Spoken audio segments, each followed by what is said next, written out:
Welcome to the Dan Norton Show. It is Monday, September 22nd, 2025. And I'm streaming at a much earlier time than I've done in the past, 9:30 a.m. Pacific. So maybe I will catch some new people at this time. This is a show on which I promote Ayn Rand's philosophy of objectivism, a philosophy of reason, egoism, and capitalism. And I invite you to participate.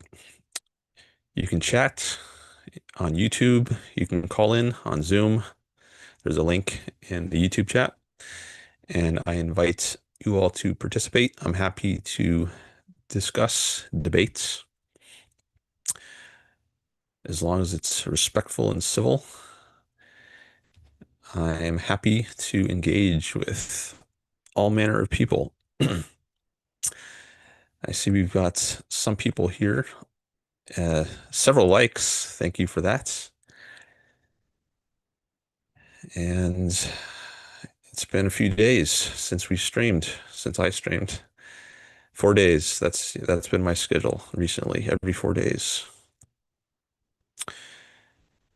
So glad to be back streaming. I did put out one video since my last stream.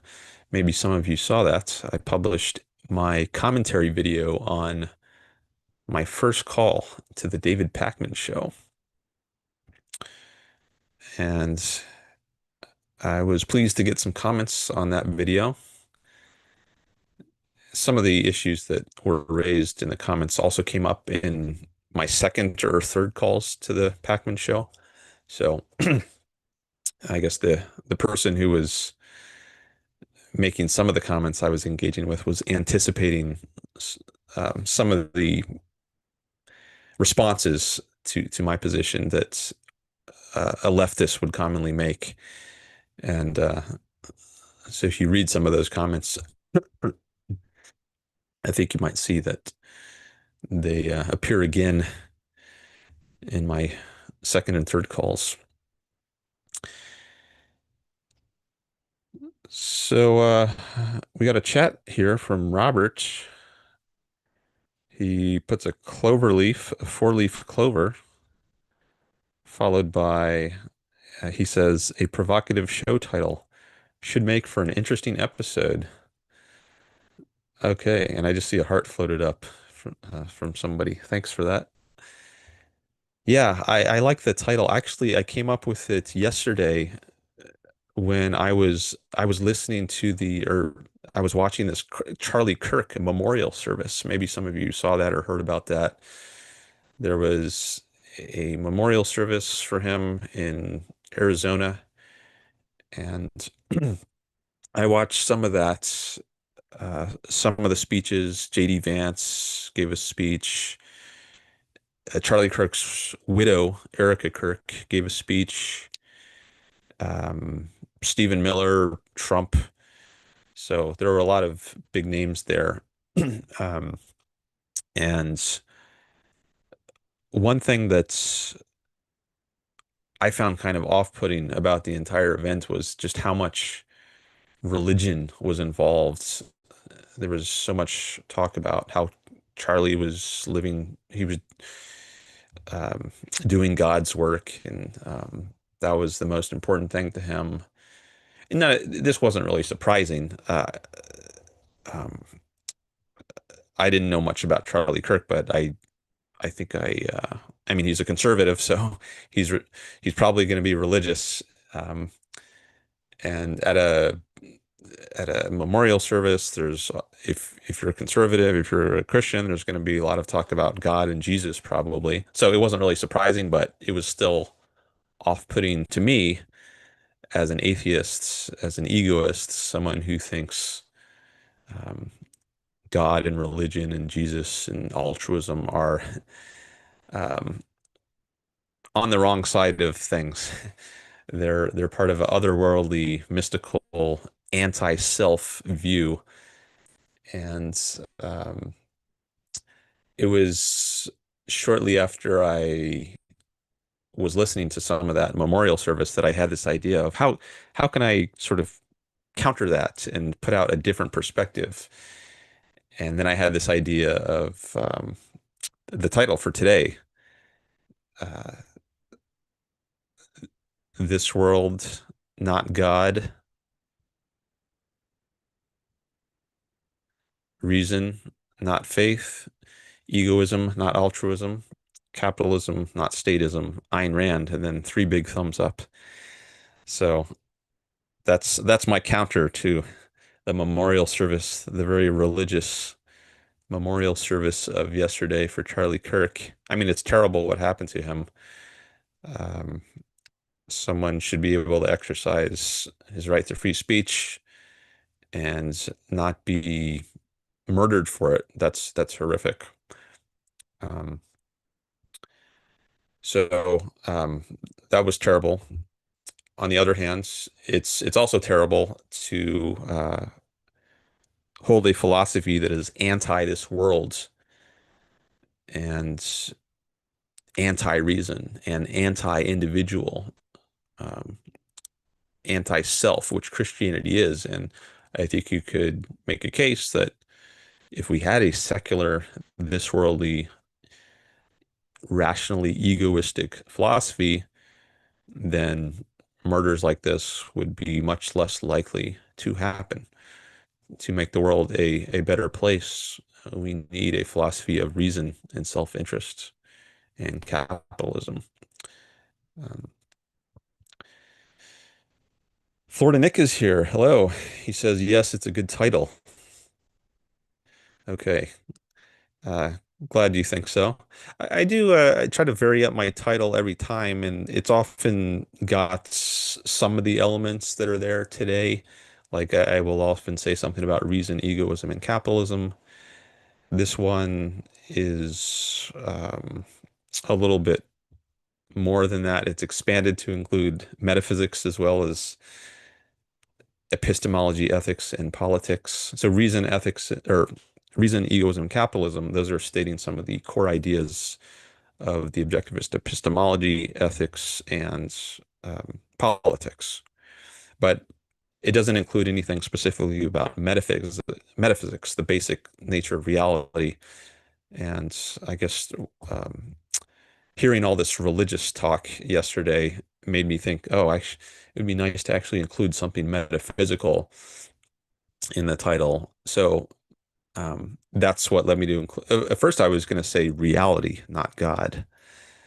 But then I thought that might be a little bit unclear for just random people who happen to see my video in their YouTube feed. But if I said this world, not God, I thought it might be a little more clear what my orientation is.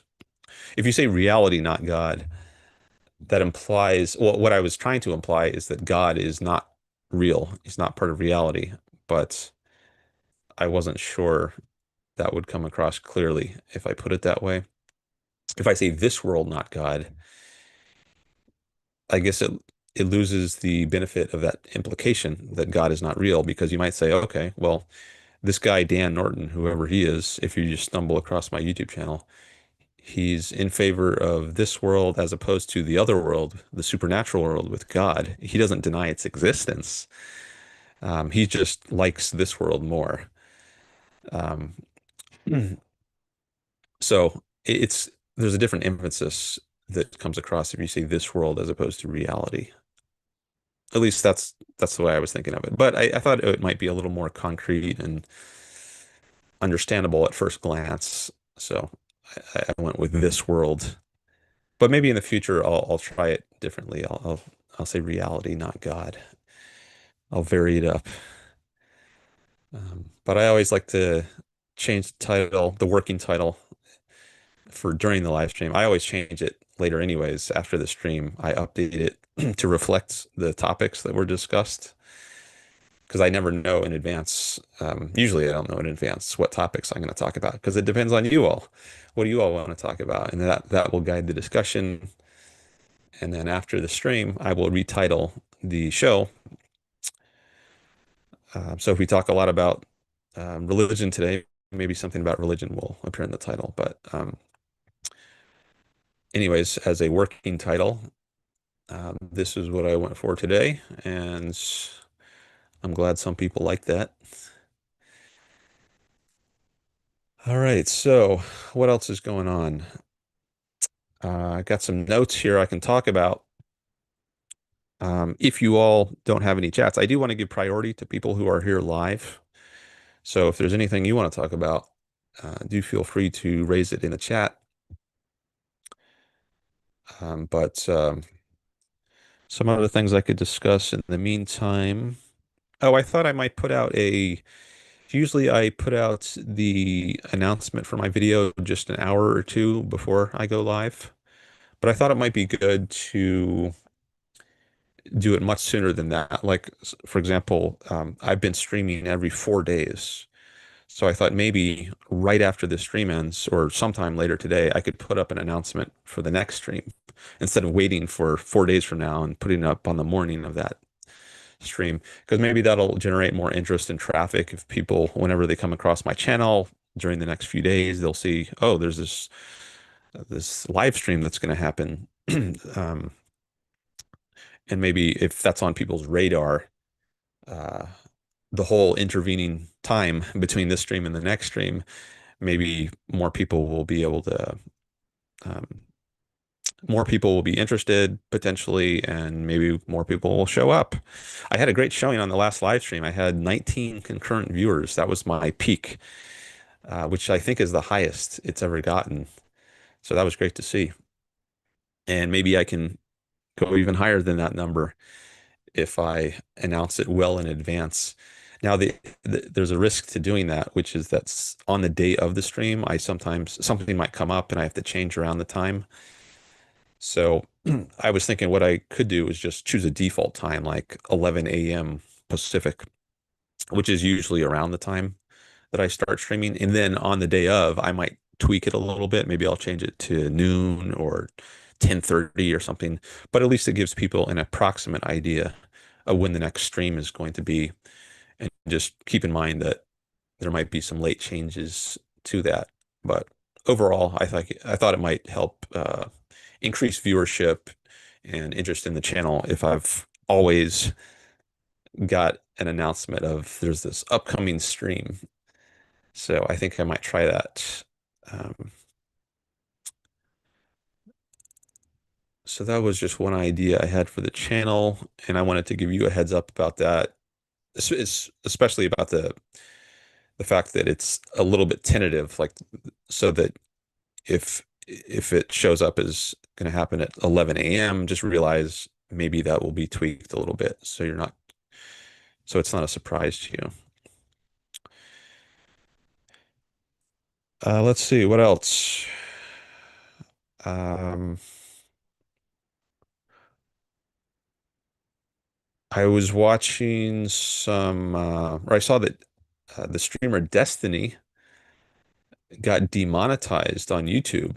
It looks like that was interesting to see. He's someone whose content I watch from time to time, and he had some. This also relates to the Charlie Kirk incident because I think he made some comments recently about Charlie Kirk, and I think some of the comments related to that are what got him demonetized or soon to be demonetized. I'm not sure if it's taken effect yet. Um, but I think he said in some clip, if you all don't know Destiny, he's a leftist streamer, and he's got like 850,000 subscribers on YouTube. So he's got a large following, and he's been on the Piers Morgan show recently, many times, I think, but recently to talk about the Charlie Kirk shooting. um, and he was asked like whether he condemns it, and I think he said many times that he condemns political violence, but he doesn't say that when he's engaging in debate with right wingers until they first concede that, until they, in particular Donald Trump, as the leader of the country, calls for turning down the temperature um, of the rhetoric and not just um, going after the left. So I think Destiny um, sees Trump as inadequate in terms of like um, playing the proper role of not letting violence get out of hand. He's just escalating things. Um, and what he Trump should do, on Destiny's view, is call for everyone, no matter what your political affiliation is to turn down the temperature and not engage in political violence. And until Trump does that, I think Destiny, at least when he's engaging with right wingers who might also not similarly call for turning down the temperature on both sides, I don't think Destiny's going to um, condemn the shooting, um, even if he might do that on his own stream. Um, and one of his comments uh, was that conservatives should be afraid of getting killed. I think he said that in one of his recent streams. I don't know if that in particular is what got him demonetized, or if it was that plus some other comments. But I think Elon Musk and some other people, some right-wing commentators, were calling for Destiny to be canceled in various ways, and maybe that had an effect because it looks like Destiny has been demonetized on YouTube.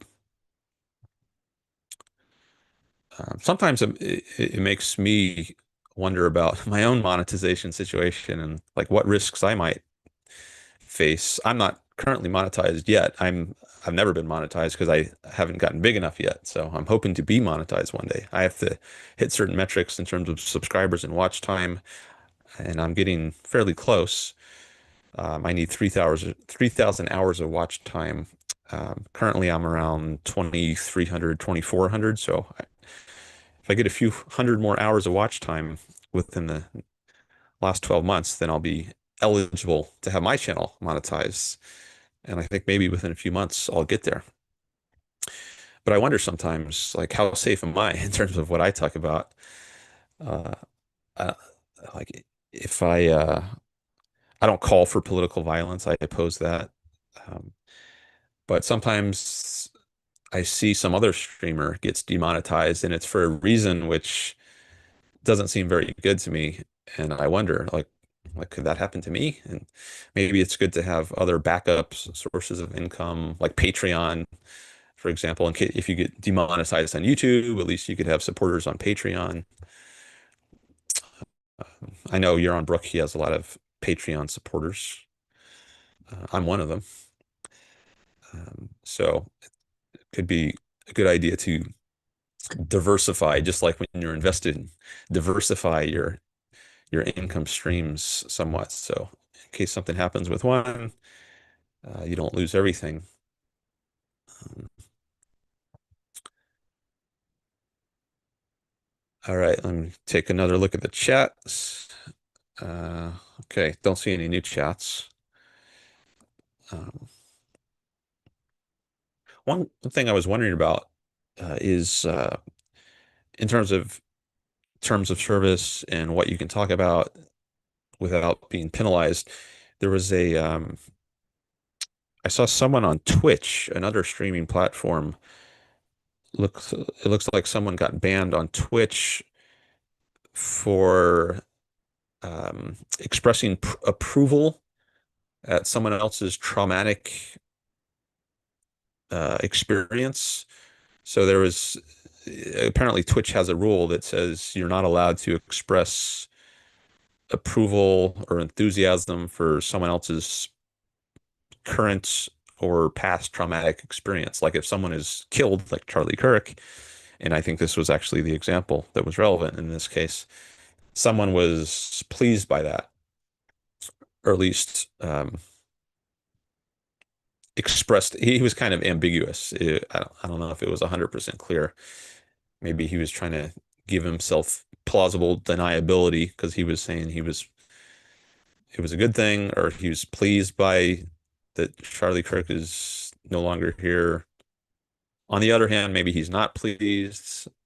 I think he said something like that. And he was going back and forth, maybe to try to give himself cover in case just saying he was pleased, um, period, without saying anything else was a violation of terms and service. Maybe he tried to hedge his claim and say, oh, maybe I'm not pleased, or maybe I am, or maybe I'm not, in order to. But anyways, this person got banned on Twitch, and the guideline that he violated said something like you're not allowed to express approval at other people over other people's traumatic events. But um,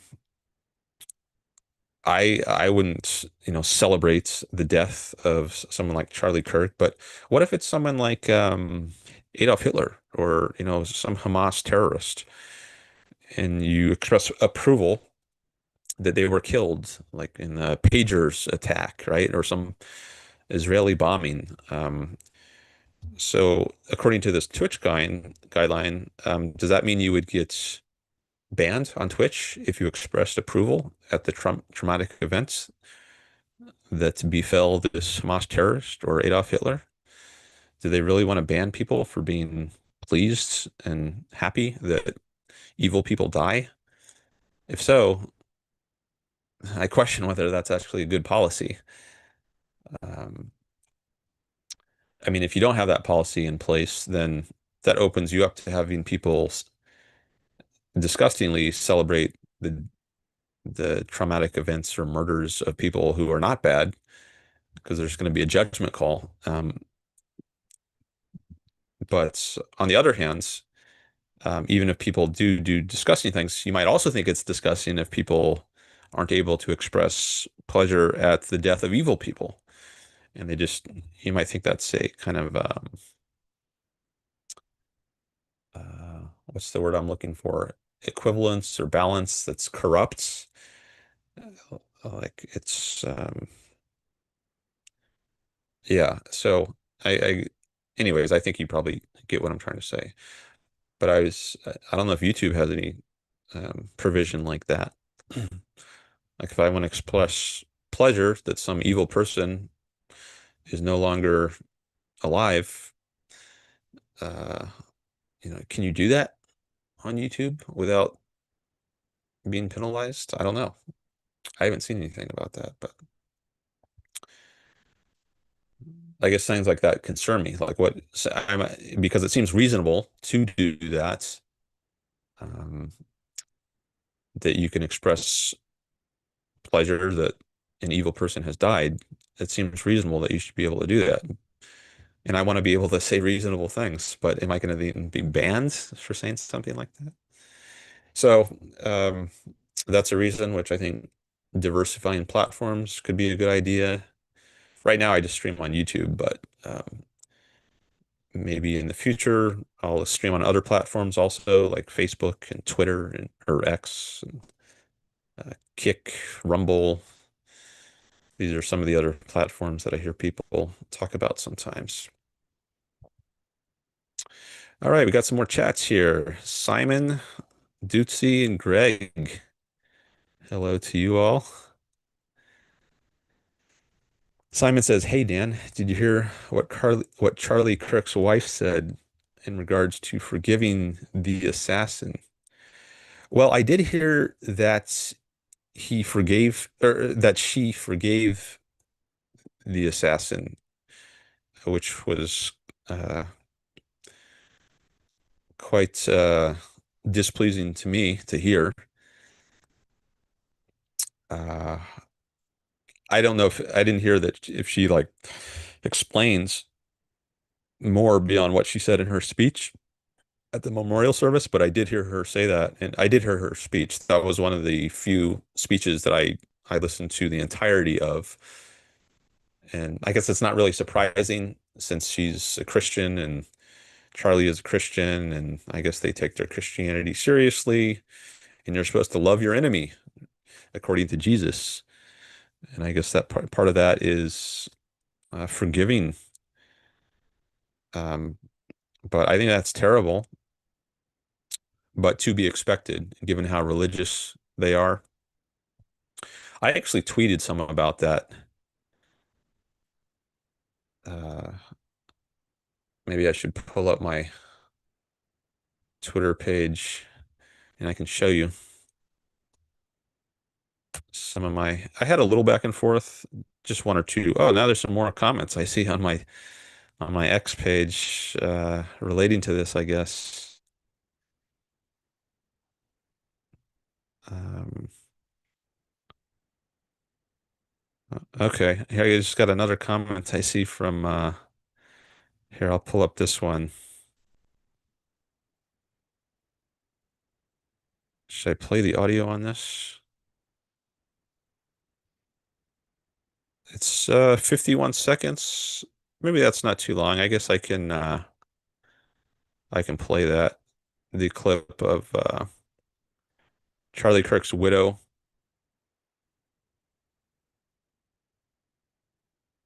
Okay. Yeah, I'll play this clip, which was posted by one of the people I replied to.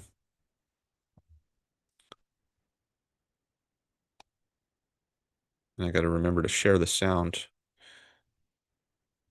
Okay, share. There it is. Okay, so this person who goes by the name Ross Baines Arch said, Erika Kirk forgives her husband's assassin. Our Savior said, Father, forgive them, for they know not what they do. That man, that young man, I forgive him. And then this person, Ross, comments, only God can give a grieving widow the strength, heart, and serenity to forgive her husband's murderer less than 2 weeks after he shot him. So incredibly powerful. And then the prayer hands. So here, let's get it from her, from Erika Kirk. I think it looks like the volume is up. Okay. Father, forgive them, for they not know what they do. That man, that young man, I forgive him.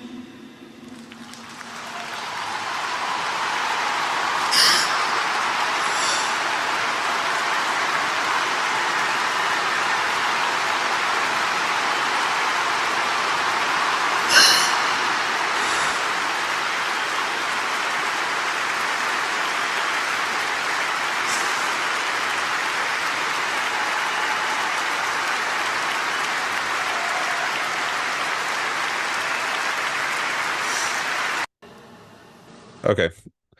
So there's the clip. Just testing this on my phone. Let's see how it came through. Oh yeah, you can hear the audio there. Good. So then I put this comment. I said, "What about justice? Like, are we giving him justice, this murderer, if we forgive him?" And then the person replied, "Of course he needs to face justice. Forgiveness is a heart issue." She's not saying let him off, just that she personally is choosing to forgive. So I think maybe he means like it's compatible with forgiveness that you think the person should go to jail.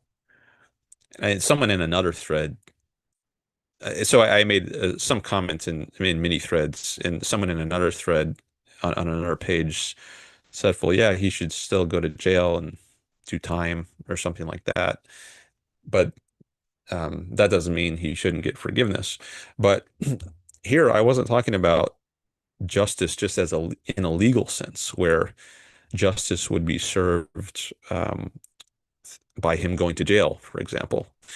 I'm talking about justice in a moral sense. Morally, does he deserve to be forgiven? Set aside what the law does to him, but is it just to forgive someone who has murdered? Is it morally just to forgive someone? who has murdered someone else. And I think I say that here.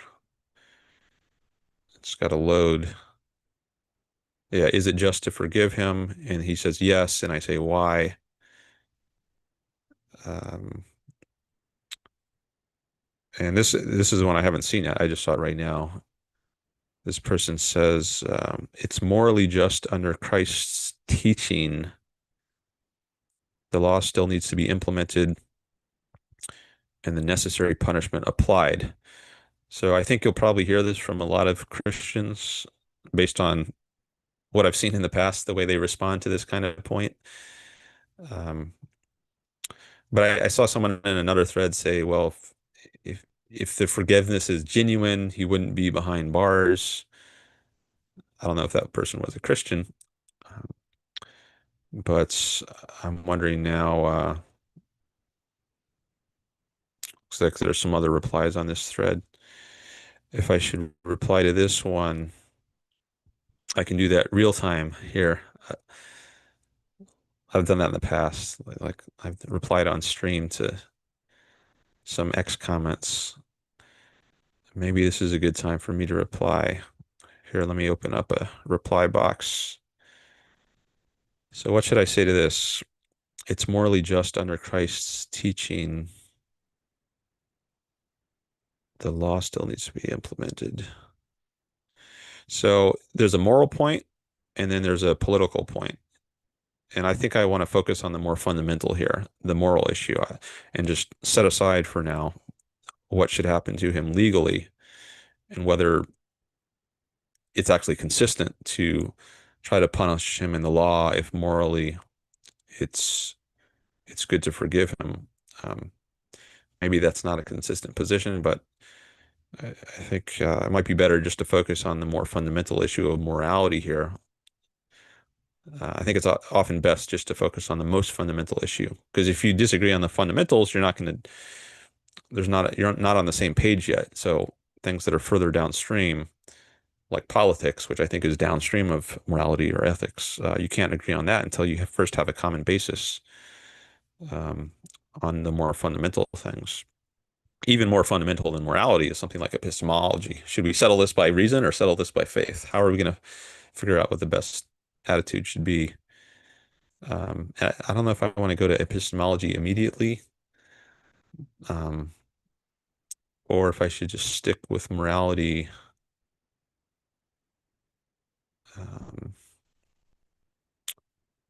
he says it's morally just under Christ's teaching.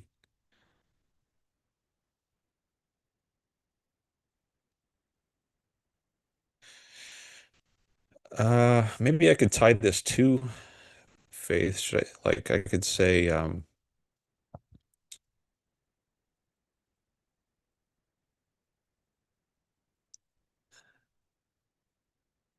is Christ's teaching based on reason or faith? So that could be a way to bridge the discussion from morality and politics to something more fundamental. Because if he says it's based on reason, okay, then we have a basis for discussion. If he says it's based on faith, which means believing things which might contradict reason, then, well, we can't go any further, or we'll have to debate that itself. Um, and I could add here, I only follow reason.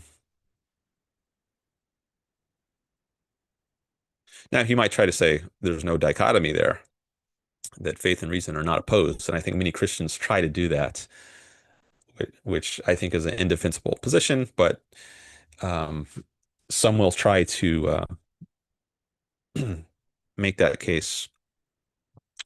They might say when you go by reason, you're actually going by faith. You have faith in reason, they will say, which I think is incoherence. Um, or maybe they'll say it's rational to have faith, which I also think is incoherent. So the person might respond in those sorts of ways, but I'm curious to see what he says, if anything, if he chooses to continue this back and forth. If I say something like this, I wonder what he would say. Okay, I think that's a pretty good reply, so I think I'll go with that. Yeah, I'm gonna hit reply. Okay, I'll check that later, and maybe we'll find out later in the stream if this person has a reply to that. Okay, I'm gonna stop the screen share now.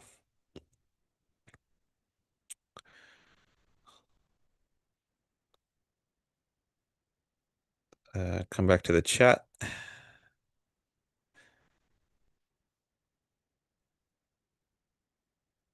Okay, we got some more from Dootsy, Florida Nick, Simon, and Greg.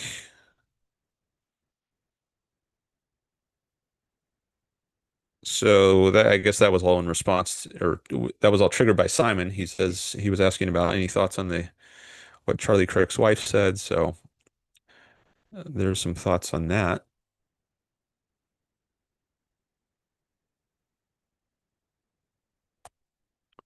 And then Greg says, Ducey says hello, Dan in chat.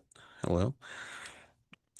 Greg says Schadenfreude, harm joy is the experience of pleasure, joy, or satisfaction or self-satisfaction that comes from the first or second hand learning of the troubles, failures, pain, suffering, or humiliation of others, I guess you mean. Yeah. So I guess that can be appropriate depending on who it is. I just remembered Leonard Peikoff saying on one of his podcasts when he used to do a weekly podcast, he expressed pleasure at the news that certain individuals, which I don't think he named, had died. Um, so I think if so, that's reasonable. If someone is evil and causing all kind of uh, e- problems, trouble, evil in the world, why wouldn't you be? Wouldn't it? Why wouldn't you be pleased that someone died? Isn't there something wrong with you if you're not pleased that this source of misery and terror and suffering and evil has been extinguished? It's like if, you cure yourself of some disease, shouldn't you be pleased about that? Um, I think rationally you would be, or you should be. Now, if you're pleased about the death of someone who's a good person, then that's corrupt, but um, that doesn't mean that every time someone is pleased that someone experiences harm, uh, it's it's irrational. I think it would be like out of context dogma to treat pleasure at someone's death as necessarily bad.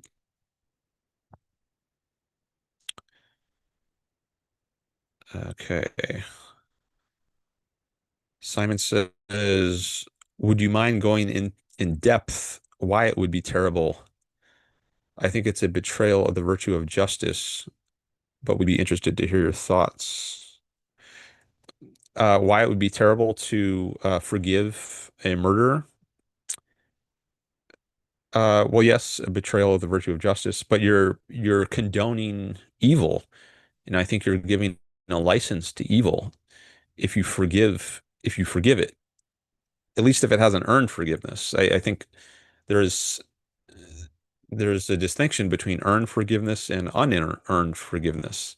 Has this murderer done anything to earn forgiveness? Has he has he apologized? Has he acknowledged that what he did is horrible? Has he engaged in a long process of reflection, introspection on what he did and identified why what he did is horrible because it violates other people's rights? He's just acting like an animal, resorting to force instead of dealing with people by reason and persuasion. Or has he just doubled down and on his irrational behavior and um, not changed at all? So um, if you just forgive someone and they haven't made any effort to change their ways, then I think you're just encouraging more bad behavior, and you're opening yourself up to more harm. Um, you're giving him a license. So that goes a little further on why I think it's terrible. Uh, there was a discussion, at least briefly, I think it was a Ayn Rand Institute podcast with Onkar Ghate about forgiveness. I think that might actually be in the title. Let me try to go to their channel and see if I can find that.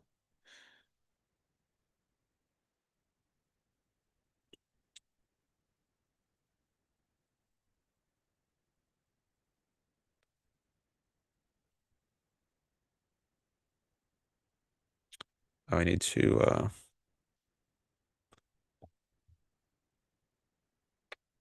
Onkar was saying that he doesn't even think in terms of the term forgiveness, and he has a more causal perspective. Um, like it's, I don't, I don't know that I can remember exactly what he said or reproduce it well enough um, to explain it now. Okay, yeah, here's forgiveness versus justice. That's the episode I'm thinking of. Let me bring this up on the screen.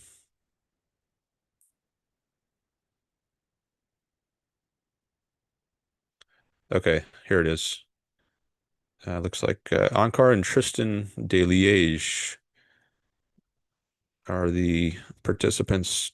Does forgiveness heal or whitewash evil? And then the thumbnail is forgiveness versus justice. So if you want to get a more deep dive on this topic of forgiveness, I recommend listening to that episode. Um, so I'm trying to remember some of what Ankar was saying in that episode. Like if someone does something bad, um, and then they change, they've they've reflected on what they did, and they now identify it as wrong, and they've understood the reasons why what they did is wrong, then you as an observer of this person can just change how you react to them. Instead of shunning them and not having anything to deal with them, maybe now you will be open to dealing with the person. um, Now there might be certain things that are just unforgivable.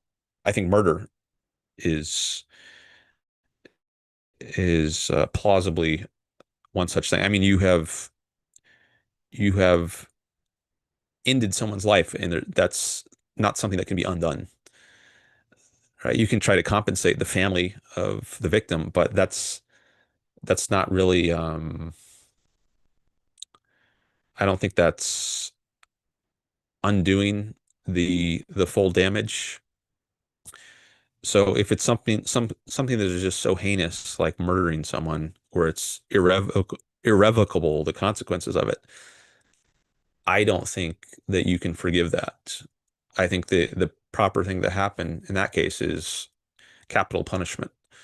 The person is executed, life in prison, and the only reason not to do um, capital punishment is because of the possibility that maybe you're making a mistake here and you've got the wrong person, um, which I guess happens sometimes.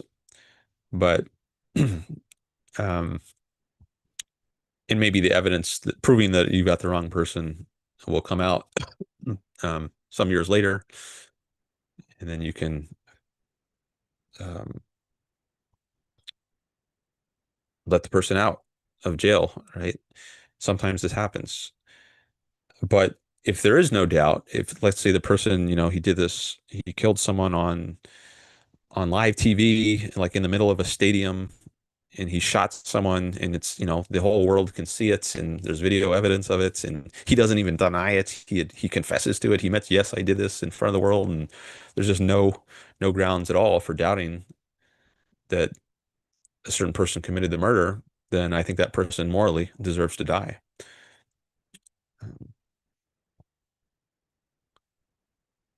Uh, so I was saying before that you can just change your behavior if someone changes their uh, attitude or behavior, assuming it's not something beyond forgiveness. If it's some lesser offense than murder, um, maybe they burglarized someone. Well, if they acknowledge and come to understand what they did is wrong, maybe now you can start to deal with them some more. Maybe they've paid compensation, they've paid money to the victim, and they've been good for a long time, let's say. Then, um, I mean, I guess you could say, I forgive you now, but what does that mean? Does that mean, like, if it means pretending that they didn't do what they did, well, I don't think that's right. Like, you should never pretend that history is different than it was. It doesn't erase the fact that they did the bad deed, but it just means that if it just means you act differently now, instead of shunning them and boycotting them, you now are open to having some kind of interaction with them, then I think that's appropriate. It can be in some cases. Um, because now they've changed their nature. They are no longer the threats to your values that they used to be. So there's cause and effect. They've changed the nature of the entity that they are, and so the cause of their behavior, their nature is different now. So the effects will be different. So if you take this causal perspective, which Ankar mentioned, then I don't know that forgiveness takes a causal perspective. I mean, if you think of earned and unearned forgiveness, then I guess that kind of gets across a causal perspective. When you're earning something, you're when you earn forgiveness, you're taking some kind of action to change the nature that you have, um, so that you bring about different effects in the world. So, anyways, maybe I won't try to go too much further down this thought about whether forgiveness is a valid concept or a good word to use at all. Maybe it is if it's understood in a certain way. Um, but anyways, if you want to dig deeper into this topic, I recommend listening to this episode.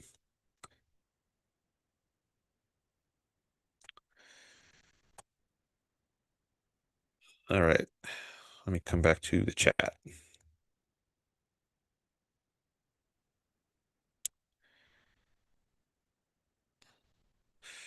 Jutsi says YouTube keeps censoring my comments. Let's try again. Uh, Florida Nick says, "What is forgiveness? What does forgiveness even mean in this context?" Um, like when Charlie Kirk's wife or widow forgives, what does that even mean? Does it mean she won't hold a grudge against him? She will love him. You're supposed to love your enemy, right? Can you really do that? Does that make sense? Is that love even meaningful? If you can love murderers and also love your husbands, like, if should you put those two attitudes under the same concept and call them both love, or does that just make love a meaningless concept? I think you could argue that the Christian concept of love is just meaningless. If it applies to everyone, then it doesn't pick out anything in particular, um, any person in particular or a group of persons if it applies to everyone. So um, I don't think it's a coherent concept. And they talk about unconditional love, um, which I also think you can criticize as a concept, whether that makes any sense. Uh, Ducey says nobody has been convicted yet until innocent until proven guilty.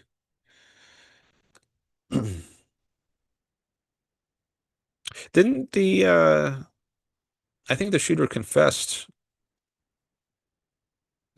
Robinson, Tony Robinson, he confessed. I mean, I guess maybe a court of law hasn't pronounced him guilty, but I guess this is all assuming, assuming he is the murderer, then I don't think he deserves to live. Robert says Schadenfreude is for losers. Yes, you should want evil to fail and be happy when evil perishes, but Schadenfreude is something else. Okay. Maybe it goes beyond what I was thinking it is. I haven't learned much about this concept. I guess that's a German word. Um, so maybe it has some elements of meaning which I wasn't taking into account. I can do a quick search on Google, see how it's defined. Schadenfreude definition. Pleasure derived from another person's misfortune is the first definition I see.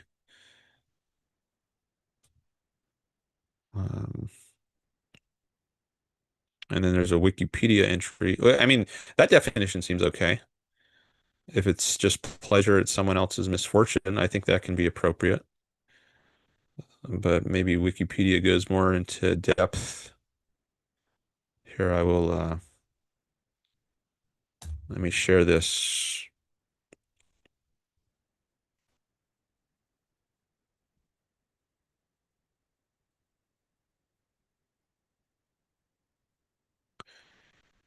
Schadenfreude, harm joy, is the experience of pleasure, joy, or self-satisfaction that comes from the first or second-hand learning of the troubles, failures, pain, suffering, or humiliation of another. It is a loan word from German. Schadenfreude has been detected in children as young as 24 months and may be an important social emotion establishing inequity aversion. Haven't heard of this before. Inequity aversion. The preference or fairness and resistance to incidental inequalities. All right, I don't know about that part. But anyways, this first sentence at least seems reasonable to me. So I'm curious, Robert, what elements of Schadenfreude you think are not good? If it's something more, do you think it's something more than this, or what?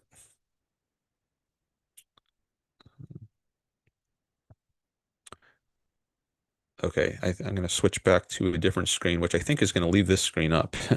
That's my intention, at least. I was trying to just having a little trouble with the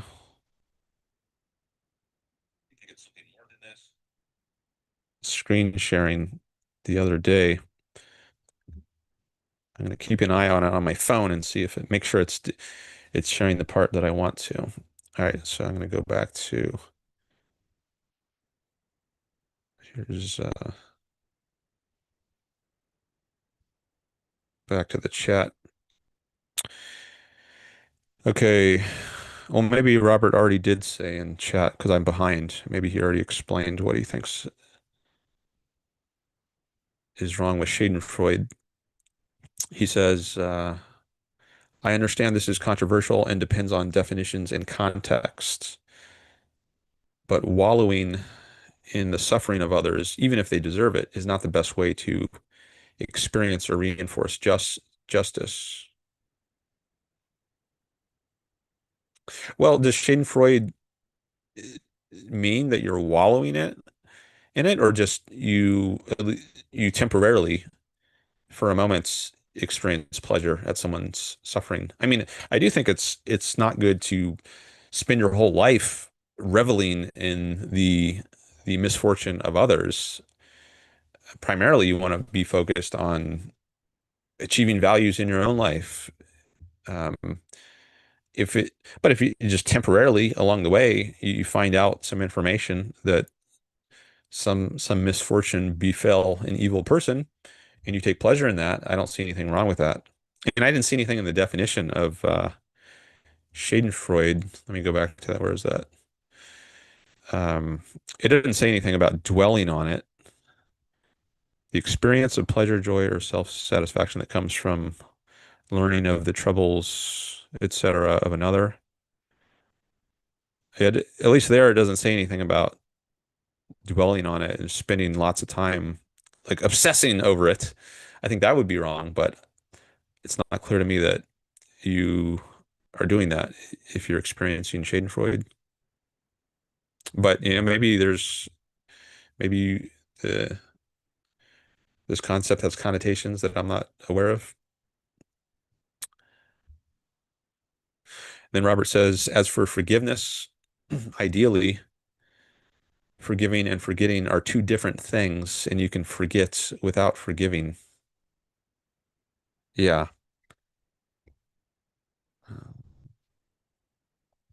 they are different things. Forgiving is a certain attitude you have towards something that someone did, whereas forgetting is not an attitude. It's no longer, you don't have any attitude towards it. It's just not in your mind anymore. So they are two different things. Then Robert says some people apparently can't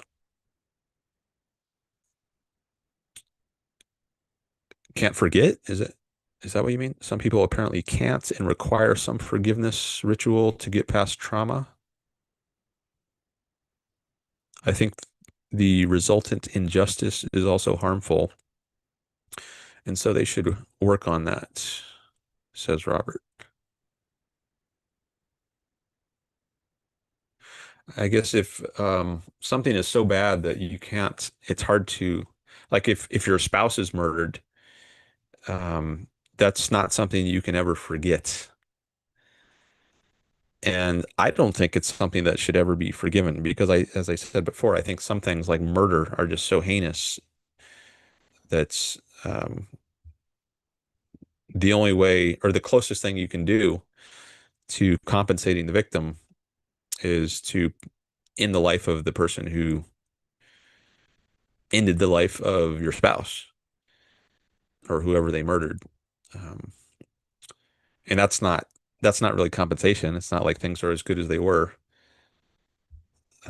You would rather have your spouse alive, presumably, at least in most cases or many cases, rather than there just be another dead person.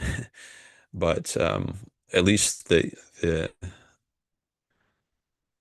murderer is no longer living. You might think it's unfair or unjust that the murderer should be able to live while um, your your own the person who was murdered is not living.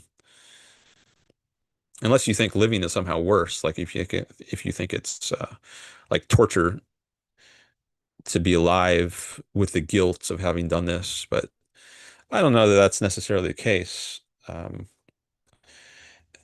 In every case, like so maybe for some people, being dead, and actually some people try to commit suicide.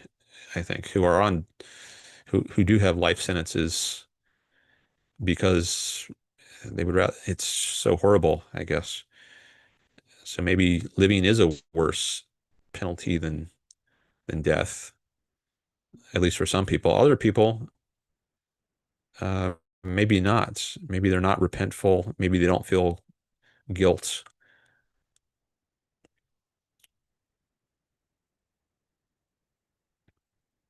Or I guess it's the ones who do feel guilt for whom suicide would be a relief. But then in their own minds, they might think, well, yeah, since it would be a relief, and since I feel guilty, I guess since they feel guilty, that means they recognize the wrongness of what they did. But then maybe those people would choose not to commit suicide and experience the guilt instead because they recognize it was wrong what they did. Anyways, let me come back to the chat. I'm not sure I finished the thought I had on Robert's comments about. I don't think it's. I guess it seems like a mistake to me to think that forgiving someone is a good idea if they haven't done anything to earn the forgiveness, if they haven't changed in any way. Um, like I don't know why that would help you get over your trauma due to having your loved one murdered. Like how does forgiving the person who murdered them make things better? It doesn't make sense to me. I think some people sometimes say things like that, like it helps them, but I don't know if that's a coherent sort of view to hold.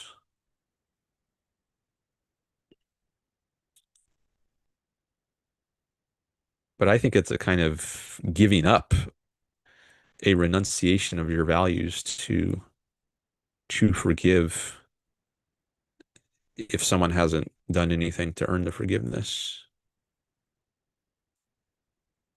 It's kind of a mindless response. A mindful response, I think, I guess that's another way of saying a rational response, where you're using your mind. You're not just like mindlessly forgiving. You're looking at the facts. Has this person changed? Have they done something? And if I observe that they've done something to change, they're now different, then I will adjust my attitude towards the person. But to just give, regardless of what you observe about the person, regardless of whether they've changed or not, regardless of whether they put in any effort into constructing a new character, is a kind of mindless forgiveness. It's just an automatic, unthinking response, which I think is what religion encourages. I think religion encourages mindlessness, not being rational, but going by faith. Um, Faith is mindlessness, believing things without your mind recognizing them to be true,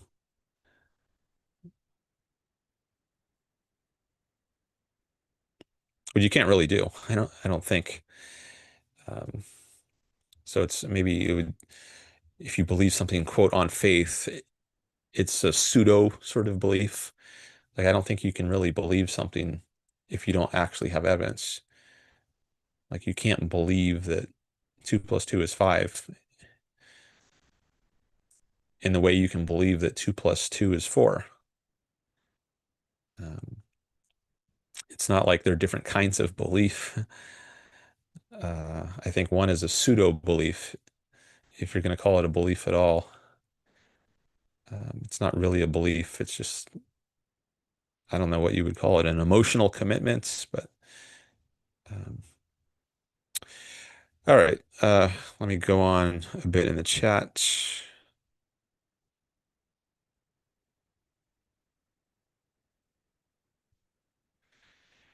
Ducey says interesting points to Robert. Robert says he has a weekly podcast in which that is he and Amy, his co-hosts, in which we've done whole episodes on forgiveness. Okay. So you can check out Robert's podcast for that. Prince Wilcox, a new person, is here. Hello. How's it going so far, man? He says it's going okay. Uh, Glad to be live streaming again. Thanks for all the likes. I see we got some more likes on this stream. Oh, I forgot to stop sharing the screen. I wonder if it's sharing this. See, this is the time where, yeah, it looks like it's still sharing the screen. I thought it was, but let me stop the screen share now. Um, yeah, thanks for the likes on the stream. I do want to test the something about screen sharing. Maybe I'll do that later. Um, Dutzy says Schadenfreude is quite petty, in my opinion. And then Prince Wilcox says, are you killing the murderer out of a sense of justice or just personal feelings? Well, I think you could do it out of both. I think if your I think your feelings will align with your view of justice. If you think it's just, if you think justice is a good thing, which I do, then your feelings will correspond to that. If you see justice being meted out, that will give you some kind of satisfaction.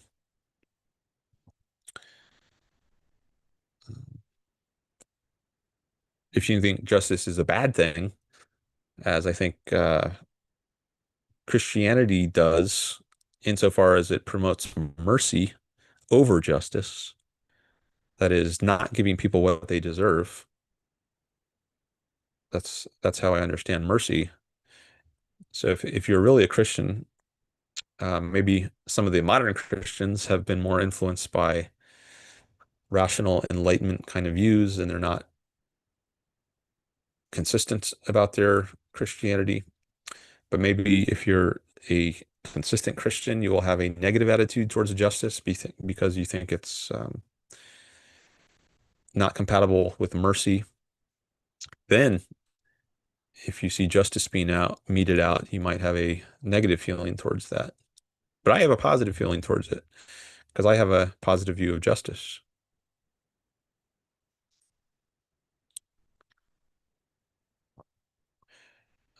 Prince Wilcox then says, what would be the better response, though? To disregard personal feelings, maybe? Or to go even further? Maybe we should adjust for our personal biases. Okay, there's a couple things there that I think I want to respond to. Um, well, I don't know if you're suggesting a dichotomy or a conflict between acting by reason and acting by emotion. Like on the one hand, you might have a personal feeling that leads you to want to do something, but you might think in your mind that you should do something else. But ideally, they should be aligned. Your emotion and your reason, what you think rationally or intellectually is the good thing to do, should align with your feeling, your emotion, or your desire about what you should do. Um,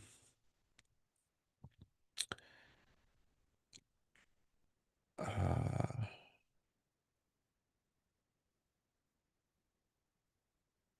and if there's not an alignment, then between your reason and your emotion, then I guess that means there is some contradiction that you hold because emotions are caused by the ideas we hold, um, but it's possible that the ideas are only implicitly held. You're not explicitly aware of them, and maybe having some emotion can reveal to you that you hold some idea which you weren't aware of before, at least not fully aware of. Um, so, um, to give an example, like if you hold the idea that justice is good, you will have a positive emotion when you see justice being meted out. Like if a murderer is put to death, I will have a positive response to that. Um, if a murderer gets off, if he's not punished in some way, if he's not caught, he's not put in jail, not put to death, he's able to live freely. I have a negative response to that. Whereas if you hold different ideas, if you're a Christian, let's say, um, who believes in forgiveness and mercy, and you see um, justice being meted out, then you can have a negative emotional response to that and a positive emotional response to seeing the murderer let free. Um, so that's just an illustration of how your feelings or your emotions, they depend on your ideas. In this case, your idea about whether justice is good or bad. So the Christian and the objectivist, I'm an objectivist, a follower of Ayn Rand's philosophy. We have different ideas about what's good and bad, in this case, about whether justice is good or bad. And as a result, we have different emotional responses when we get news that um, some act of justice has or hasn't occurred. Um, I don't think you should, well, like I was going to say, I don't think you should disregard personal feelings. Um, and I mean, what you want to do is understand your personal feelings, understand why you have them, especially if they seem to conflict with your what you think rationally is the case or intellectually is the case. Why do you have this conflict? That's something that should be understood, and you have to pay attention to your feelings. I mean, feelings are very important in life, and like, um, it's how we, it's what makes life worth living in a way, that our emotional experience of it. If we were just dead to the world emotionally, if we didn't have any positive or negative emotional experiences, life wouldn't even be worth living. I think happiness is the purpose of life. And Ayn Rand says this, it's the highest moral purpose. And that's an emotion or a feeling, you might say. So emotions are extremely important. Um, but they're not tools of cognition. They're not means of being aware of reality. Um, so our reason is our means of being aware of reality. That's how we know what's true or false. Um, so we can't just go by an emotion, just by having a positive reaction to something that doesn't tell us whether it's actually good or true. And just by having a negative reaction, that doesn't mean it's bad. Like we have these two conflicting emotions of the objectivist and the Christian. One has a positive emotion towards justice, the other has a negative emotion towards justice. So one's emotion implies it's a good thing. That's the objectivist emotion. The Christian's emotion towards justice implies it's a bad thing. But just the emotion by itself doesn't settle the issue of whether it's good or bad. Um, you have to find out the reasons why. Um, or the reasons underlying the differing emotions. Like if the reason I think this act of justice is good, the reason I have a positive emotional response to it is because I think my life is good. And justice is a means of furthering my life. If you let murderers go, if you don't mete out justice and punish them, that's a threat to my life. Now maybe the murderer is going to come after me next, or maybe somebody that I love. So that's the underlying reason that I think justice is good, or at least some examples of the underlying reasons. So then we could debate that. Like I could ask the Christian, do you think it's good if murderers are running around and able to kill other people? Does that make sense? And you can have that debate. Um, and that's really where the action is, the debate about the reasons, the underlying reasons. And then maybe I can convince the Christian that justice is a good thing because it's not actually not good to have murderers running around. And then if I can convince him of that, then maybe his emotional response will change in the future. Now he will have a negative response to injustice and he'll have a positive response to justice. But I think you can only change the emotion by first um, getting people to consider the underlying reasons, re-engineer their ideas, their perspective on the world, and then a new set of emotions will follow. Um, you mentioned personal biases. Um, so I don't think we have like inbuilt, you're not necessarily biased. I don't know if you're implying that everyone has personal biases, because that's like some irrational. How exactly do you define a bias? I think I would be curious about that. Um, but I don't think a bias, at least on a certain understanding of what a bias is something that you necessarily have. Um, I guess it's something it's like going by emotion as opposed to following reason. If um, if you're biased, you might have some irrational emotional commitment to some position. But I don't think that's necessarily the case. I think you can choose to be rational and avoid being biased by choosing to be rational and not letting your emotions dictate your actions or your beliefs.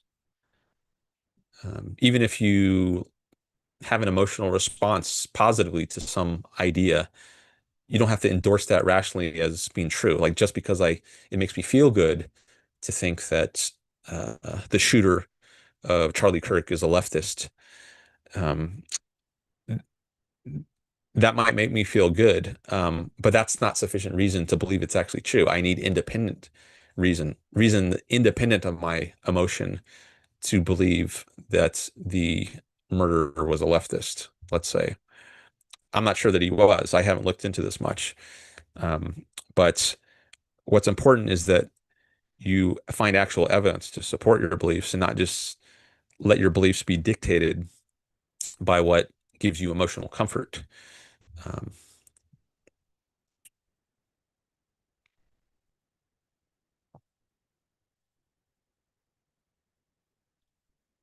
okay, Florida Nick says, "Oh no, Euron is going to do a show at 2. I've got a hard choice on who to watch." Okay. Uh, I guess okay, so you must be in Eastern time, I guess you mean, because it's almost I think Euron usually announces his show in Eastern time. Well, let me go to his channel now, actually, and he's another objectivist podcaster for anyone who doesn't know. Let's see. Oh yeah, his show is scheduled for 11 a.m. Um, Here, I'll show it on screen. See, he's also talking about Charlie Kirk's memorial service, which I talked about at the beginning of this stream. In particular, we focused on Charlie Kirk's widow, who said she forgives the man who murdered her husband. Okay, here's Euron's channel, the Euron Brooks Show. So it's 11 a.m. my time Pacific or 2 p.m., which is in 11 minutes from now, 2 p.m. Eastern. He's going to go live. He's talking about Charlie's memorial, H-1B corruption, Pentagon, Baltic, Bagram, Argentina. Well, I'm glad that I can at least give Euron some competition and that it's not like an easy choice for some people, at least. Uh, but I guess Euron his show has benefited me. I've gone on his show, at least in the super chat, and I've gotten more subscribers that way by mentioning my channel. So now I'm giving him some publicity, just as his show helped give me some publicity. So It's a trade, I guess.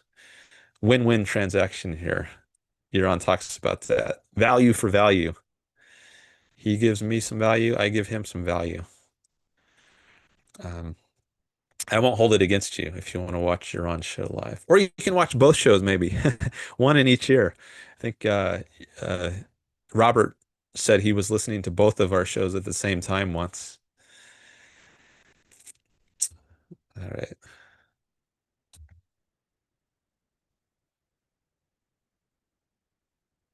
Okay. Agosti is back. Hi, Agosti. He says, can Schadenfreude also be experienced as confirmation that you are protecting yourself well against harm? I think that's just something you need to think about. Maybe in some cases of it you are, in some cases you aren't. And this is again a case that you just can't know by the emotion itself. Yes, I'm experiencing this feeling, this pleasure at another person's misfortune, but that experience by itself isn't enough to tell you whether it's an appropriate emotion. For that, you have to consider, well, what are the underlying reasons I'm feeling this? Why do I feel this way? You have to introspect on your reasons for feeling this. Maybe do some thought experiments and see if it as a means to help you figure out the reasons. Like, what if this detail of the situation were tweaked?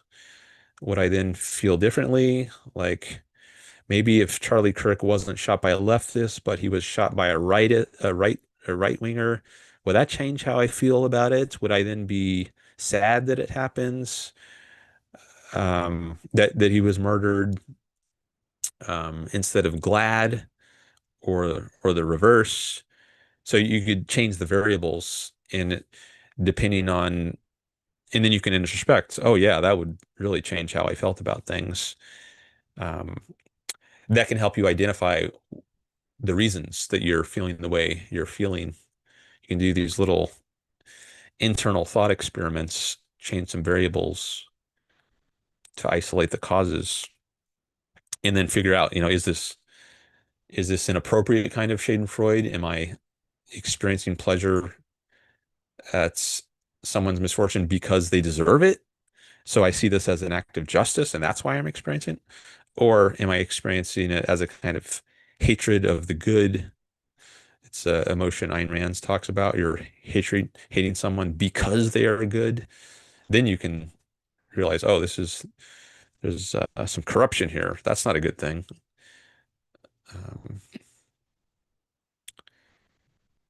but maybe I don't know if Robert thinks this. Maybe you think there's more to Schadenfreude than is in that definition I read out before that makes it always an inappropriate emotion. I'm not sure. Sure, I see there's some more chats here from Robert. I don't know if he addresses this at all. Um, but let me go through them in order. So I guess my answer, Agosti, is just maybe as to whether Schadenfreude can be experienced as confirmation that you're protecting yourself well against harm. To know the answer, I think you just have to introspect and try to identify what the reasons for the feeling are.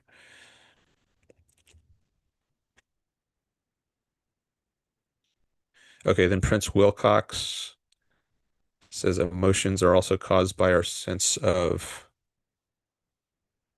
self-developed by the society and environment too, also, right? If we have a model of justice that isn't dependent on what society believes, they can conflict. Okay, I need to read that again. I didn't follow the grammar at first.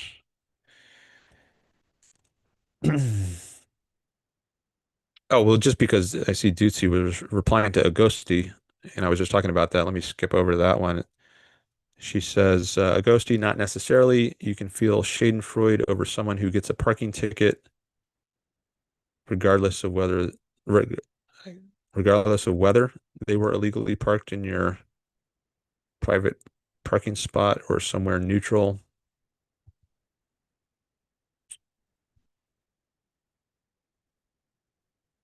Okay, well, that seems like inappropriate. sort of emotion, meaning one that's based on bad ideas or bad premises. You're taking pleasure in someone who doesn't deserve this because they're not parked illegally. I don't know why they got a parking ticket then.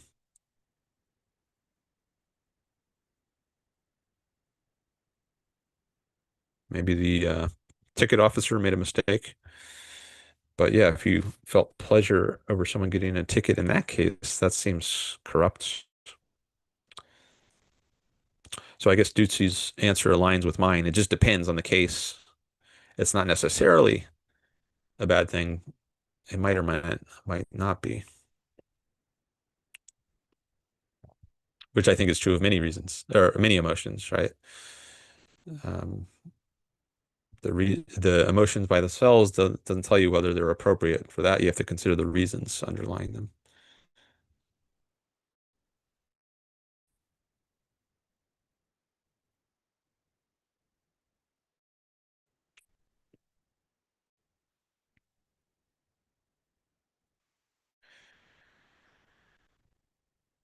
Okay, let me try again this comment from 15 minutes ago. I don't know if he's still here.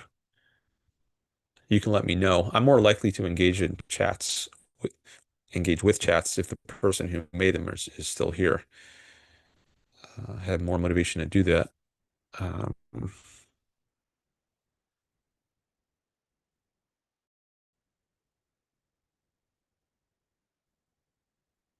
so he says,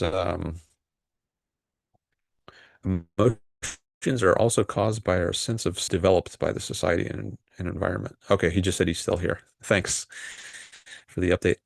Emotions are also caused by our sense of self, developed by the society and environment too, right? Well, I do think all those things are relevant and they do shape the kinds of emotions you experience. Um, your society and environment can have an influence on you. For example, the parents you have, the teachers you have, the friends you have, they can all influence you, but not without your permission, at least in a certain way. Like you can have people telling you all kinds of things, but you don't have to accept what they say. Like your parents might tell you that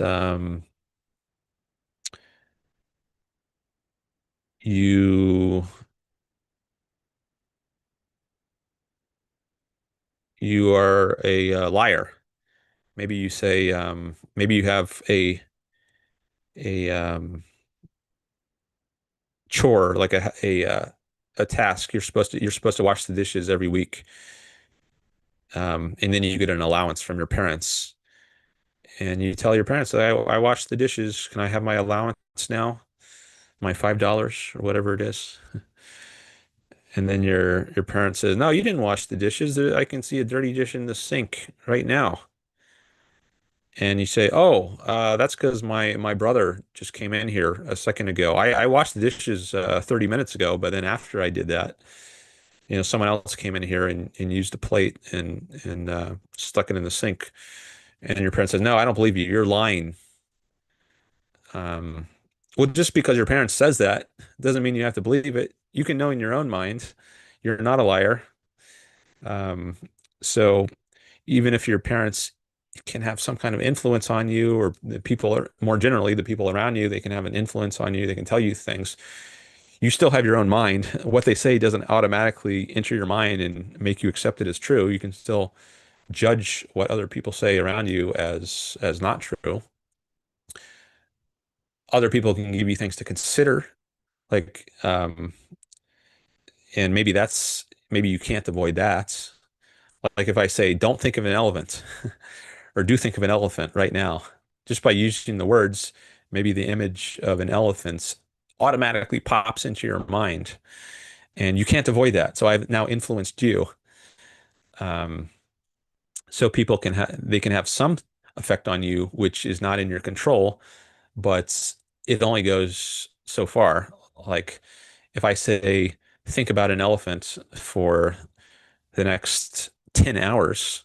I can't make you do that, right?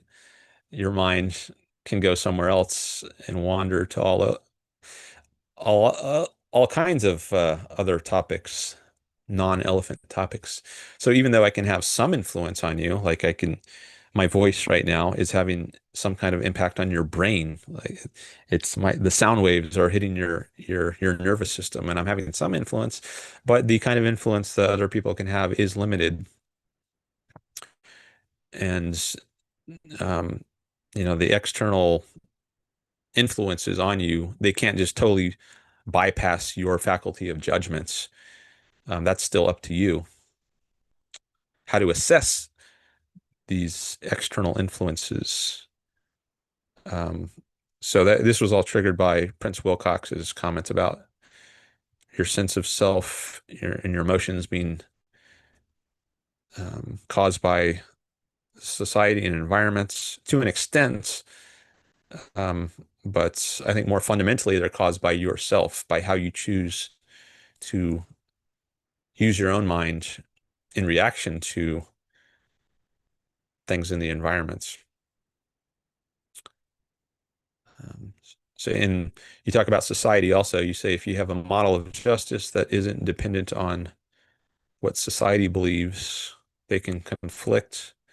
So your society, you can be born into a Christian society or a Hindu society or a Muslim society, but you can still choose to use your own mind and assess what these other people are saying. So even if the society tells you one thing, it's up to you to exercise your own mind and judge whether or not it's true.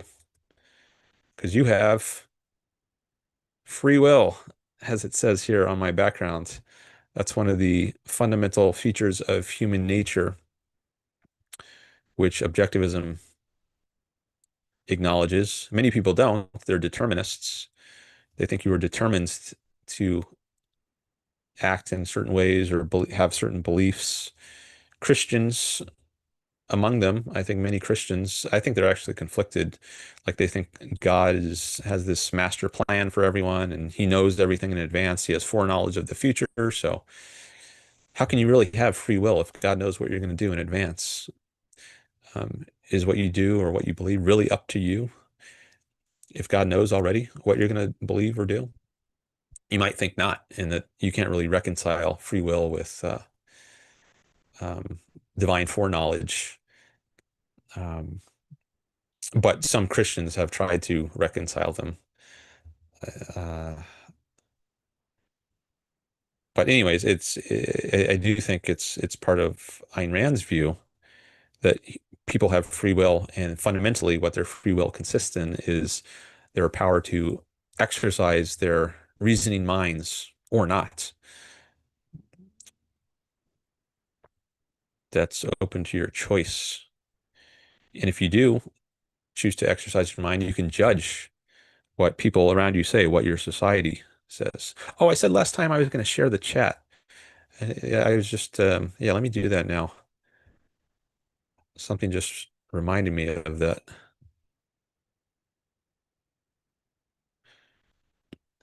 See, that was something that was not under my direct control. I don't know why that thought was triggered in my mind, but something reminded me of last time I did a poll to see whether people preferred that I share the chat on screen, and a strong majority, 75% said yes. So I have now done that. So I was just reacting to this comment from Prince Wilcox. He referenced society here. So I was talking about how society can have an influence on you, but it doesn't completely determine you. Um, you still have free will.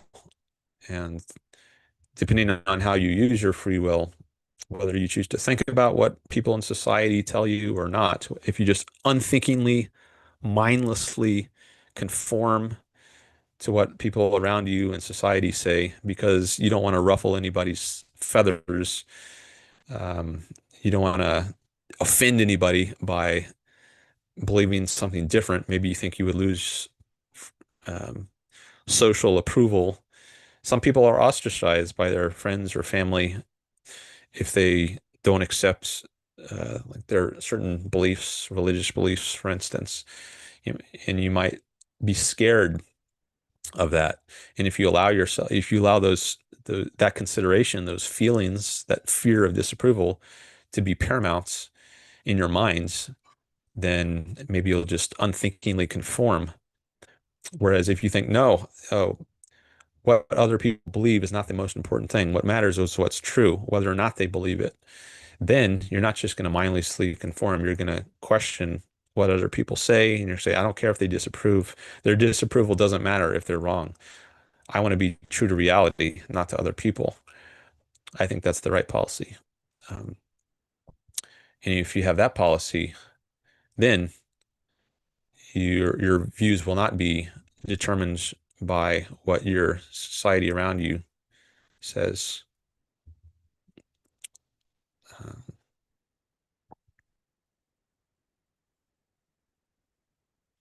Dispel marketable archive. I saw you here before once, I think. You say this is such a silly Billy stream. Rationalism requires faith. Okay. Yeah, I anticipated that before. I said I know Christians sometimes say that.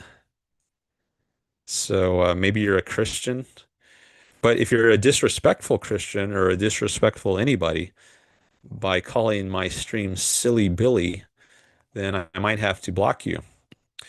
So you can disagree with me and we can have a civil, respectful argument, or you can be rude and obnoxious. And if you are that, then we're not going to have a discussion. You will be blocked. So if you talk like this, you might not last very long here. So I don't know if I should delete this comment or block you now or give you a chance to apologize or or what. But I don't think I'm going to engage you with you right now. Dispel marketable archive if you're going to talk like that.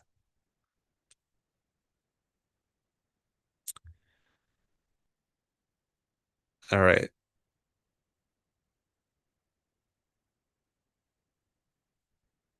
So where was I? Oh yeah, I was up to here. Robert says you are not the world's policeman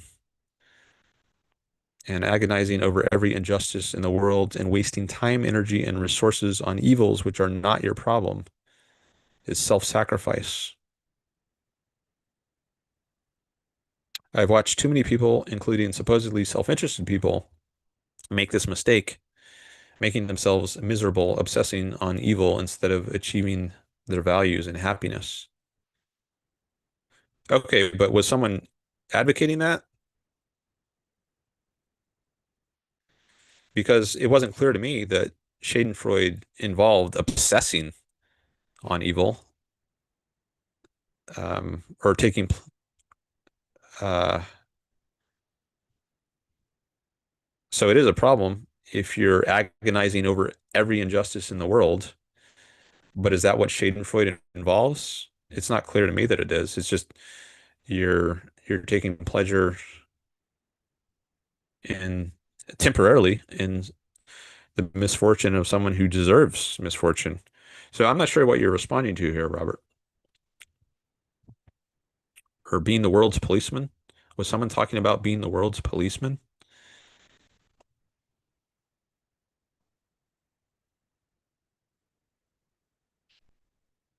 I don't remember anything on that. Okay, anyways, let me see. Oh, I think I already read this. Yeah, I read this one.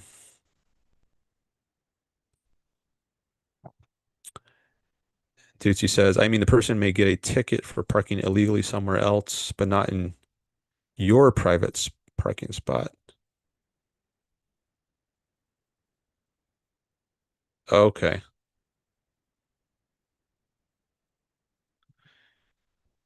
Should you get pleasure? Does it make sense to get pleasure for someone getting a ticket for parking illegally? Um, maybe it depends on the context.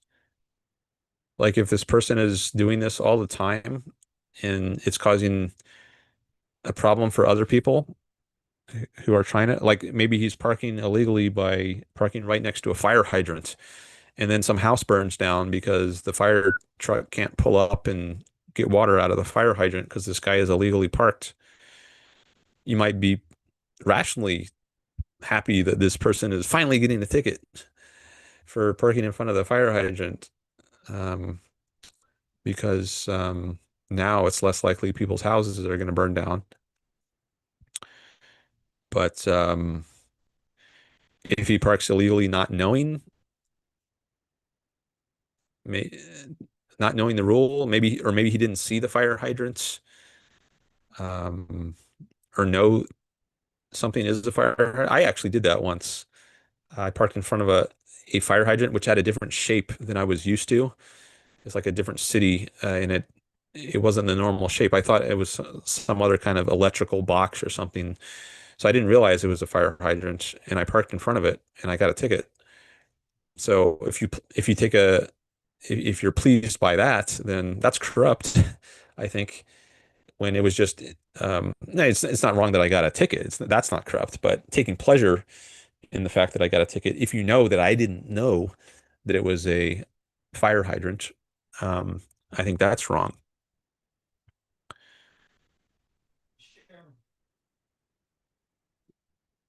So if you just fill in the details, I think that you can adjust what is or isn't appropriate.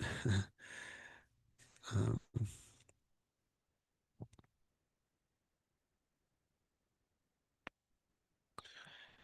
Ducey says, I wouldn't use the German word Schadenfreude. I don't even know if I'm pronouncing that right. I don't know German, but so I'm going to go with Schadenfreude. I wouldn't use the German word Schadenfreude for something as horrible as someone being murdered. But then again, I'm not a psychopath. Um, okay, yeah. So some people who have been celebrating the death of Charlie Kirk, I guess maybe that goes beyond Schadenfreude. That's not just getting some pleasure or satisfaction. If it's like glee and you're like celebrating it publicly, you're not just having this private emotion. Yeah, maybe that's something worse than Schadenfreude, more corrupt.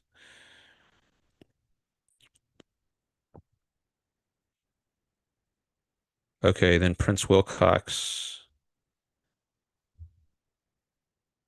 Um, okay, he's back on the topic of emotions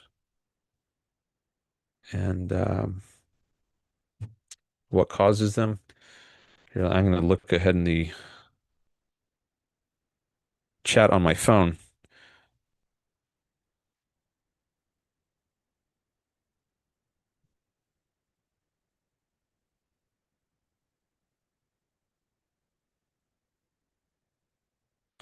Okay, I might come back to these from Prince Wilcox, but I want to look at these from Dispel. Dispel Marketable Archive. I'll just call them Dispel for short. Because I like to spread the time around among different people. And I've engaged with Prince Wilcox for a while, but not as much with Dispel. So I want to see what he says. Um, see if I switch over to my Zoom window, is that going to change what I see on screen? I'm going to test that now. That's something I'd like to know because I want to be able to go back and forth between these windows and know if it's changing what you see on screen here. So let me try that. All right, I just switched from Chrome, my internet browser, which is where you see the chat, to my Zoom application. And I'm looking on my phone to see if it changes. And I think there's about a 15-second delay, so it takes me about 15 seconds to see if it changes to my zoom witness. So far, I don't see a change, which I guess is good because I didn't want it to change. So you're still seeing my Chrome window. Okay. So I guess I can go back and forth between Zoom and Chrome, and you won't notice the difference. All right. So here, Dispel back in the chat now. Dispel says I can submit the same rebuttal without calling you silly. 100%. Okay, well that's good. Then he says, don't let it trip you up though. You are as serious as you believe you need to be. I believe you are serious as well and should seriously attempt to refute. Okay. Well, I think, yeah, when you call someone silly, that's a way of saying you're not taking them seriously. But even if I take myself seriously, um, but someone else doesn't and gives voice to that fact, I can still have a problem with that. And I think rightly so.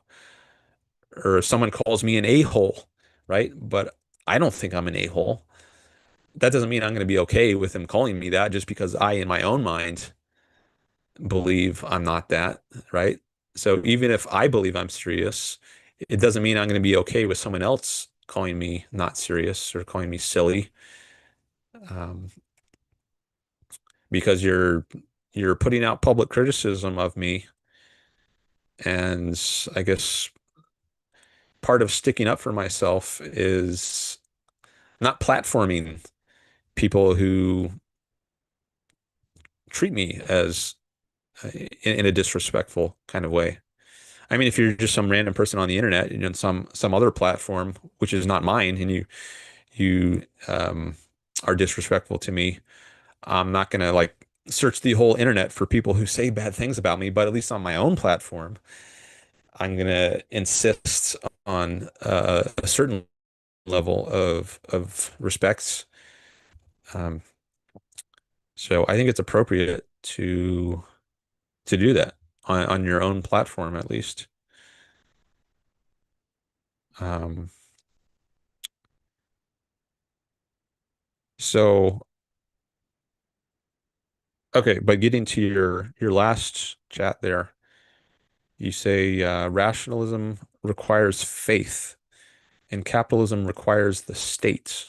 And you put that in quotes. So are you distancing yourself from that view? Why do you put that in quotes? Is this not your own view?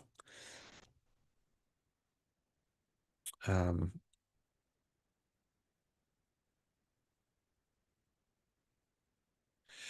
as to rationalism requires faith, why do you say that? And what do you mean by faith? I take faith to be believing things without reason. And I don't know, what do you mean by rationalism? You mean following reason? If so, why would that require faith? If faith means believing things without reason.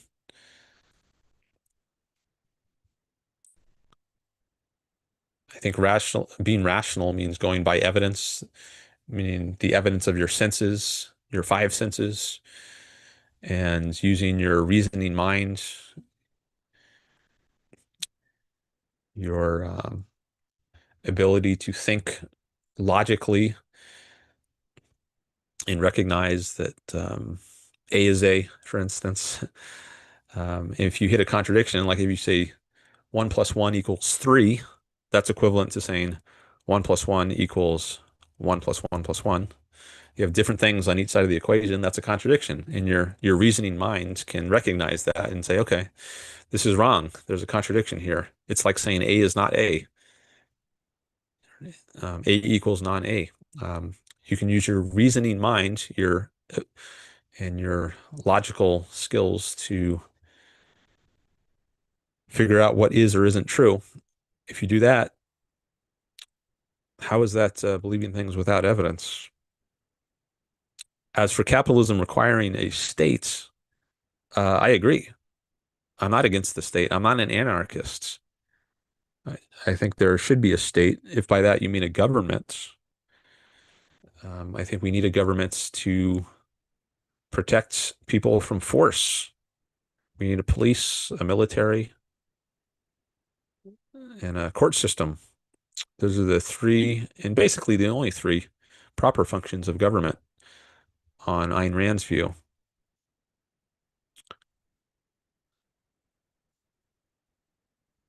She's not anti-state like the libertarians, or at least many libertarians, and Ayn Rand distanced herself from libertarians.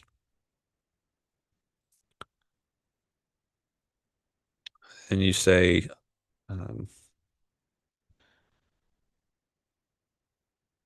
actually, I'm going to let me test something for a second.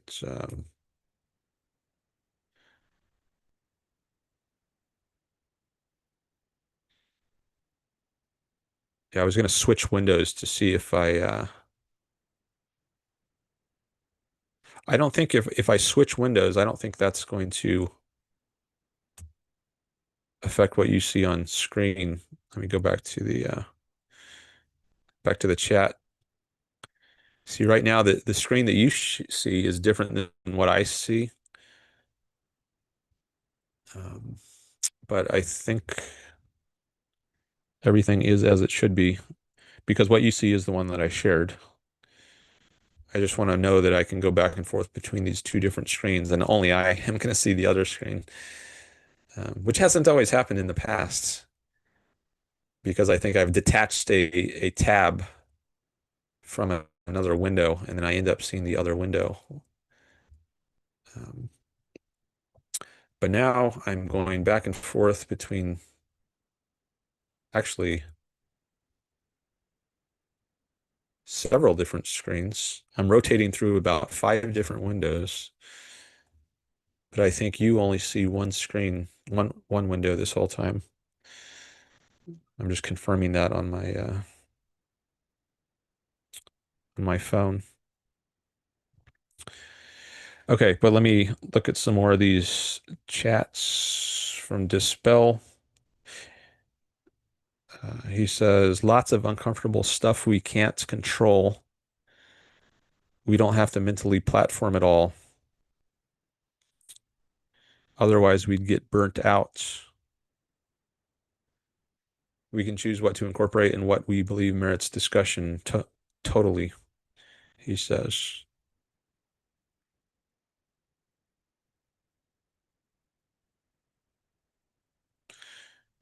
And then he says, it's not just my own view, but the view of a plurality. What is not just your own view?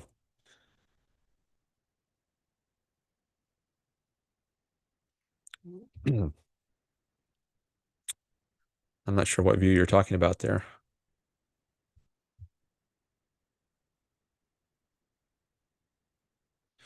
And then you say you're conflating empiricism and rationalism. Why do you say that?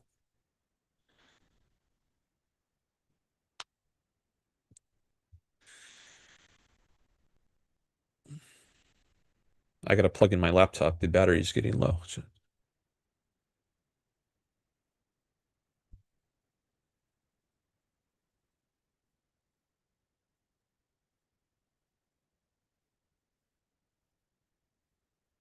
All right, now I'm plugged in.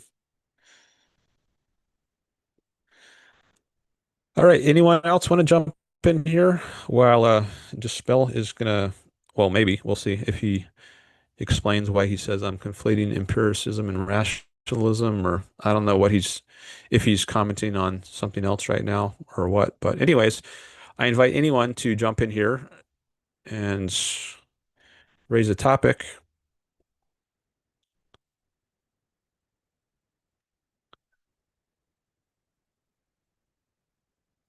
or call in.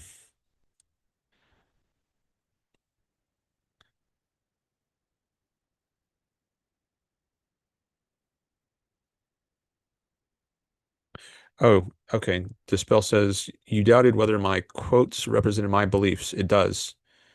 You use being rational to define why rationalism omits belief.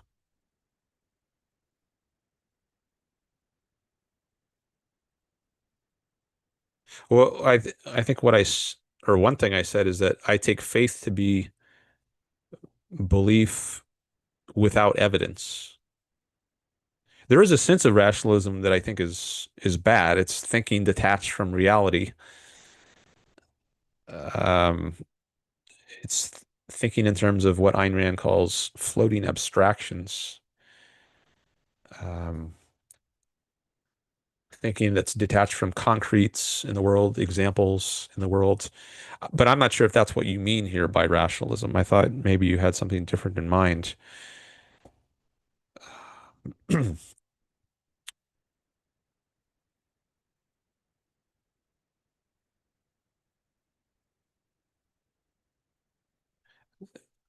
I think being rational doesn't omit believing things. It just means believing in things on the basis of evidence, sensory evidence, or on the basis of logic.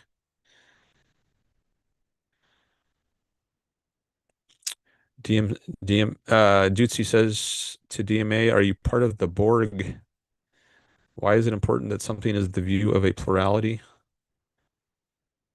And then he says the Borg is a fiction. Obviously, it's important when when is the view of a when it's maybe you meant to write when it's the view of a plurality.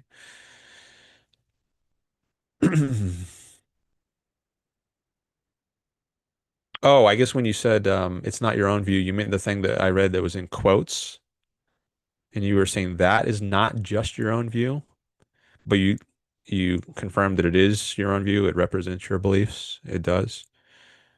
Where was that part? Oh yeah, here's the thing in quotes. Rationalism requires faith and capitalism requires the state. So I guess that's what you mean when you say that's not just your own view, but the view of a plurality. Well, what do you mean by a plurality? Just many people?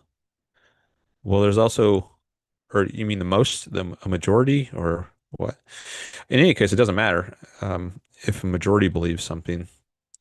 At least in this case, maybe that's relevant for some things. Like some things I think can be appropriately, you can decide by a majority. Like I did a poll on my chat as to whether people wanted me to show the chat on screen or not. And I think it could be reasonable to go with what the majority wants. It doesn't have to be what I do, but if it's like, should we vote? Should we kill Socrates because he was corrupting the youth? And a majority of the Athenian assembly votes to kill Socrates. That's not something that you should go by majority vote or plurality or whatever. So the state should protect the rights of individuals to express their own viewpoints. It's not right to kill people you disagree with. So that's not something that should be open where it matters what the majority or plurality wants. Um, Dispel says, I agree with you, Dan. Rationalism requires faith. Well, I don't agree. Well, what do you mean by rationalism? Because I said being rational. Well, I will say it now. Being rational doesn't require faith, but rationalism, if you mean by that a corrupt method of thinking that is detached from concrete reality, maybe that in some way requires faith. But I'm not sure what that means to you. What do you mean by rationalism? Because I think that term has different senses, and I want to know in what sense you're using that term. You also talk about faith in evidence. What does that mean? What is what is faith in evidence? Faith is what you have when you don't have evidence. If you just mean confidence by faith, which I think is what many Christians or religious people try to interpret faith as meaning, then I think that's not the relevant sense of faith. Like I could say I have faith that my friend will call me back when he promised to. Um, I don't typically speak like that, but sometimes people use that term where they just mean, I'm confident my friend will call me back when he said he was going to. But that's not the relevant sense of faith. There's also a sense of faith where it's opposed to reason. Like I might have reasons to think my friend will call me back. The reason I'm confident is because he's been reliable in the past. He's always done that in the past, let's say. And that's why I have quote faith that he'll call me back. But um, there's certain senses of the term faith where you say like I'm gonna just take it on faith. When someone says that, it has to be contrasted with something else, or else it's meaningless. Like we already have the method of logic and reason and going by your sensory evidence. You could say, I take it on the evidence of the senses, or I take it on the evidence of reason. Um, but in religion, when it comes to something like the Trinity, like how can Jesus be all God and all man and all Holy Ghost, or however it's supposed to work? You can't really rationally make sense of that. But take it on faith. That's what it's just an article of faith. So in a religious context, the term faith doesn't just merely mean confidence. It means something different, something that your rational mind cannot comprehend, something that goes beyond reason. Um, it doesn't make sense to the intellect. So that's the relevant sense of faith here when we're discussing um, reason, reason versus faith. So it's important not to equivocate on these different senses that faith has. Another time that faith is sometimes used is like when someone says, you're not being good faith in a discussion, meaning you're not being sincere, you're not being honest. And I think I've actually used that sometimes myself. I usually like to not use the term faith at all, but there are certain senses of it, like being good faith or bad faith in a discussion, or being faithful, like to your spouse, where it can just mean you're not cheating on them. I think there are certain uses of the word faith or cognate terms like faithful, which are fine and don't have anything to do with the religious sense of faith, where it means believing things without evidence. So let's not equivocate on our senses of the term and make sure we're using it in the right sense. In a discussion like this, when we're talking about reason versus faith, the relevant sense of faith is not confidence. It's believing something without evidence.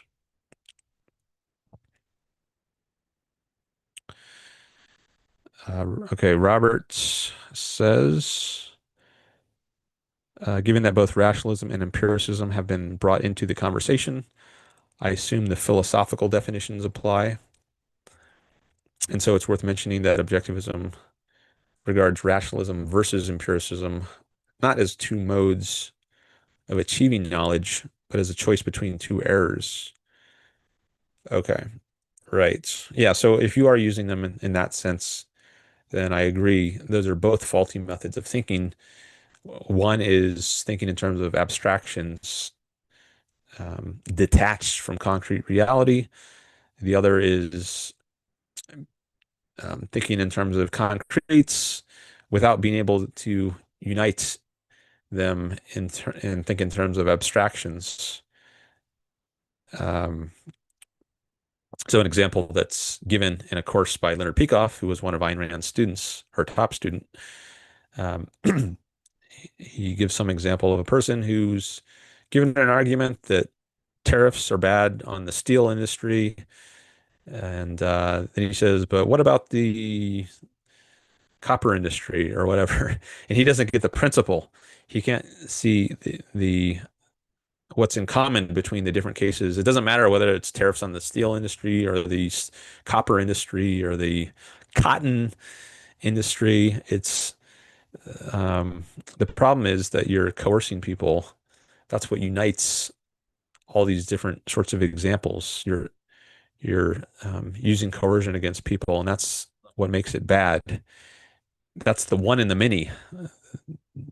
But if you can't find that one thing that unites the many different cases, if you're just stuck on the level of different cases, then you're committing the error of empiricism Empiricism means well, there's different senses of that term, but part of it means you think knowledge is derived from sensory observation. And I think that's true as a starting point, but that's not where knowledge stops. It's the basis from which knowledge begins, but you can progress beyond the level of concretes that you directly observe and form abstractions, abstract principles like coercion is bad, coercion throttles the mind, and the mind is man's means of survival, and therefore coercion is anti-survival, anti-life. If you can't rise to these higher levels, if you're stuck at the level of concretes, then you are committing the error of empiricism. And likewise, if you're stuck at the level of abstractions, like if you say reason is man's means of survival and coercion throttles the mind, but you can't tie that to, you can't see how that implies that okay, I guess it means it's bad that Trump is passing tariffs on um, this or that industry. If you can't tie those abstract principles to concretes and see how the abstract principles applies in the real world, um, in the world that we perceive with our senses, then you're committing the error of rationalism. You're in a floating world, a castle in the sky. Um, so what you want to have is your abstract conclusions tied to your concrete observations, and the concrete observations give rise to your philosophical abstractions. They're not detached from each other. And I think that's how Ayn Rand's mind worked. She had a very excellent, outstanding um, grasp of the connection. She derived her philosophy inductively from concrete observations. No one, there was no objectivism until Ayn Rand. She derived this philosophy from reality.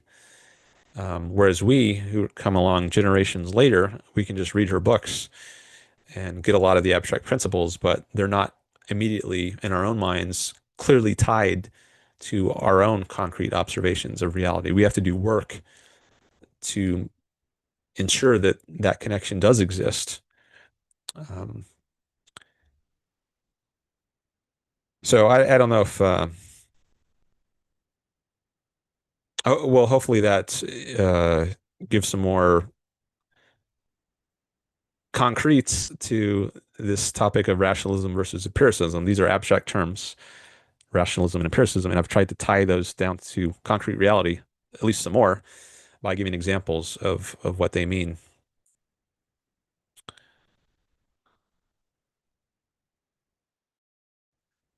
Robert says objectivity rejects both ungrounded thought, disconnected from perception, and thought reduced to perception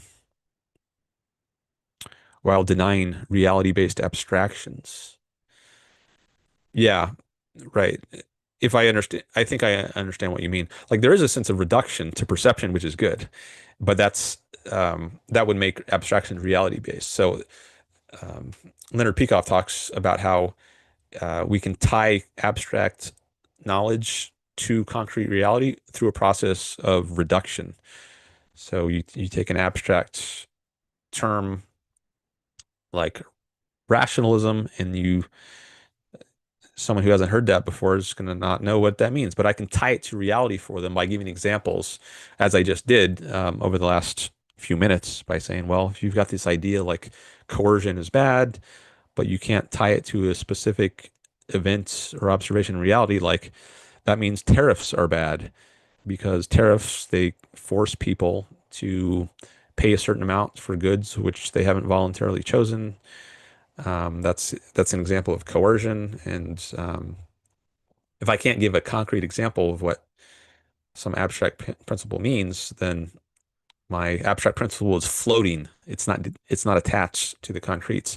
And through a process of reduction, which I haven't fully illustrated, but if I tie some abstract principle or concept through a series of steps back to concrete reality, then I've engaged in a process of reduction, and that's a good thing.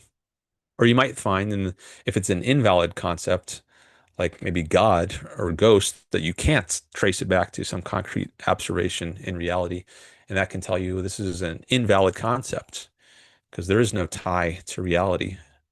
It just has a vague kind of woozy meaning, which has some kind of people use emotion to guide them in how they use the term, but there's no objective meaning to what this term refers to in reality.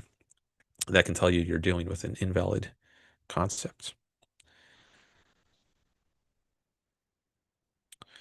All right.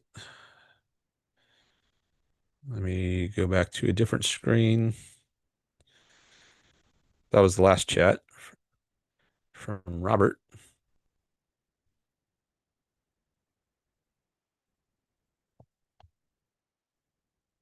All right. Got a lot more likes. Thank you for those.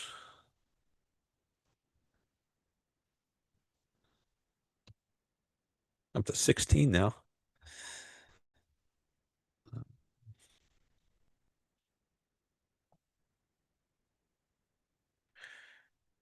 Might want to take a break at some point.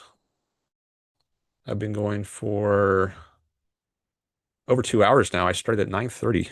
Earliest start time ever for me, I think. 9:30 Pacific.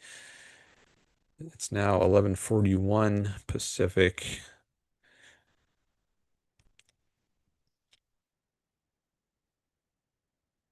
Um, okay.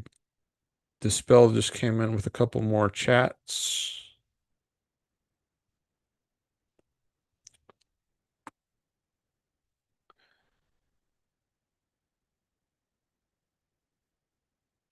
Which I think are going to show up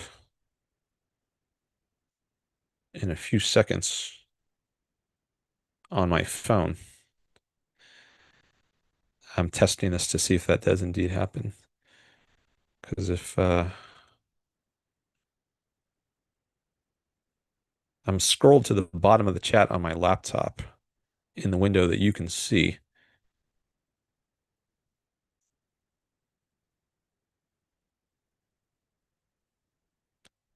but I don't know why his chats aren't showing up there yet on my phone.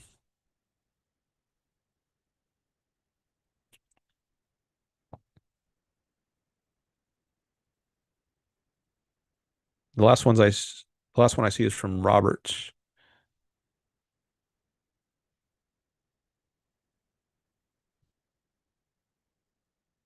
Hmm, strange.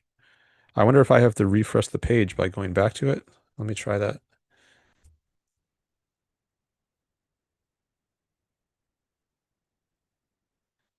Oh, it looks like they hadn't loaded yet.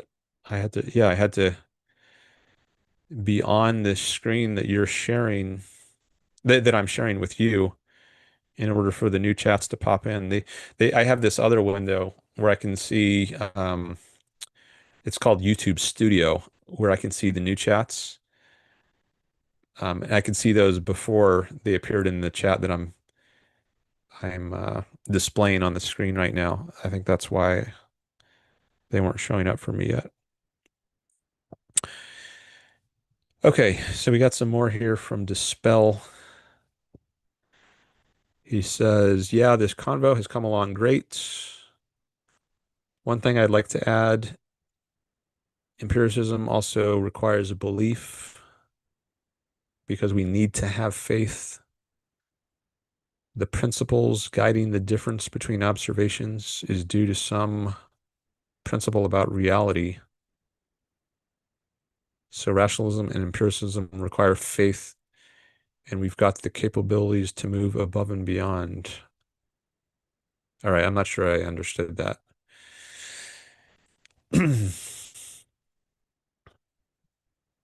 I'm sure I didn't understand that. I'll have to read that again. But I'm glad you think the convo has come along great. And then you say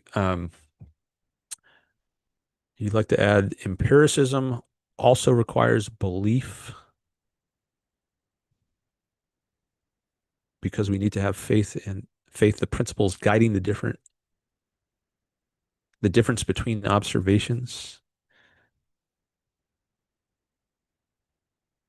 is due to maybe by faith you mean belief? Do you mean the same thing by faith and belief? Because is that it seems like it might make some kind of at least internal sense of what you're saying if you say empiricism also requires faith because we need to have have faith, the principles guiding the difference between observations is due to some principle about reality.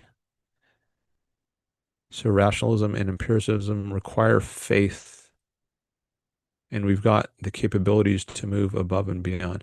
Okay, I'm still confused. So I'm going to type in the chat here. Maybe that will help if I actually put a chat in. I'm going to say, um,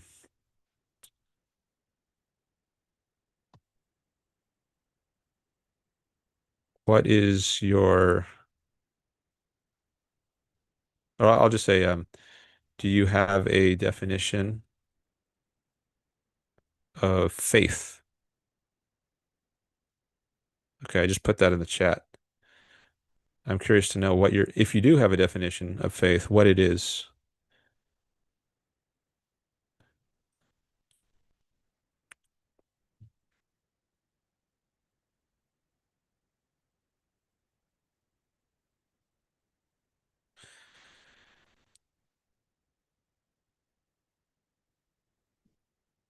All right, I see we got 14 people watching now, looks like. That's good to see. Thanks for coming by. If anyone else wants to join the chat with a comment, a question, or just say hello, I encourage that.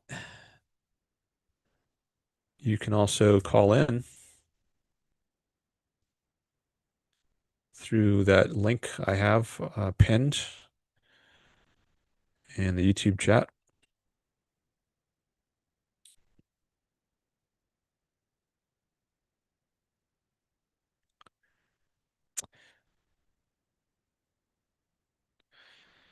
Maybe now is a good time for a break since I'm caught up in the chat.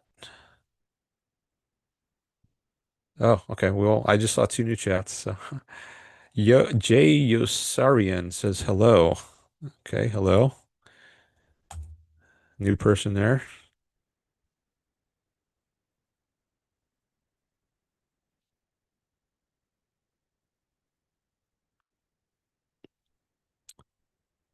Um,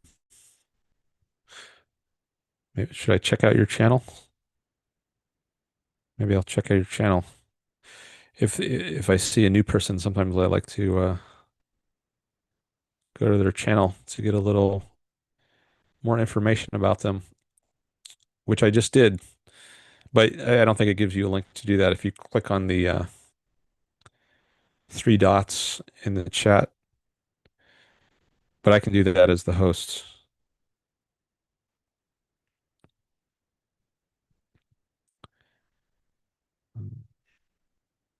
Oh, one thing I haven't done yet is go to the leaderboard. Okay, I see we got a couple more chats. Maybe I'll check out the leaderboard a little later. See, that gives me a view of all the chatters at once. Sometimes that's interesting to look at. Okay, Robert says, is acknowledging identity, causality, logic a matter of belief, faith, or is it a matter of axiomatic concepts we learn from experience and thoughts? Maybe that's a question for Dispel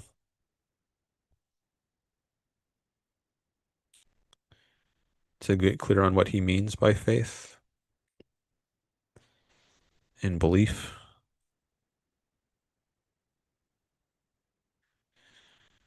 Okay, then Dispel says, you'd like me to commit an abstraction fallacy and use language to distinguish between faith and belief. In all reality, I do think you understand. No, I don't understand what you mean. I think there's something going wrong here if you think there's a problem, if you think I'm committing some fallacy by asking you to define your terms. You should be able to define your terms unless they're axiomatic concepts. So axiomatic concepts are ones that you can't break down further. Like consciousness is an example. Like, can you define consciousness? No, it's just awareness. You can give synonyms of it, but then if I say, well, what is awareness? Consciousness? You can, so there's certain terms which you can't break down any further. Um, they're just you directly observe their reference, and you can't define those, or you can define them ostensively. You can give an ostensive definition. That's a term that's a technical term for this sort of definition. Or like, what is definition by pointing? I think that's how it's sometimes understood. Ostend, I don't know if there's some Latin word meaning to point out or something, but like, what is the taste of cucumber? Maybe that's something you can only know by having the experience. You have to eat a cucumber. And that's kind of an ostensive definition. If we give a name to that taste and we call it cucumberish, what is a cucumberish taste? Can we define cucumberish? Um, no, all you can do is say eat a cucumber. That's what it's like. Now you could try to say, well, it's kind of like green pepper, but it's a little more bland or something. Like you can try to find some related sensation and use that to give a person an idea of what someone tastes like. But when it comes to just uh, root sensations that we experience, like if you never had a green pepper, well, then saying that it tastes kind of like a green pepper is not going to help you. But there's certain things which you can only know directly from experience, and you can't put them in terms of words, right? Words are something that we um, learn after we've had a bunch of experiences, like an infant, not an infinite, an infant who is just born has no words at all, yet the infant has all these experiences. And over time, he or she learns to apply words to his experiences, but the words come second, not first. First are the experiences, and then we give words to label those experiences. But there's no way to, if you have a word that is just a label for an experience, there's no way to further define that because the experience is just basic. It's brute. It's just a brute given. So if you're dealing with an axiomatic concept or a concept of sensation, then it's invalid to ask for a definition. But I don't think belief or faith are axiomatic concepts. I do think those can be understood in terms of other concepts. So there's no fallacy um, involved in asking for a definition of those concepts. If they were axiomatic concept, that would mean you just know directly what a belief is or what faith means. But that's not true. That's something you have to learn. Um, like a child has to learn what faith is. You can say, "Oh, it's when like you don't you believe something." So actually, I define faith in terms of belief. I understand it as belief without evidence. So belief is a more basic concept.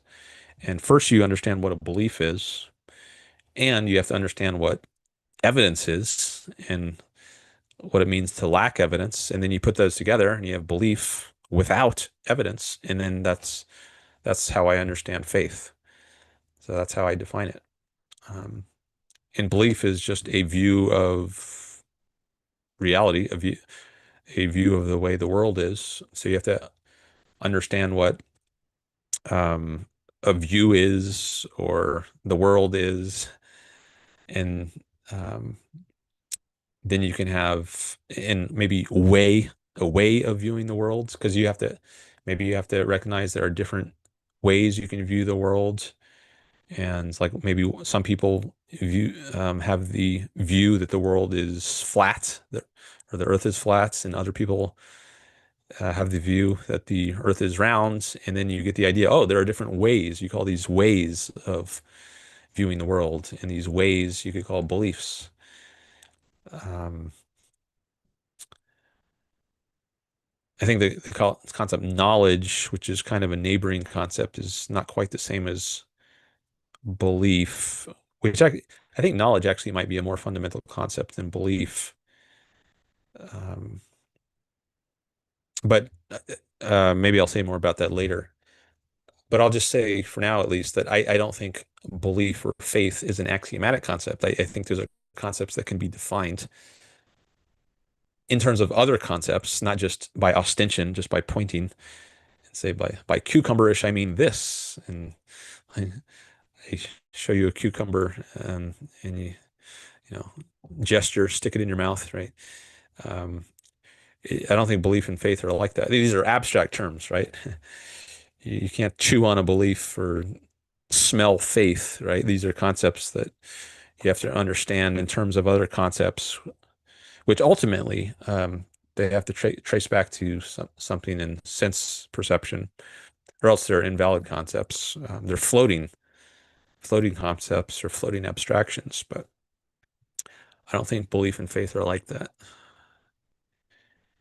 They can be understood in terms of other concepts. So you need to be able to define those concepts.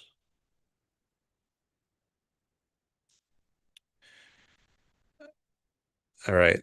Florida Nix says, I call it gross. Do you mean the taste of cucumber? Is that what you?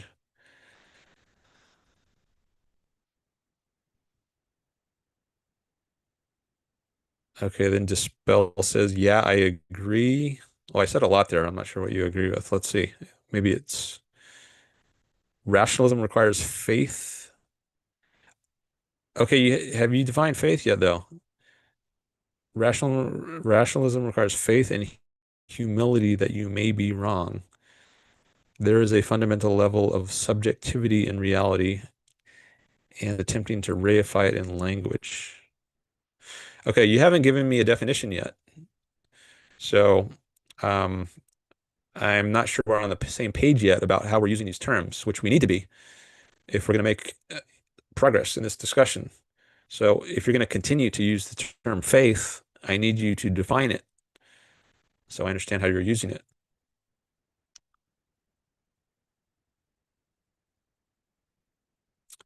Florida Nick says yes, cucumber. Yeah, I don't like cucumber either, just by itself. I mean, if you eat it with something else, then I can tolerate it. Okay, Dispel says we don't agree. I don't need to define faith. All right, well, then then we can't proceed. So if you don't think you need to define faith, then I don't understand how you're using the term, and I can't engage with you.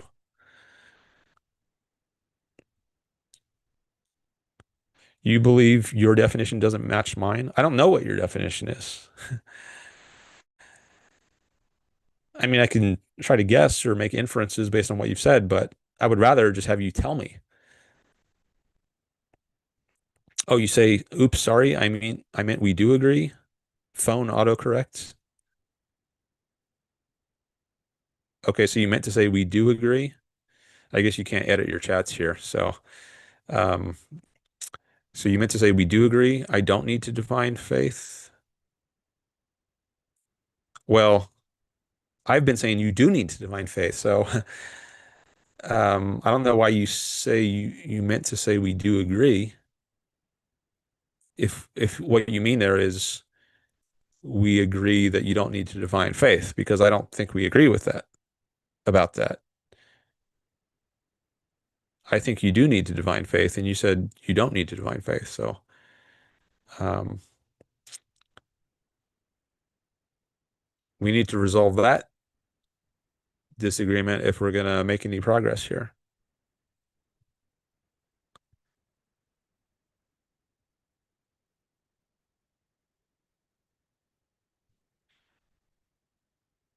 And I don't, I don't believe there's any fallacy. I talked about that. I guess that's your reason for thinking you don't need to define it, but I discussed that. Um, okay, you say you're saying I need to define faith because you don't believe we have the same definition. No, it's that I don't know what your definition is. I mean, I've guessed at certain points that maybe by faith you just mean belief. I think I might have said that at one point, but I'm not sure what your definition is. So I'd like you to just tell me.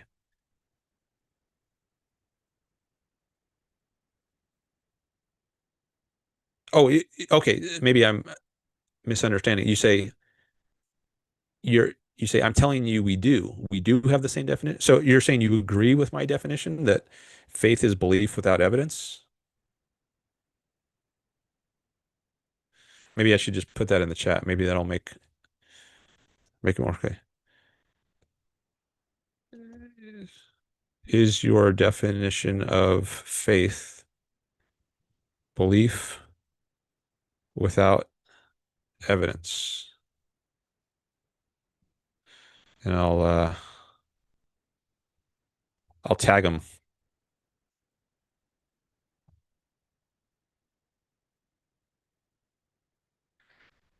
And it looks like Florida Nick is saying that too. Maybe he means that he agrees with your definition of faith. Okay, I guess we'll find out shortly. Robert says, so faith designates blind acceptance of a certain ideational content, acceptance induced by feeling in the absence of evidence or proof, according to Ayn Rand. Okay, right. Yeah, I think that's how she understands it, at least the relevant sense of it. Let me go to the lexicon. I don't know if there's an entry on faith in the Ayn Rand lexicon. That's what I'm looking up right now. Oh, yeah, there is. I'm going to share that. Oh, this is the first entry is by Leonard Peikoff, actually. So now I'm curious what's going to happen because I have two different windows I'm going to share. Oh, I guess I have to stop the first screen share unless I can somehow merge this window with the one I'm sharing. Maybe I'll do that later, but for now, I'm just going to stop this for a second and then share the Ayn Rand lexicon entry. Here it is. Faith. So Leonard Peikoff, this is Ayn Rand's student, says faith designates blind acceptance. Oh, is that the one that Robert just put in the chat? Designates blind acceptance of a certain ideational content, acceptance induced by feeling in the absence of evidence or proof. Yeah, I think that's what Robert put. Um, see, can I share those both side by side, or I want to put those in the same window? Here, let me try this.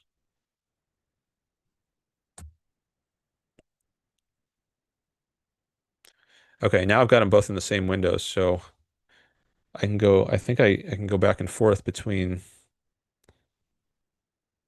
the chat window and this. Okay.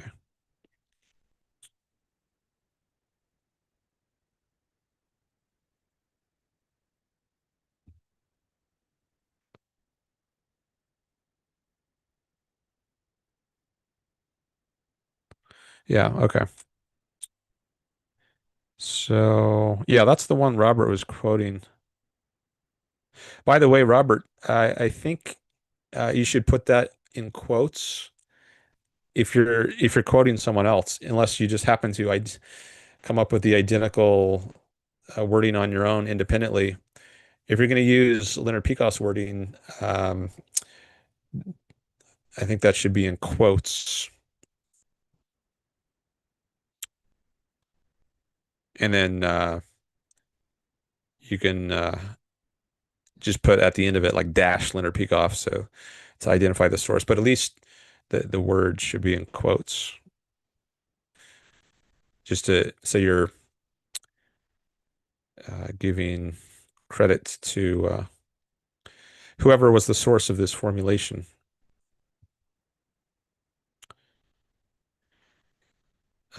Oh, you say according to Ayn Rand. Maybe you meant according to Leonard Peikoff, because this is from the Omnis Parallels.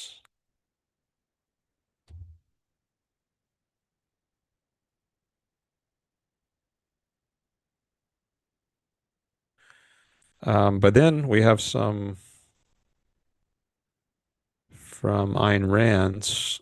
I don't know if she uses the word faith. Oh yeah, she used the word faith there. Um,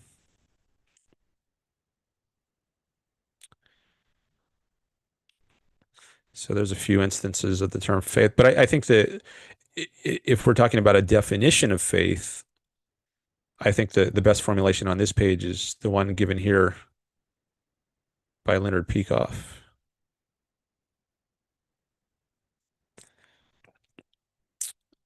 Okay, Robert says some associate faith with induction, the so-called leap of faith.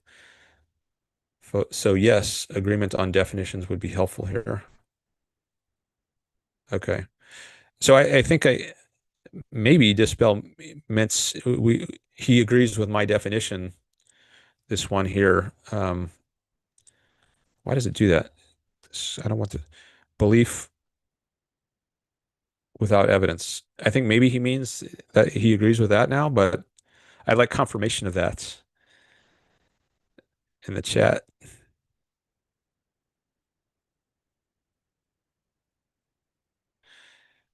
Okay.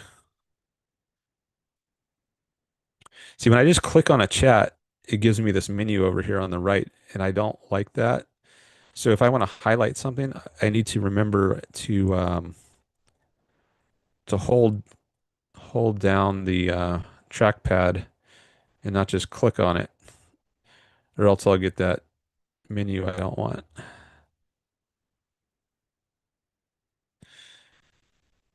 Robert says, me, I find it challenging to remember that most philosophically minded people regard the problem of induction as unsolved and unsolvable, and so regard inductive truths as beliefs or matters of faith.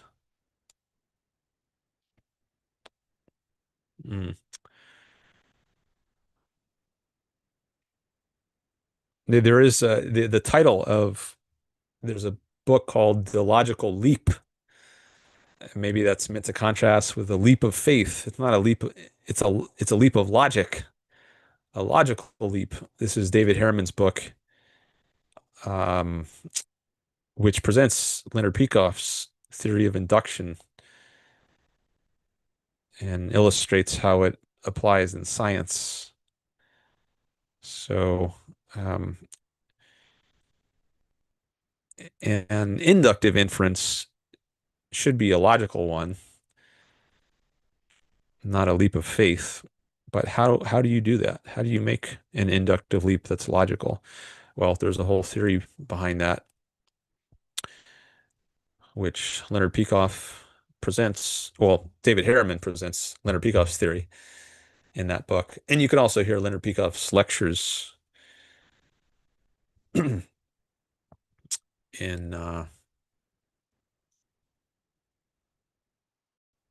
Induction in Physics and Philosophy. I think that's the title. All right, here's something I want to try. See if I can pull up that lecture in a different window and then attach it to this one so that it appears on the screen. So I'm going to go to a different tab. And right now, I don't think you can see that. And in that tab, I'm going to look for induction in physics and philosophy. And I'll search also on Leonard Peikoff. Oh, it's okay. Yeah, I thought it was online in a course. I think you can hear this for free then. That's amazing. That's great. So what I want to try to do here is detach this tab from this window and merge it. Okay, now I think you're seeing it. I just tried to merge a new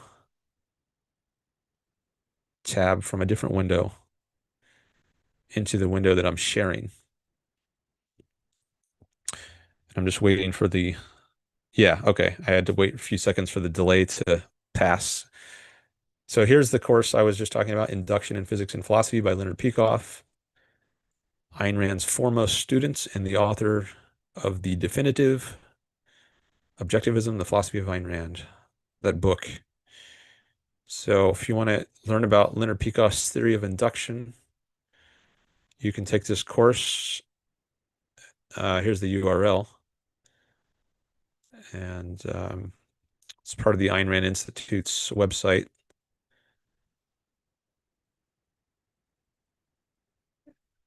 Here's a description of it. These historic lectures present for the first time the solution to the problem of induction, and thereby complete, in every essential respect, the validation of reason. So Ayn Rand did not have a theory of induction, and that was one area of epistemology that she did not work on. But Dr. Peikoff's theory is based on Ayn Rand's epistemology, and it integrates with her theory of concepts, which is discussed in her book, Introduction to Objectivist Epistemology.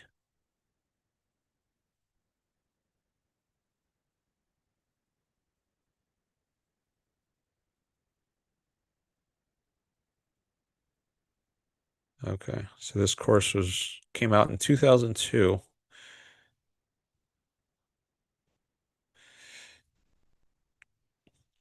All right, let me go back to the chat window.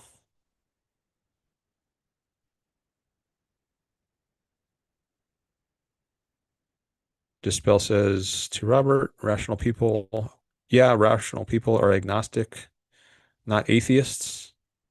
Okay. Well, objectivism is an atheist philosophy. As I say on my background, atheism is part of the philosophy. We're not agnostics. We don't say, well, maybe there's a God, maybe there's not a God. We don't know. Um, well, there's different types of atheism, actually, and I've discussed this in previous live streams. There's the kind of atheism which is just the absence of a belief in God. You might call that soft atheism, but then you might have a stronger or harder position that says, no, positively, we can say there is no God. And I think you can maintain both of those positions, at least on a certain understanding of what God is. Like if you take God to be um, a being who is omnipotent and can work miracles, you might think, well, that's impossible because miracles, they violate the law of causality or the law of identity. Um, Things have a certain nature. You can't just turn a rock into you can't make a rock squirt water out of it by tapping it with a staff, as Moses does. Um, you can't part the Red Sea like that. That violates the the identity of the things in the world, and that involves contradictions. Um, so if you think contradictions are impossible because A is A, you can't have contradictions, things being not the way they are, acting in contradiction to their nature, and then you can say, well, there's no God. So I think you can positively say there is no God, not just you lack a belief in God, if you understand God to be something that violates the metaphysical nature of reality, the basic laws of the universe.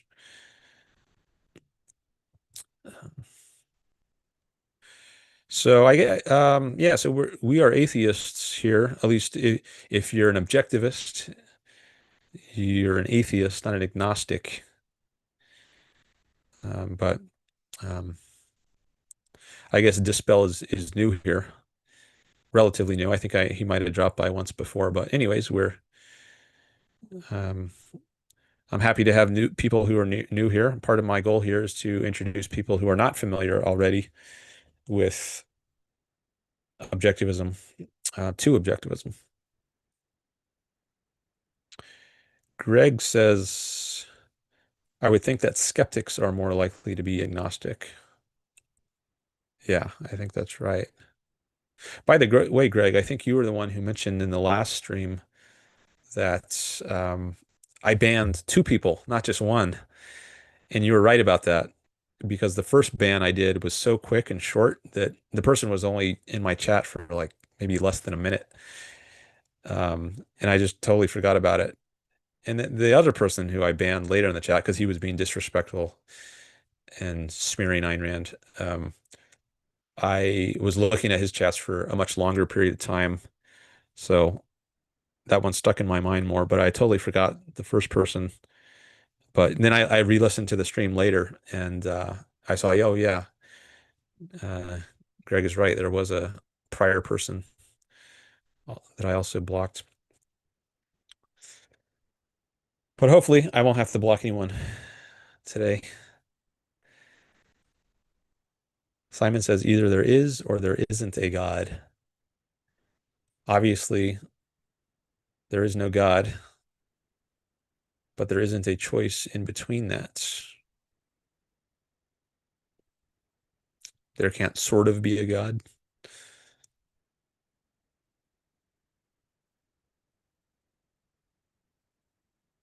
God is just an epistemological error people fall into,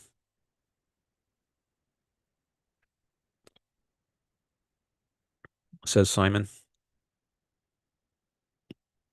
Greg says agnosticism is the abdication of wrestling with the law of the excluded middle, the law that says things are either A or non-A.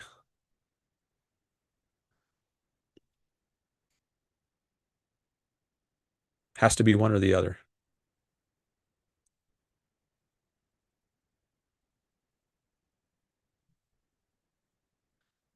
You're either tall or you're not tall. You're either short or you're not short. You can't be, you have to be one or the other. Now, that's not the same as saying you're either tall or you're short, right? That would be A and B, not A and non-A. Because you might be sort of average heights, in which case you wouldn't be tall, you wouldn't be short, you're just average. So, law of excluded middle isn't a thing must be A or B. It's a thing must be A or non-A. So either you're tall or non-tall. So if you are average height, then you still fit into one of the categories of tall or non-tall. Whereas if the categories are tall and short, you might not fit into either of those categories. Um, so as applies to God, you either believe in God or you don't believe in God. Well, that's to look at it from the belief side. But to look at it from the more metaphysical side, it would be there either is a God or there is not a God. It's not your belief about it. But that too is subject to the law of excluded middle. Either you believe in God or it's not the case that you believe in God.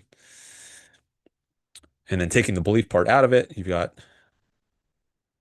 there is a God or it's not the case that there is a God. Um,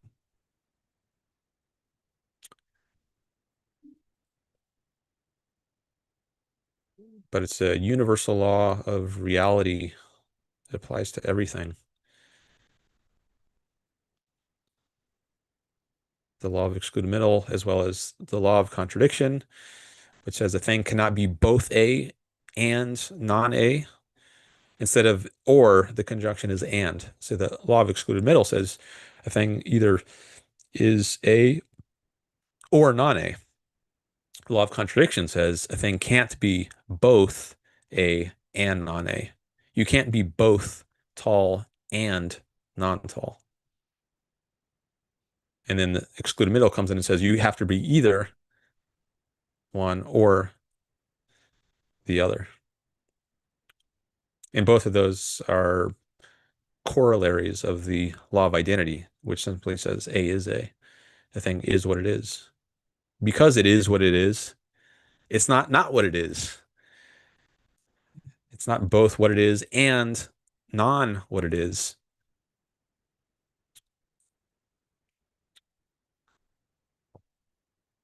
So the law of uh, non-contradiction and the law of excluded middle are corollaries of the law of identity. This is spelled out some more in Leonard Peikoff's book, Objectivism, the Philosophy of Ayn Rand, which I mentioned a bit ago.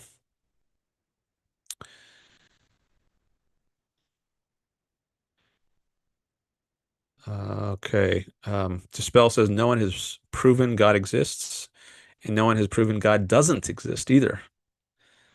Unless you think praying for $1 million and not getting it is proof for the lack of God, which is another leap of faith. Okay. Well, some things you can't prove because they're not subject to proof. Like if God is an invalid concept, if he's purely defined negatively, then you can't prove a negative that something doesn't exist. Um, I mean, in a sense, you can prove a negative, like prove that there's nothing in your pockets. I've given this example before. Can you prove there's nothing in your pocket? Sure, you can stick your hand in it, see if you feel anything, and that would be a way of proving a negative in a sense. But if you're going to allow in the arbitrary, which means uh, things that are not tied to reality, they have no base in reality. Like if I say, well, yeah, I know when you stick your hand in it, your hand in your pocket, you don't feel anything, but there's actually an invisible golf ball in there. And it's this special kind of golf ball which you just can't feel it, and you can't see it, and you can't smell it, and you can't taste it, um, and you can't hear it if you try to tap on it. But it's in there. There is a golf ball in there, but it's just this unique kind of golf ball, which lacks, the qualities that golf balls typically have. That's in there. Now prove that that golf ball doesn't exist. Okay, well, what are you going to do there? Can you prove that kind of negative? No. If you allow someone to make up these arbitrary ideas, like there could be this golf ball that lacks all sensory qualities, then you can't prove a negative in that sense. And so if you take God to be this sort of being, which it can only be defined in the negative, like God is immaterial, he's not material. Okay. Well, then how am I supposed to get evidence? What would having evidence be? What would having evidence look like in the case of God? If you can't define that, then it's unprovable. It's maybe you'd say unfalsifiable. This came up in a previous live stream, and it's no problem that you can't disprove this sort of negative because it's just an invalid sort of concept or idea. Um, you can only prove a negative in the sense of establishing its relation to some kind of positive characteristic, um, like these sensory qualities I was talking about. It's by reference to the lack of the positive qualities that a golf ball typically has. It's white, it's round, it's got a certain hardness. Then you say the absence of that allows me to prove that it doesn't exist. Um, but you can't just prove a negative in a vacuum. Um, without reference to some kind of positive characteristics. Um, This is actually what led me to accept atheism. Like for a year or two in high school, I was an agnostic. Prior to that, I didn't really have a view at all on God. I wasn't raised religiously. I didn't think about the issue. But then in high school, I started to think about it some, and I did for a while have the idea, well, I can't prove there is a God, but I also don't know how you would prove there's not a God. But then I learned about objectivism, and I understood this. I came to learn about this idea of the arbitrary and proving a negative. And once I understood all that, I decided, okay, yeah, I think atheism is a position that makes sense.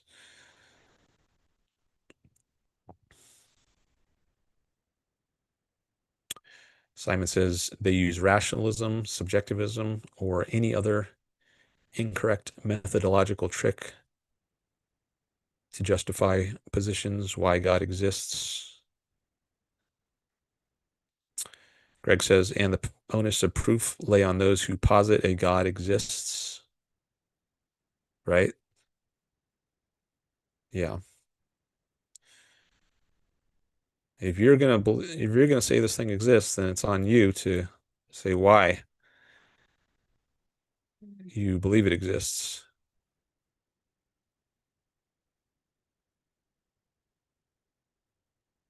Um, it's not on me to say why I don't believe something exists. I mean, all I can say is, well, I have no evidence that such a thing exists. If you can even give it coherent meaning, like that's the first step. Is God even a coherent concept? Like if you think the very concept or idea of God involves a contradiction, like if you think um, to be a God is to have the characteristic of omnipotence, and that means you can something that can work uh, miracles or violations of the law of logic, like God can make A not be A. He can make a rock not be a rock at the same time and in the same respect. Not just crush the rock. Like I can crush a rock, right, with the hammer. I can make a rock not be a rock. I can grind it into sand, but I can't make a rock be a rock at the same time as I'm making it as it's not a rock. It can't be a rock and a non-rock at the same time and in the same respect. So, but if God is omnipotent, maybe he should be able to do that.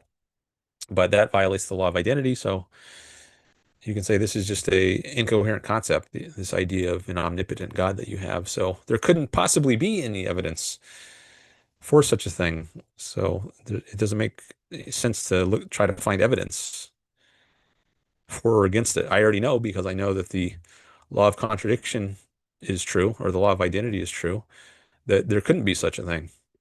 It's like I say, well, what's your evidence that there's a triangle that has five sides? Do you have to go around looking for evidence that there's not such a triangle?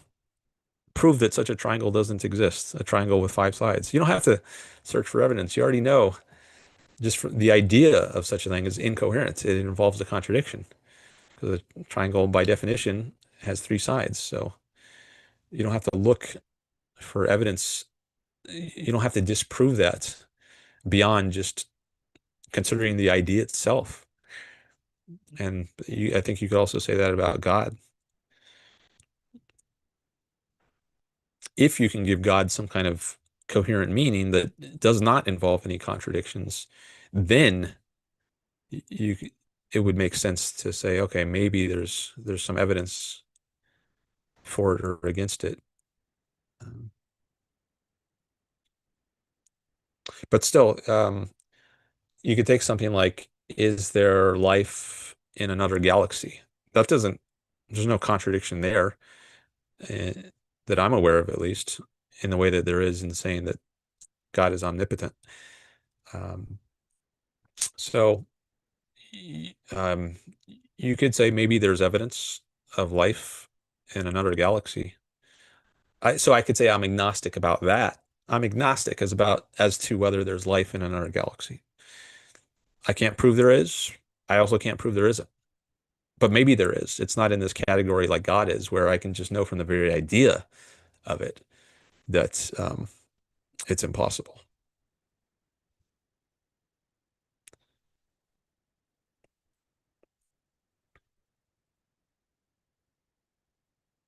All right. Some more chats from Simon and Dispel.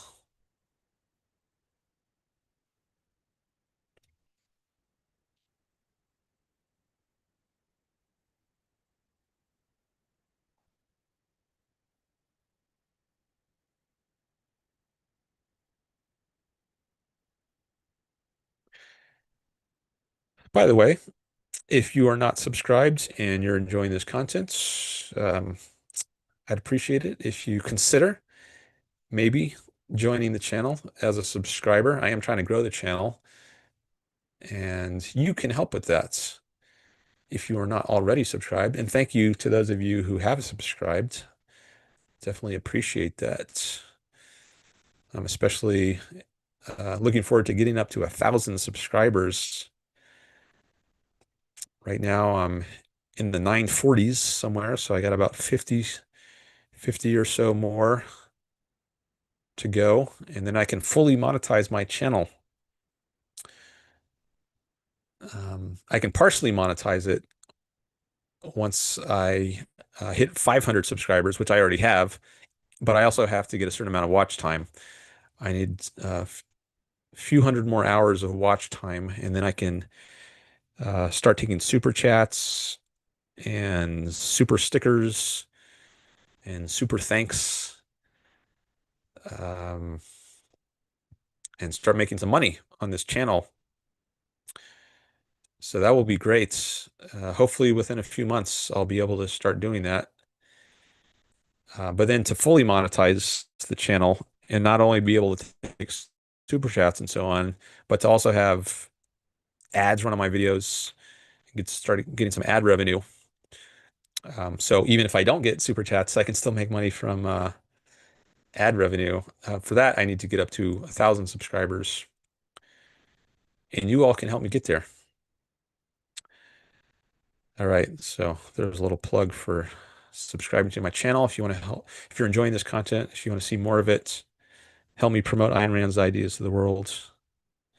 That would be great. And I do appreciate the likes. Thanks for that. Thanks for the shares, the comments. Okay. I like numbers is here.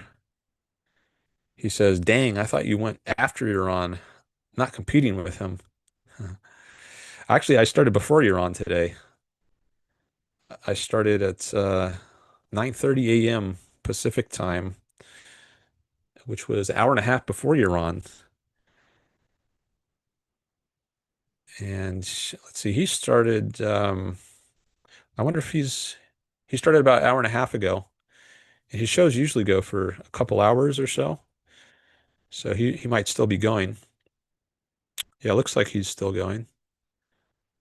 Maybe he's in the Q&A section. See, his channel is big enough that he can already take super chats. And in the last part of his show, that's what he usually does. He replies to super chats. So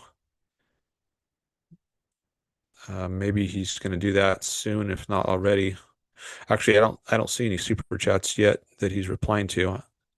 I'm looking in his chat right now. He's received super chats, but I don't see that he's started answering them. But anyways, thanks for coming by to my chat. I like numbers, but they're both being recorded. So if you don't see one live, then you can catch the other one catch it later. Um, he says, I got here late.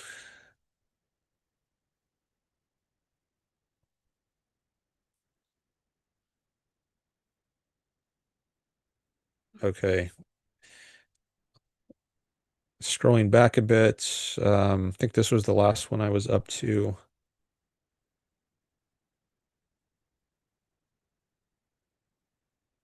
Um, what is this law of excluding the middle? Sounds very against the Socratic and Platonic dialogues. It's a law that Aristotle identified, or at least he identified the law of non-contradiction in his work called The Metaphysics, I think book Gamma, maybe. Um, and I don't know if he explicitly states the law of excluded middle, but I think that's a corollary that maybe later logicians identified. But I think he at least identifies explicitly the law of non-contradiction. A thing cannot be both A and non-A at the same time and in the same respect. Um, so it's a law of logic, uh,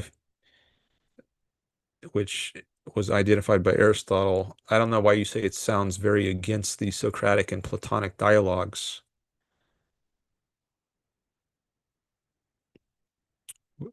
Those did precede Aristotle, but I don't know why you think they're against. I mean, you might think that they're mistaken in various ways, but I'm not sure how you're understanding against there. Like, in what sense are they against the Socratic? Is the law of excluded middle? Well, maybe you didn't understand what the law was since you asked, what is this law of excluding the middle? The middle being like middle ground between A and non-A. So, like I gave the example of tall and non-tall. There's no middle ground between those. You're either tall or you're non-tall. There's no third possibility. So, so if you thought there were, you might consider it like a middle. Like between tall and short, there is a middle ground. You could like being average height would be a middle kind of ground. You're neither tall nor short, but there is no middle grounds. It's excluded. That's what the law of excluded middle points out. When you're dealing with A and non-A, there's no third middle grounds, as opposed to A and B, where there might be a middle ground.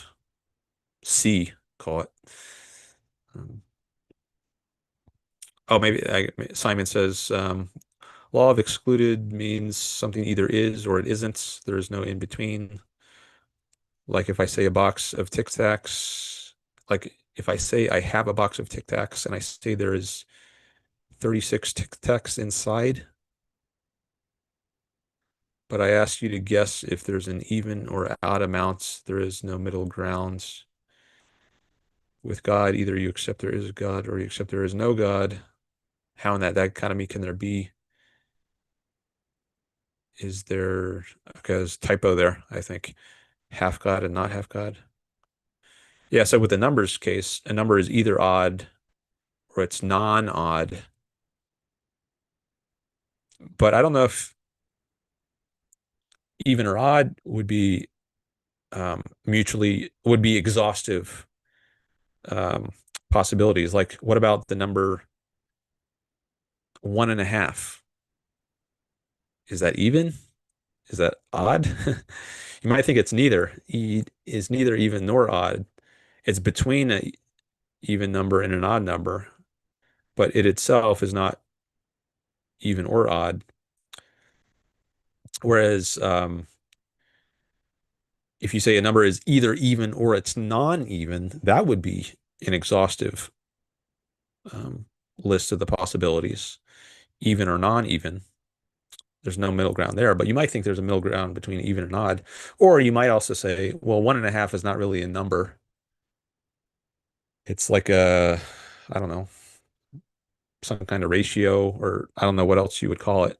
I think Harry Binswanger, an objectivist philosopher who's worked on the philosophy of mathematics, I think he might have argued that the only numbers, strictly speaking, are like the counting numbers, one, two, three, four, five, etc., and that fractions or decimals aren't strictly speaking numbers. But uh, don't quote me on that. I'm not intimately familiar with his view.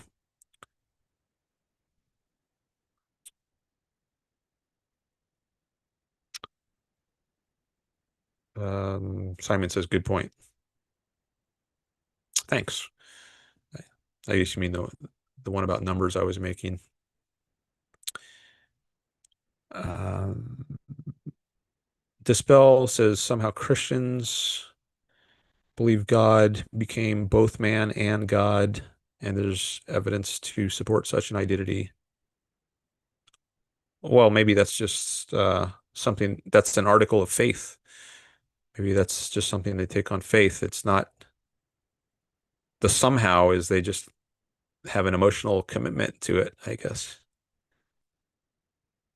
If you think like God is immaterial and man is a material being, how can something be both material and immaterial?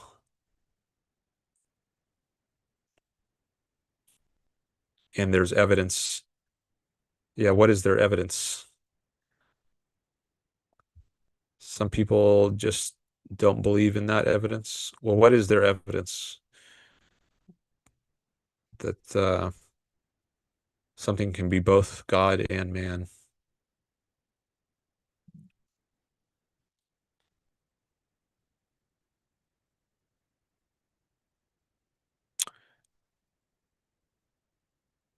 Simon says the evidence that the law of identity was violated. I think of Jesus as an old school David Blaine. He's a magician, for anyone who doesn't know. The chances he was more of a magician than him violating the law of identity are more probable.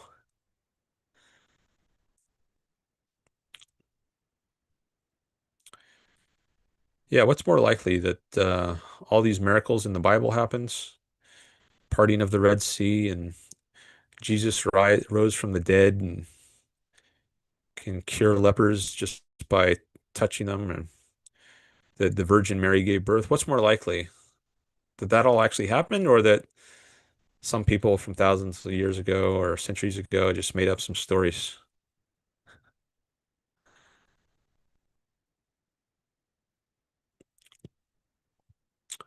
Greg says in Aristotle's works on interpretation and metaphysics, he argued that it was not possible for a proposition and its negation to both be true and that any proposition must be either true or false. Okay. So he affirms both the law of excluded net, the law of excluded middle, and the law of non-contradiction. I've also heard it called the law of contradiction, just different names for the same thing. Law of non-contradiction or the law of contradiction is both the idea, both names for the idea that a thing cannot be both A and non-A. Now this part, any proposition must be either true or false. I think you could argue some are neither true nor false. They're actually arbitrary. And this is the point made in Leonard Peikoff's book, Objectivism, the Philosophy of Ayn Rand's. Um, like if I say, um, there is a dog in another galaxy. Well, maybe you could say in a metaphysical sense, it's either true or false, but in an epistemological sense, it's arbitrary. Like there either is a dog in another galaxy or there's not a dog, i.e., it's false that there's a dog in another galaxy. It's either true or false. That's just the nature of reality. There either is or isn't a dog in another galaxy. But epistemologically, when it comes to what someone knows, then you can have a another status, the arbitrary, where there's just no evidence one way or the other for the truth of the claim. So, um, if I say there's a dog in another galaxy, that would be an arbitrary claim because I assert it as though it were true, but I have no evidence that it's actually true. Um, so maybe you could say, like metaphysically, it's either true or false, but the status it has in my mind is arbitrary. I can't know whether it's true or false. Or even if I said if I said there's not a dog in another galaxy, it doesn't matter whether I say there is a dog or there's not a dog in another galaxy. Either way, it would be arbitrary for me to say it.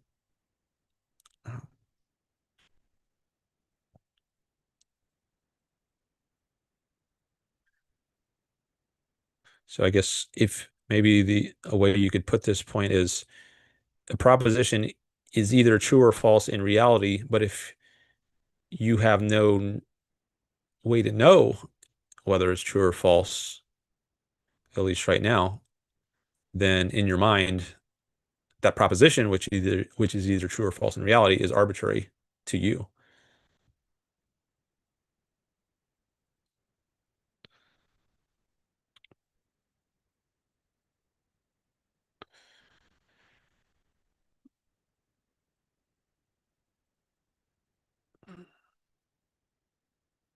Simon says, my writing is horrendous on this tablet, and I'm correcting the typos. My screen cover is scratched and doesn't register all of the inputs all the time. Well, hopefully the context at least will help me figure out what you're trying to say. Usually it does.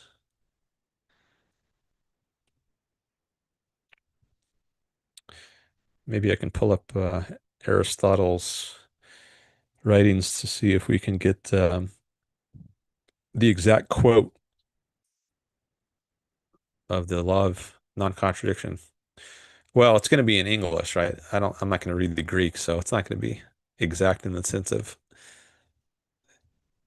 exactly the words in Greek he said, but um, Aristotle, metaphysics, law of non-contradiction.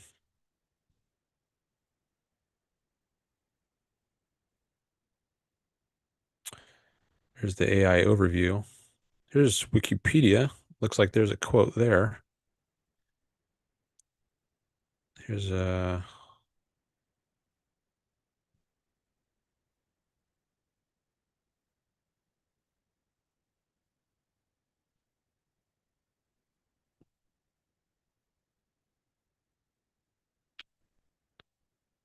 doesn't look like that's the exact quote. Oh, here we go. I found it.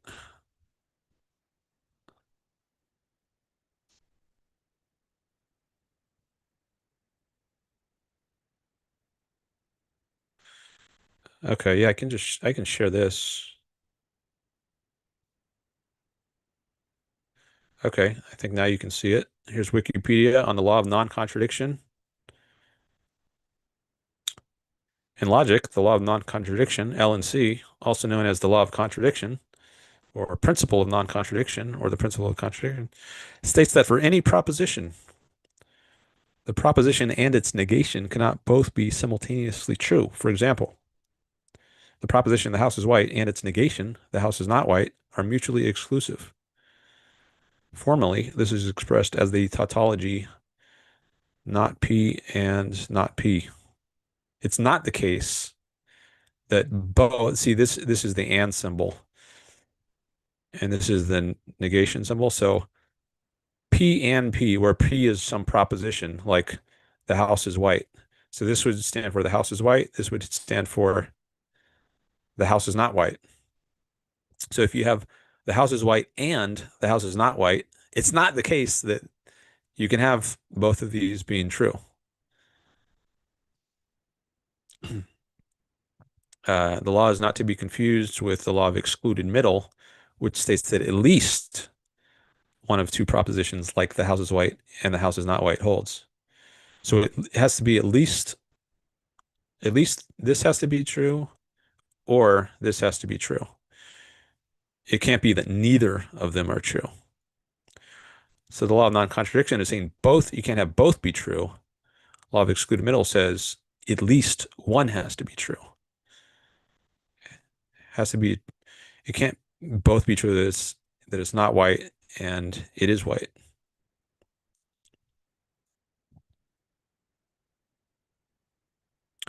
And later, there's a section on Aristotle which gives the exact quote. The traditional source of the law of non-contradiction is Aristotle's Metaphysics, where he gives three different versions ontological. It is impossible that the same thing belong and not belong to the same time to the same thing, at the same time and in the same respect. Like take a leaf, for example. I give this example in one of my videos.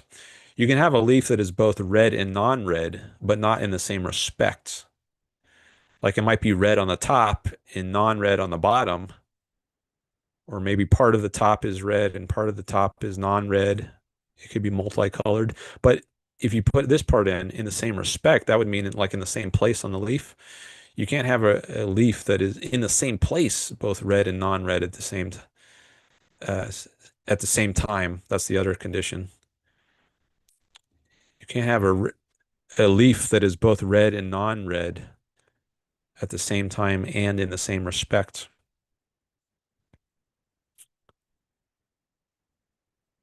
And then there's a psychological version. No one can believe that the same thing can at the same time be and not be. You can't believe right now that a given leaf is red and not red. Like maybe you now believe that there's a leaf on a tree outside that's red, and maybe later you come to believe it has a different color, but you can't right now at the same time believe it's both red and non-red at the same time and in the same respect. Okay, then there's a logical version. The most certain of all basic principles is that contradictory propositions are not true simultaneously. Wonder if there's anything in the lex. I think there might be a quote in the Ayn Rand lexicon about the laws of logic. I think she gives an example mentioning leaves, logic, right on there.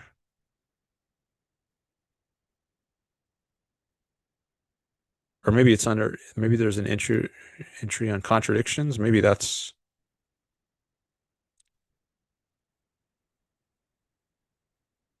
where the leaf is.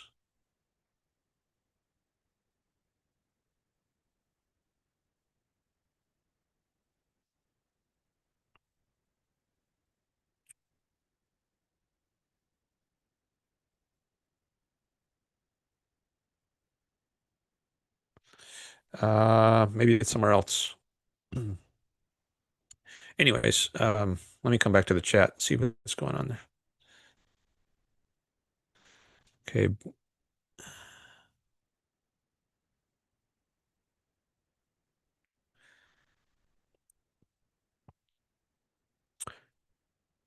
It was the law of identity that was given form many years later, says Greg.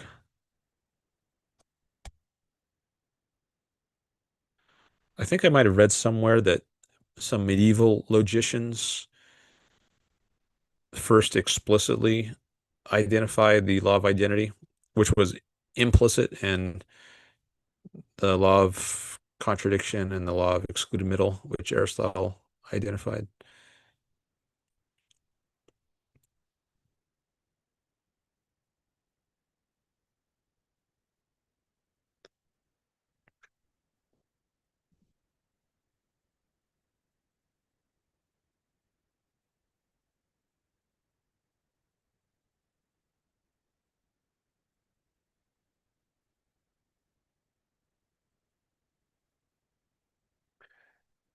All right, how about a break?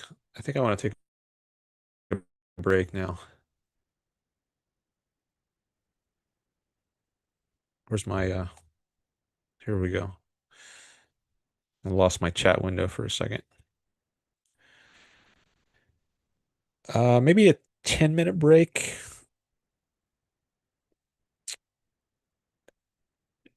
Yeah, I think about 10 minutes.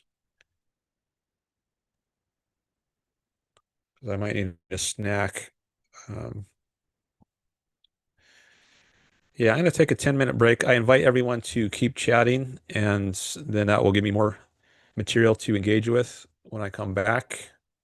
I don't know how long I'm going to stream today, but I guess if we get into some good conversations, then I'll stay on longer. So it's partly up to you all as to how long I go. Um, I have an incentive to go longer, at least as far as watch time goes, because the more watch time I get, the closer I get to my goal of 3,000 hours of watch time in the last 12 months, and then that will help me get my channel monetized sooner. Um,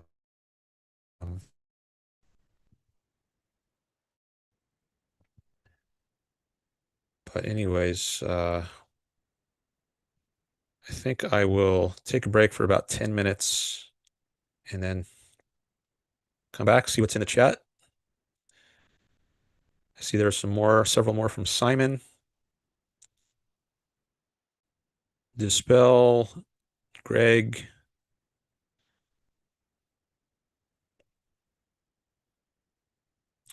All right, so feel free to chip into the chat on any topic or call in if you'd like. All right, I'm just going to turn off my mic and camera, and I think I'll be back in about 10 minutes. All right, see ya.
All right, I am back.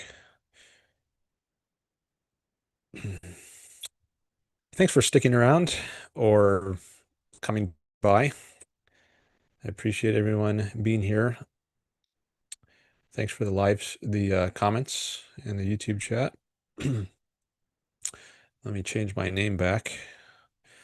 I had to adjust it a few times on Zoom, so when it was displaying on screen, it wasn't too long to get in the information I wanted.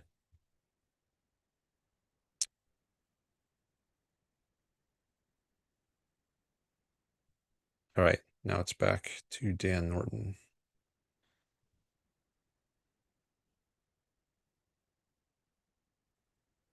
All right, well, we've talked a lot about logic, the laws of logic today. So maybe that will figure in the title once I retitle today's stream.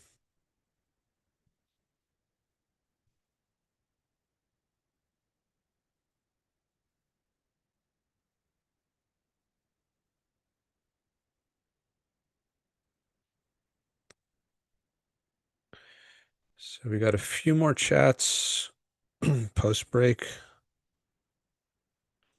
So for anyone who's new to the stream, I promote Ayn Rand and her philosophy of objectivism here. I'm happy to discuss, debate, and chat, or you can call in. There's a Zoom link I've pinned in the chat if you do want to call in. There's also a phone number there you can dial.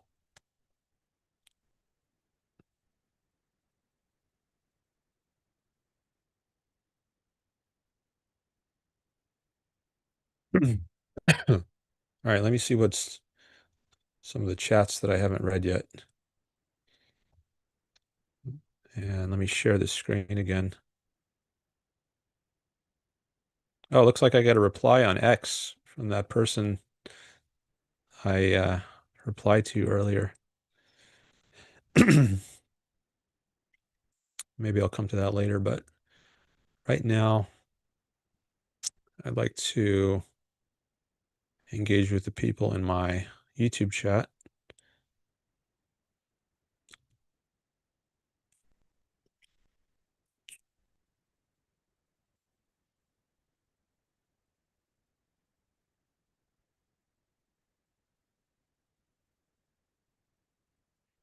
All right, so now I'm sharing the screen again. I think I was up to here.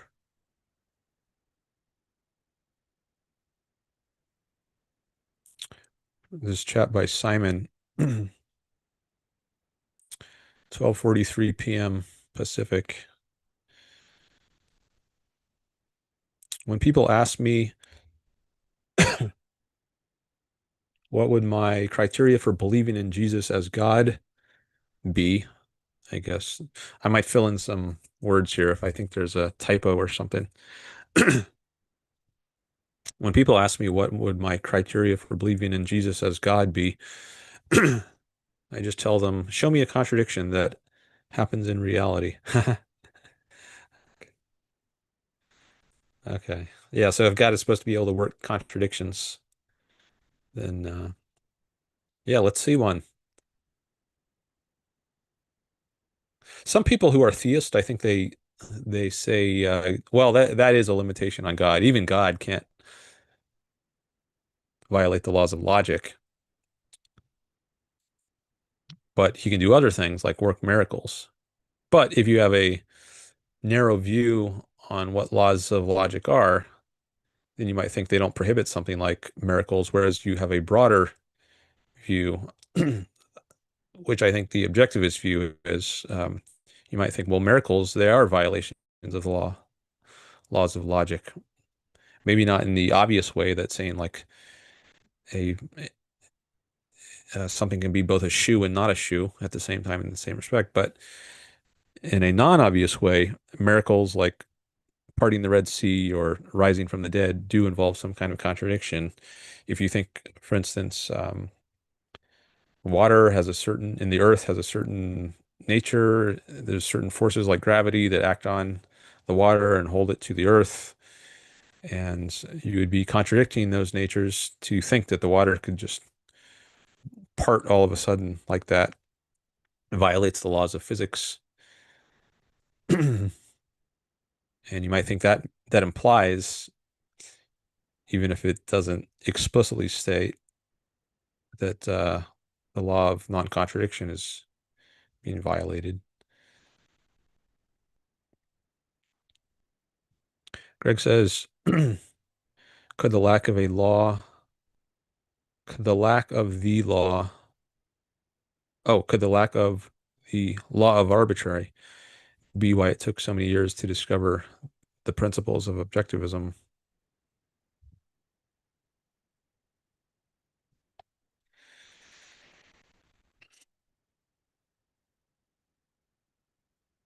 And that might be part of it. I don't know if that's all of it. There's so much that goes into objectivism. I don't know if that's the one thing I would single out as to why it took as long as it did.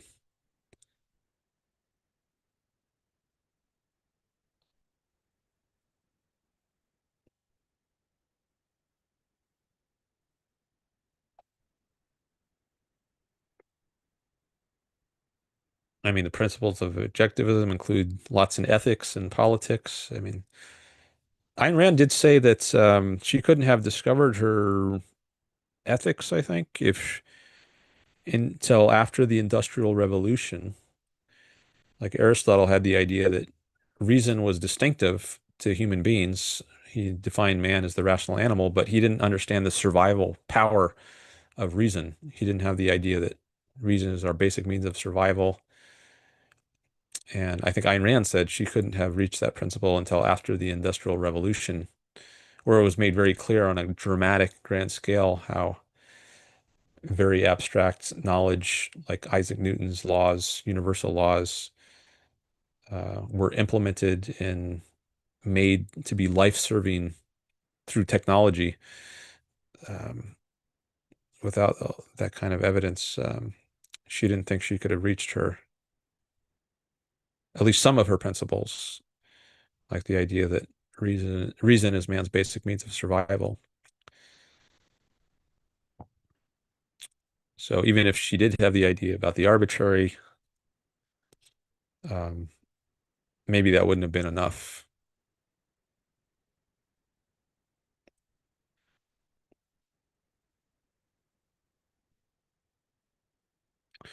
Dispel says, isn't there a contradiction fundamental to reality? That's the significance of Heisenberg's uncertainty principle. What's the fundamental contradiction to reality? Asks Simon. To be uncertain would be an epistemological issue, where I'm asking for a metaphysical contradiction. I think some physicists, is it the Copenhagen interpretation of quantum mechanics? They think there are contradictions in reality. I'm not sure. A thing can both be, well, they say you can't know the position and the momentum of a particle simultaneously. You can only know one or the other, because because to establish its position, you have to hit it, bounce some light off it or something to detect it, but that affects its momentum. So you can't detect the momentum if you're trying to measure the location. Um, but that doesn't mean it doesn't have a specific momentum or position at a given time. It just means you can't measure it. So that would be an epistemological issue. Um, having that, in other words, having to do with our limitations on our knowledge. Whereas Simon is saying he's asking for a metaphysical contradiction.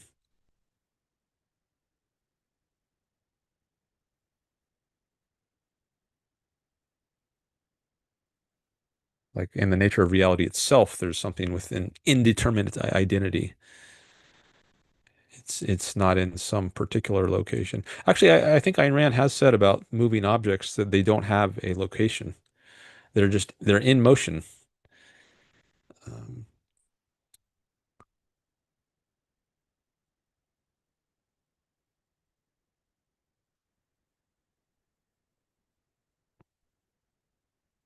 and I guess I don't want to get too into the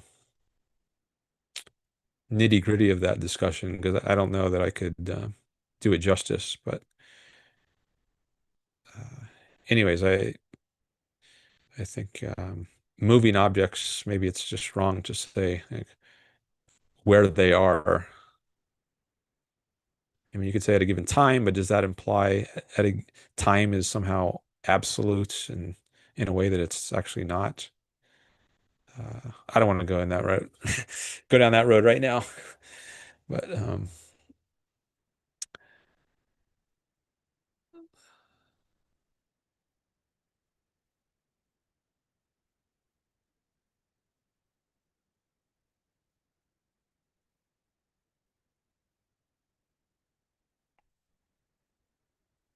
just pulling out my chat on my phone here.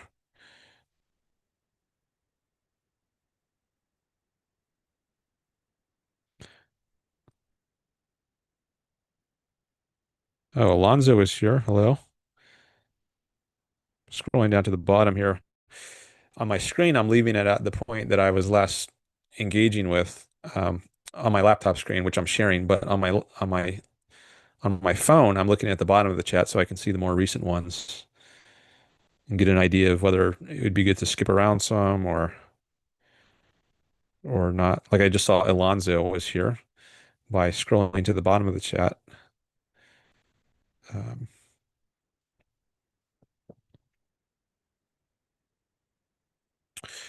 all right. Like the story in the Bible, says Simon, with the staff turning into a snake. Either the staff was a staff and cannot violate the properties and characteristics of the staff, or it was a snake, or it was a snake, but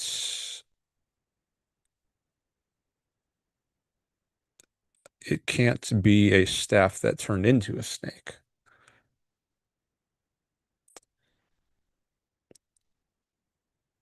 That's why it's more likely we had an OG David Blaine.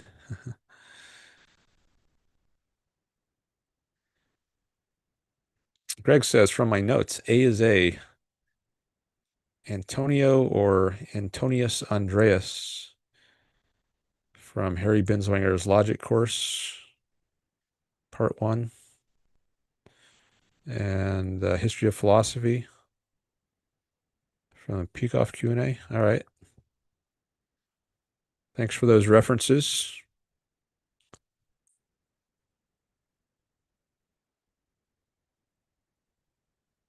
So he was the first person to explicitly identify the law of identity, A is A. This guy, Antonius or Antonio Andreas. Maybe that's some medieval logician. Harry Binswanger's method of reason course is so good, says Simon. Oh, chat just skipped ahead. It was either Harry Binswanger or David Harriman that touched base on Heisenberg's uncertainty principle and glossed over how it was a switch from the metaphysical to the epistemological that raised the issue. I think Leonard Peikoff says something about that in the first chapter of OPAR, Objectivism, the Philosophy of Ayn Rand.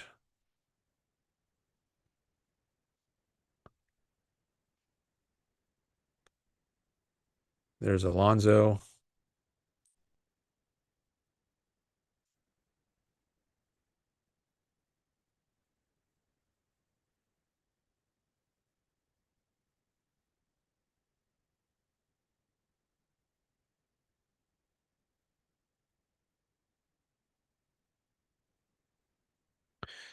A miracle is a contradiction, says Simon.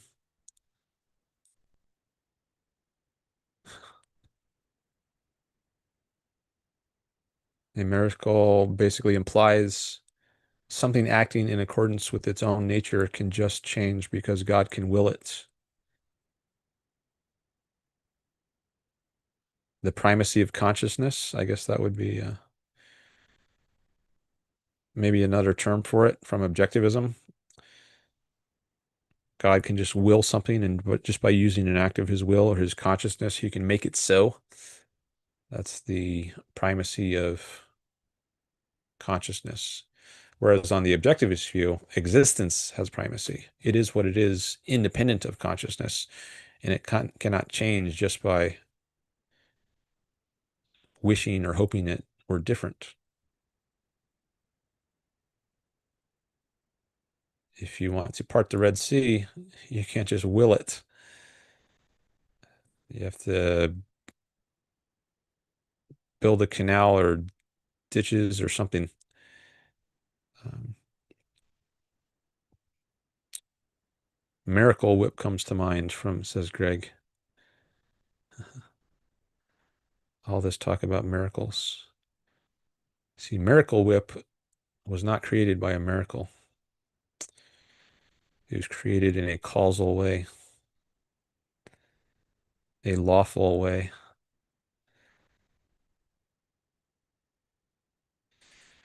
Like an acorn sprouting up into a theologian. If an acorn did that, I would indeed kneel before God.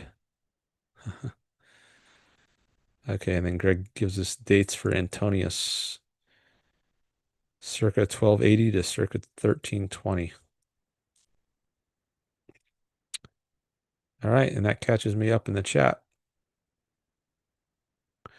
Well, we've talked a lot about this metaphysical topics that I had in the title and the epistemology somewhat also. Not so much on these ethical or political topics. That's all right. But we can we can go to those if you all would like to.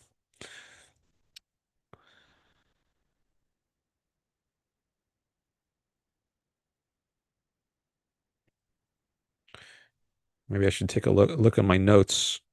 It should be called Reason Whip instead of Miracle Whip, says Simon. Yeah, it did take reason to produce it and to figure out how to sell it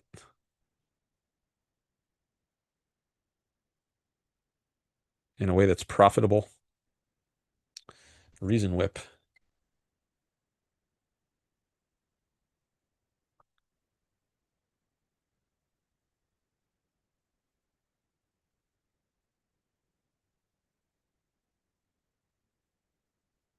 Can you rip? Can you whip reason, or is that a category error? Reason and force are opposites, right? So whipping is like trying to force someone. So I'm just playing with words now. Well, other people are playing with words too. So um,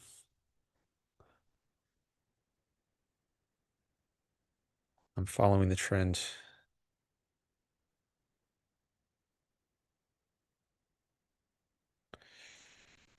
I've been reading a lot about England lately to give you a little reading update. Months ago, early on in my live streaming days, maybe back in March or April,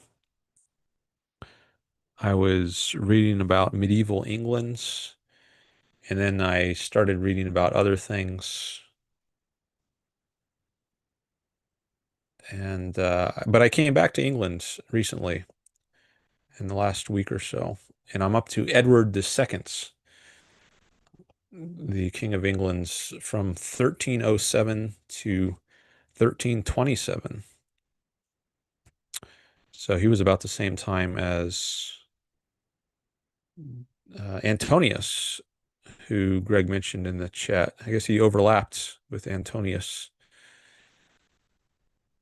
but I don't know where Antonius was. Maybe a different part of Europe.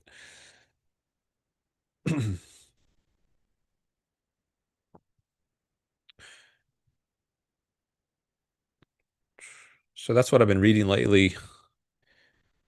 Um, 13th century, 14th century England, picking off from where I left off a few months ago. I'm thinking maybe I'll go up to Henry VIII, who you might see as a turning point from the medieval era to the modern era. People often put the transition around the year 1500, and that's around the time that Henry VIII became the King of England. So I think I might read up to that point and then maybe switch over to Scotland, because Scotland is coming up a lot in my reading about England because there were wars, the wars of Scottish independence uh, during the 12 and 1300s, around there. Um, and I haven't read yet about Scottish history. I mean, I've read up to a certain point. I've read up to Macbeth, actually, who I think might have been in the 1000s. I've got a chart here I'm going to look at.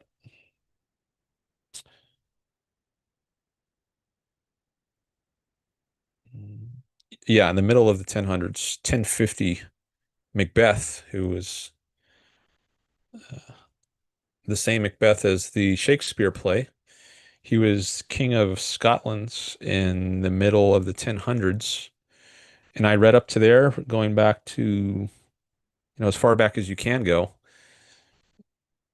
If you go back too far, you don't know what happened. There's not good historical records. There's legends and mythology about the ancient Scottish past. But at a certain point, I don't know exactly when, but maybe within a few centuries before Macbeth, you start getting into an era where there are some historical records. Um, but I've read through the legendary and mythological period up to Macbeth in Scotland, and then I stopped there and I switched over to, I don't know what, maybe I switched over to England at that point, or Israel, modern history of Israel. I jump around some. But anyways, now I'm thinking once I get up to Henry VIII in England, maybe I'll switch back over to Scotland and start reading where I left off there with Macbeth and continue forward.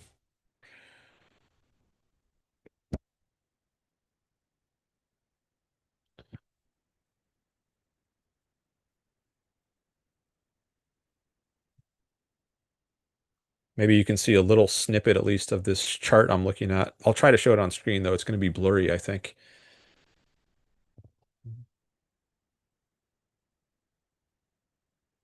Oh, it's maybe I have to have my face in the picture some so it doesn't think it's a background.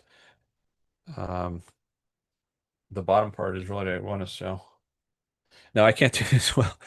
There's this huge chart which like you can unfold the pages and it's like 20 feet long or something. If I turned off my virtual background, it would display better, but I don't want to do that right now. Maybe another day. But it's a really helpful chart. It shows 6,000 years of history all laid out, and it's divided by. Also, probably it was if I had stopped my screen share, it would be easier to see because it would be larger. Here, let me try it now.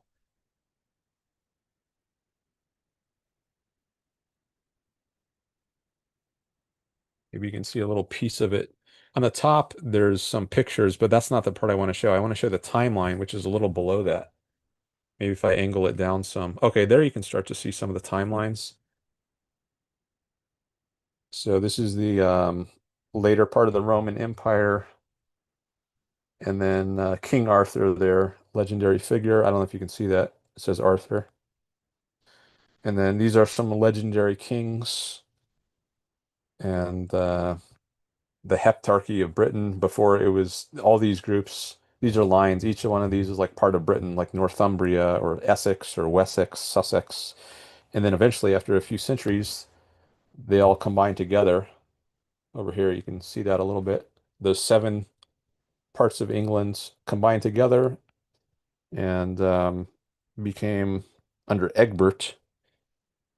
And then you get King Alfred, and it starts to become more historical, I think, around here, or at least much better historical records. Like for some of these kings, I think there's just some coins, a few coins that have been found with like the inscriptions of the king's name, and that's the only evidence we have that some of these kings existed. But later you start to get other kinds of records, written records, I guess, papyrus. And so I'm going through like king by king by king through all these different areas of Europe, and right now I'm on um, Edward the Second's in England, who is further down here on the timeline, which it's not showing up well. But anyways, that's just to give you a little bit better idea of what this timeline is that I'm talking about, which maybe I'll show again on another day when I'm not using a day when I'm not using my virtual background, and you can see it better. It's very helpful. It's a great for getting this mountaintop bird's eye view on the vast sweep of history, so you can see how everything fits together. So you're not like an empiricist who is stuck at the level of concretes. You can rise above it and see the whole, see the unity, which Will Durant, I think, is great at presenting. I talked about him quite a bit in the last live stream. He wrote The Story of Civilization, I think is a great series of history books.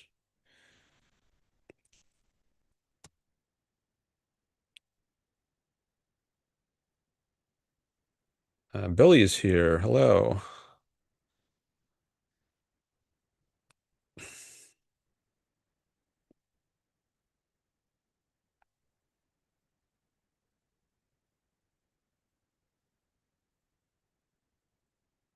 Greg says the show is about 4.5 hours in.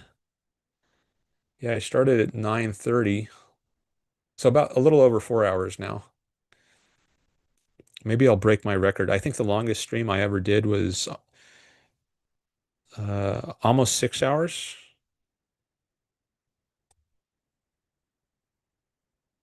Maybe I'll break that record today. And maybe I'll catch some new people by streaming for such a long time. Maybe people who aren't available at one time will be able to see the stream at a different time.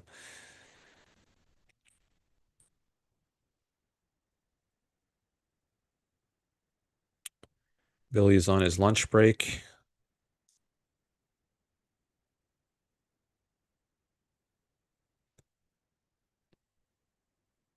All right, I gotta share the chat window again.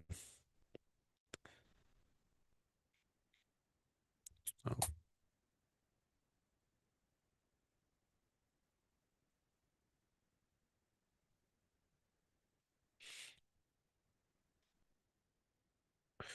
Miracle Whip because it lasted longer than mayonnaise and tastes better in many applications. They have different purposes, right? One is more of a desserty kind of sweet flavor, and then the other is not that for sandwiches.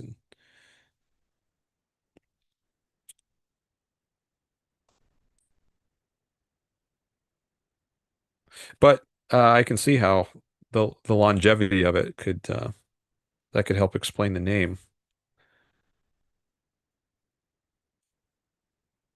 Per Wikipedia, Andronius Andreas was a Spanish Franciscan theologian, a pupil of Duns Scotus.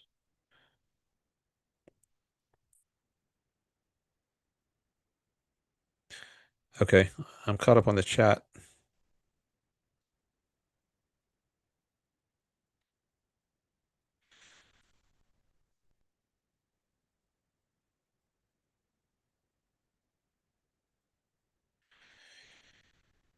Let's see, what else can I talk about? Anything you all want to raise? Let me go back to my list of topics. I guess I could do a test. Okay, there's one test I want to do. And then also the X comments. Someone replied to me on X. So those are two things I could do next.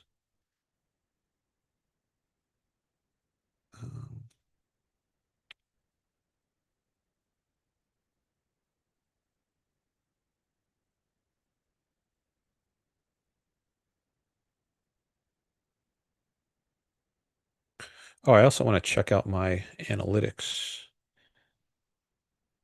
And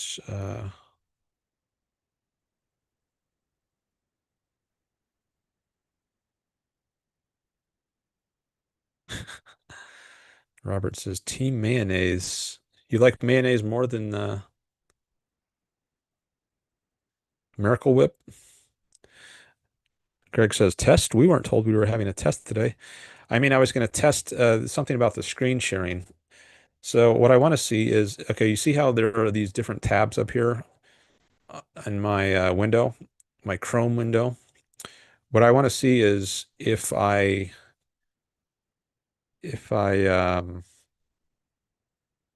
well, maybe there's more than one thing I want to test here.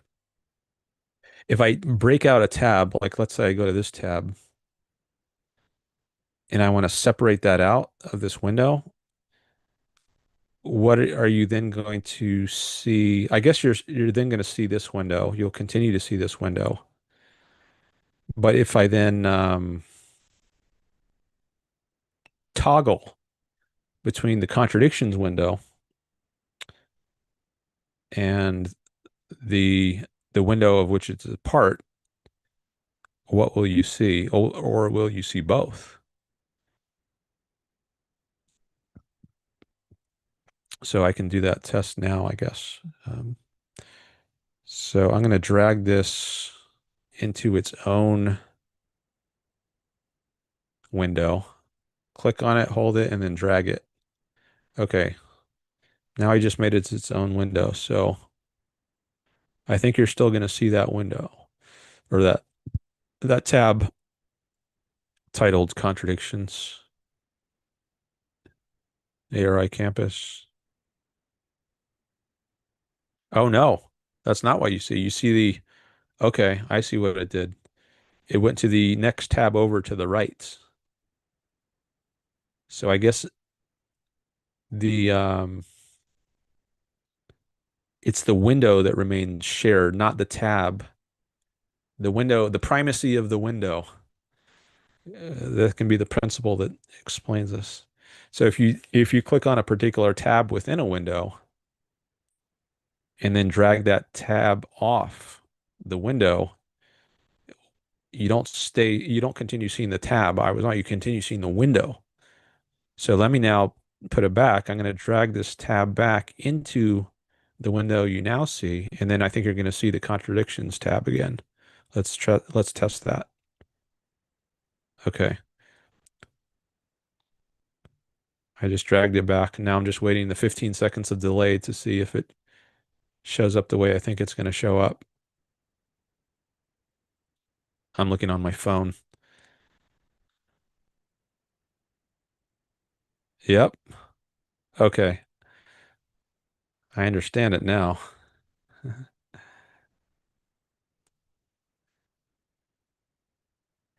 All right. So now if I rearrange these tabs, that's another thing I can test. Like if I put, I think it's going to go to whichever tab is to the right. So like when I drag this tab to its own window, it then showed the tab to the right of it. So if I now put this Wikipedia tab as the one I'm looking at, and then I go back to this one, and then I drag this tab off again, my guess is it's going to next show you the Wikipedia tab. Okay, I just dragged it off.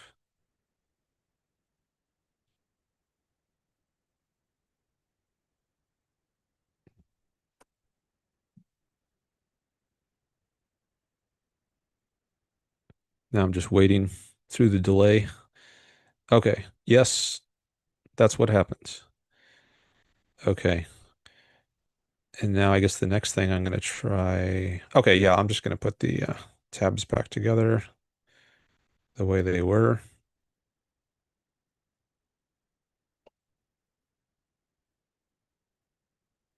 Move this one over here. Okay, and there's the chat tab. All right, there's people are still discussing Mayo and Miracle Whip in the chat. We're getting very philosophical, aren't we? Well, maybe this compensates for the last stream when I spent a lot of time doing some technical stuff, which was not really philosophical. Uh, And that reminds me, I was going to look at the leaderboard. Um, all right, well, I'm glad I got that figured out about how the screen sharing works with the windows and the tabs.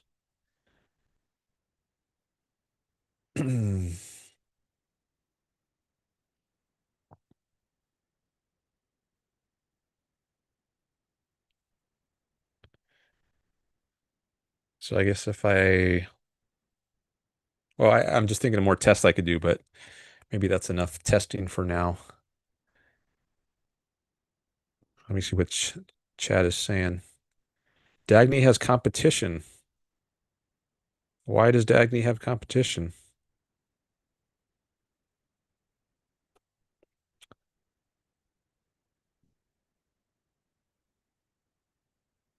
Dagny has competition.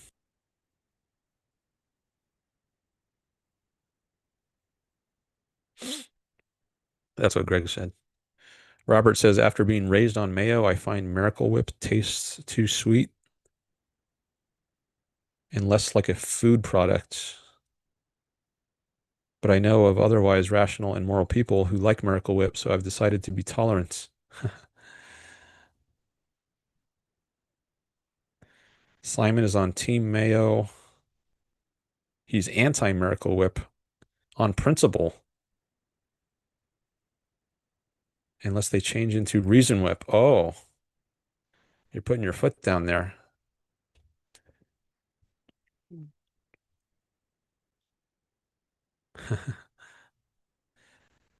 Can't sanction this miracle stuff, says Simon. Sounds reasonable to Robert. Francisco had more respect for trademarks than us fickle folk.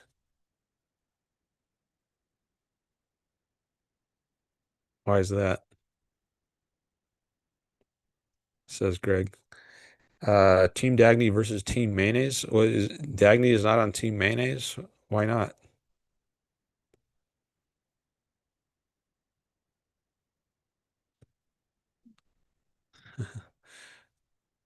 Did I miss the part of Atlas Shrugged where it says she doesn't like mayonnaise?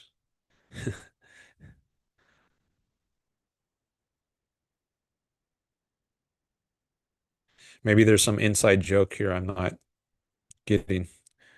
Robert is cross-posting in more ways than one, says Greg.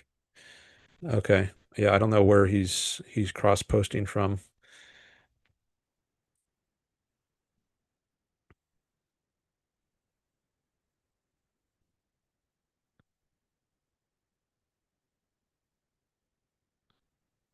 Oh, I was going to check my analytics. Yeah, let me do that.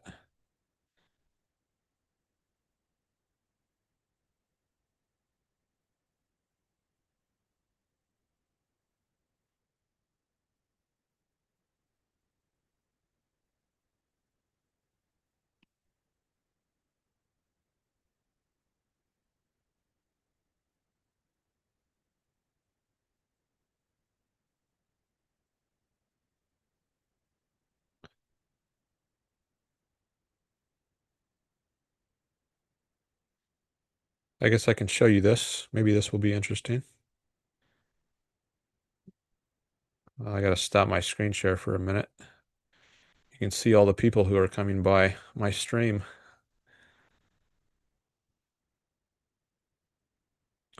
So here's a look at my analytics on YouTube.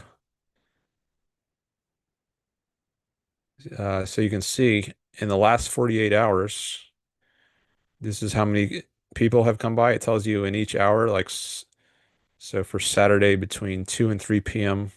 my time. So that was 2 days ago. 10 people showed up between 2 and 3 p.m. somewhere on my channel. It could be they were watching any of these videos, right? And it shows me how many people are watching each video. Um, Here's the current live stream.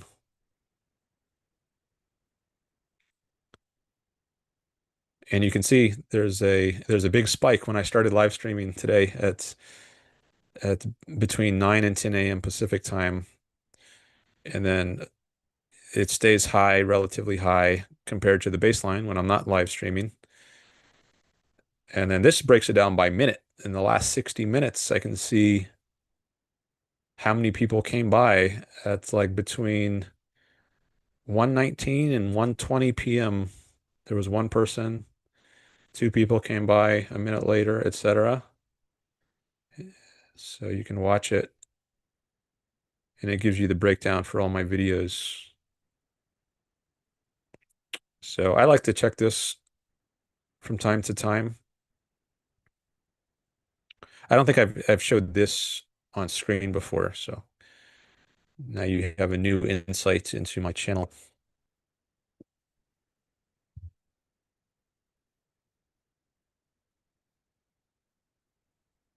I've showed other analytics before, but not this particular kind. All right, I'll stop that share now.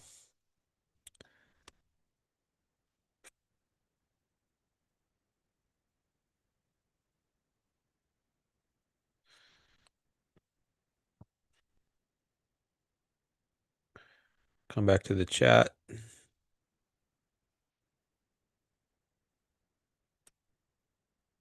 Let me share it again.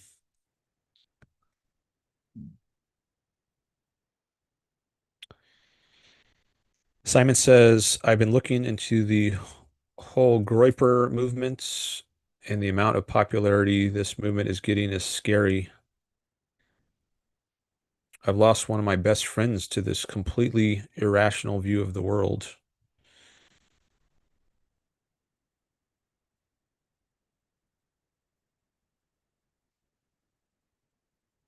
Sorry to hear that.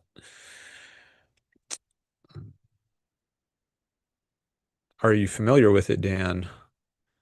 Says Simon. It highlights these chats a little bit, like with gray backgrounds when I put my mouse over it, but I can highlight it more when I double click on it. Then I get this blue backgrounds. And when I'm engaging with a chat, I want to highlight it in some way. I think that's good. I could also just point at it on the side like this, so you to make it easier to follow along where I am. Um,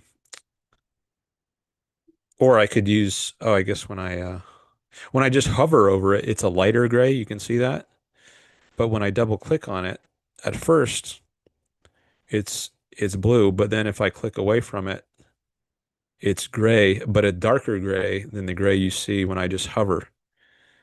So I'm wondering what is the best way for me to highlight comments? Is it to just put my mouse? Is it to turn it light gray? Is it to use this darker gray? Is it to make it blue? I wonder if you all have an opinion. Maybe this is something I should take a poll of the chat about. Um, Unfortunately, I can only ask like yes, no, maybe questions. I can't say, do you prefer blue, gray, light gray? Um, I have to think of a way to formulate it that you can answer with yes, no. Um, oh, actually, no, I just thought of I could just yeah, I have an idea. I can say, do you prefer that I highlight comments in blue? And then the options, which are yes and no, are automatic, like given by YouTube. I can't change those. But so I could have yes, no, and then I can add an option that says I prefer dark gray. Another option that says I prefer light gray. Another option that just says I prefer just the mouse, just like pointing over here. Um, just putting my mouse next to the one I'm talking about, but it's not highlighted at all. Yeah, that would work. And then you can vote on any of those options.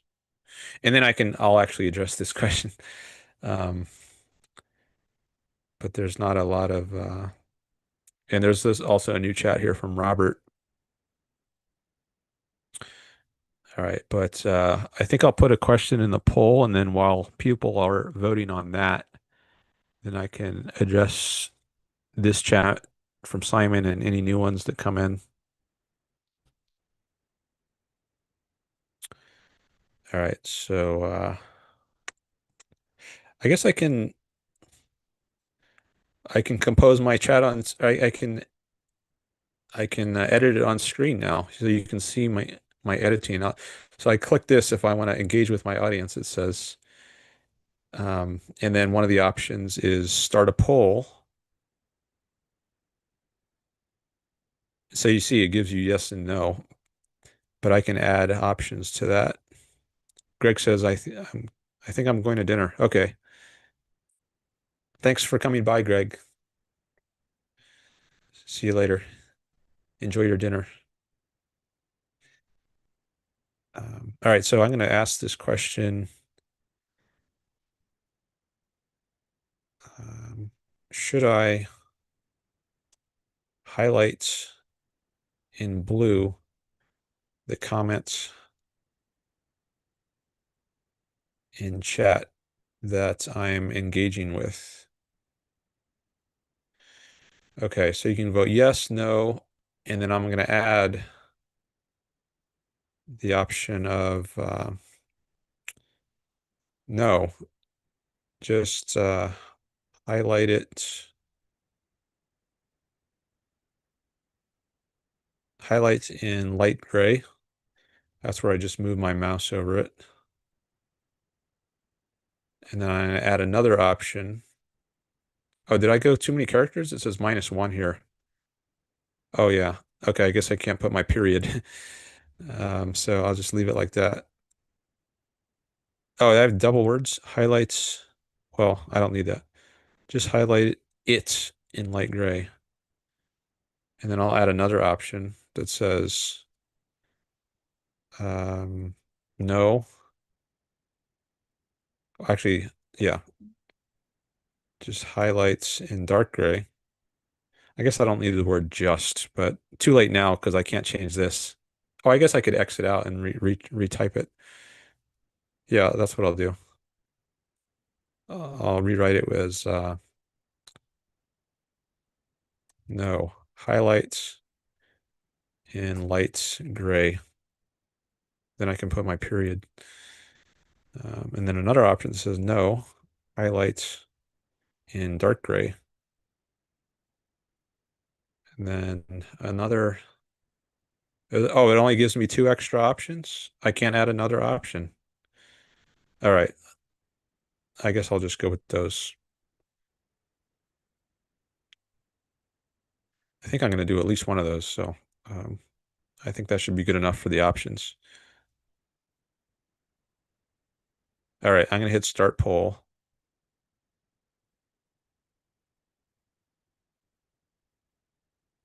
And now you should be able to vote on it. And you can see I guess if I show you the screen, you can see the votes as they come in, but maybe it's better if I don't show the votes. Maybe that'll unduly influence people. I'm scrolling to the top of the chat so I can see. Yeah, that's where if I'm going to scroll down because it might show you the results there. I'll check it later. Jason is here. Hello.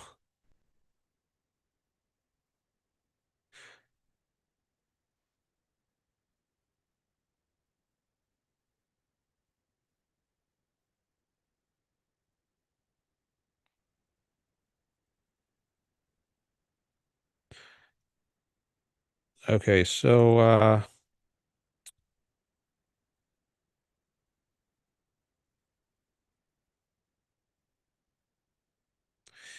I was gonna next go to Simon's chat. Um, I have heard of the Groyper movement. He asked, "Am I familiar with it?" Um, Here, I'll do blue highlighting for now. I've been looking into the whole group, Groyper movement, and the amount of popularity this movement is getting is scary. and he's lost one of his best friends to it. Uh, I don't know much about it. I've followed it a little bit or read a little bit of it. I think these are, I don't know if they're all followers of Nick Fuentes, but at least a faction of them are. And I don't follow Nick Fuentes, so I don't know much about him, but he's often called a Christian nationalist. And I think some people call him a neo-Nazi, which is certainly bad if that's right. So it would be startling or concerning if there's a large movement around that viewpoint. But I don't know much about it beyond what I've just said. In Nick Fuentes, he had dinner with Trump, right? Didn't that happen a few years ago? He went to the White House or something, and I think a lot of people criticized Trump for having dinner with him. I don't know if Trump knew anything about him. I guess he should have. If you're going to have someone over, if there's a kind of implicit endorsement or sanction, and you don't want to be endorsing someone who is a neo-Nazi, unless you yourself are sympathetic to them. I mean, but that's a bad sign, right? If Trump knew who Nick Fuentes was and still decided to engage with him.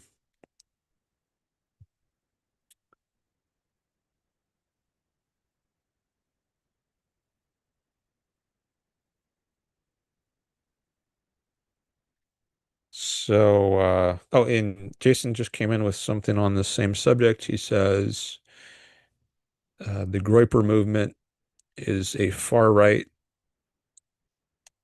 nationalist online community led by Nick Fuentes, known for trolling conservative events, promoting white identity politics, and opposing mainstream conservatism as too moderate. Yeah, I heard that they were at odds with Charlie Kirk because they thought Charlie Kirk was too moderate. And there was some speculation, at least early on, that the the guy who murdered Charlie Kirk was a Groyper. I don't know if it came out later that he was not. He was more on the left. I think maybe that came out later, but I haven't followed it closely. But I do remember at some point shortly after it, some people were thinking maybe he was part of the Groyper movement because they were at odds with Charlie Kirk, thinking he was too moderate. I don't know if thought he was too pro-Israel. Um,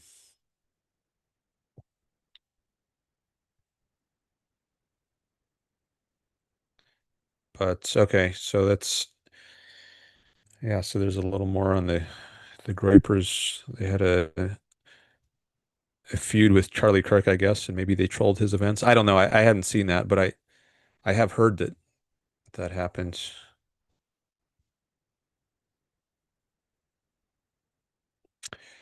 Okay, Robert says, I skipped over this one. I think Greg is referring to my previous assertion that I am on Team Dagny, and that's in the world as it is. Oh, he's on Team Dagny in that in the world as it is, I think things are better than we realize, and it's way too early to go Galt. Okay, so plot spoilers there for Atlas Shrugged. So if you want to avoid the plot spoilers, tune out for the next 30 seconds. Um, Dagny gives up on the world, whereas Galt goes on strike. Dagny does not give up on the world, sorry, on the U.S. economy, and she still tries to run her business, whereas Galt goes on strike. So Robert, much sooner, he goes on strike than Dagny. And Robert says he thinks he's more on Team Dagny and that he doesn't think it's time to go galt, that it's not time to go on strike yet. Um, so that's what he means by he's on Team Dagny. Okay. Thanks for explaining that.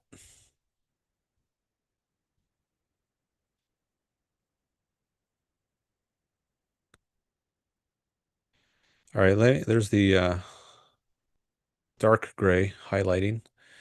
The problem with the only problem, it's a small problem, is that when I want to highlight something with blue, I have to double click on it, and that makes this menu pop up. Oh, actually, if I triple click, it goes away instantly. But if I double click, this menu comes up, and I don't want that because it covers up the chat. So let me try.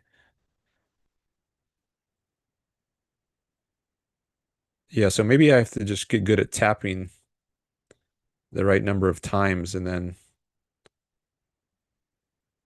I don't know why it doesn't appear for the menu doesn't appear when I did it on this one, but it did for this one. Maybe because the text doesn't go all the way over or something. Oh, that time it worked. So maybe if I can get good at tapping in the right way on my trackpad, this menu won't appear, and then I won't have to hit escape every time.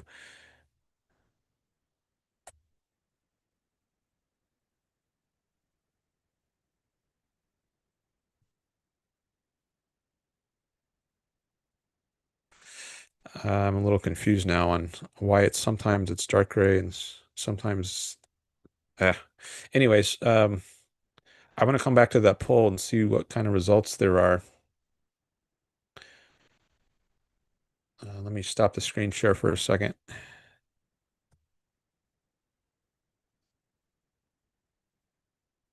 We got only 3 votes. Okay. And all of them say yes, highlight it with blue. Okay. So I guess there's a strong majority there. I can display this again. I didn't want to show the results and influence people if they're still voting, but so there's the you can see it as I see it now before I've ended the poll, just because I'm sharing the screen. Like if you're not the host, you wouldn't see this normally. It's only because I'm sharing my screen that you see this. You would just see the regular chat underneath this. So you see 100% of the votes. There were 3 votes. Everybody voted for yes. Highlight it with blue. So when I hit in poll here, it's going to now show you the poll results in the chat. So even if you're not the host, you would be able to see the poll results. Okay, so there they are. So I guess for now, at least, I will highlight the comments in blue. So here's a case where going by majority is okay.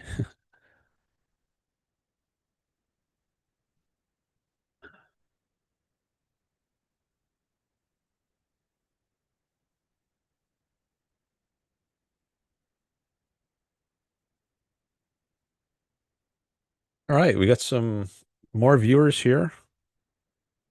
Yeah, I can show you this screen too. This is my see the screen you see right now is how everyone sees it if you're just on a laptop.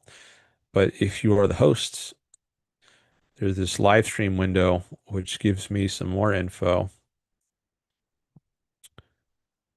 Um, that might be interesting to share.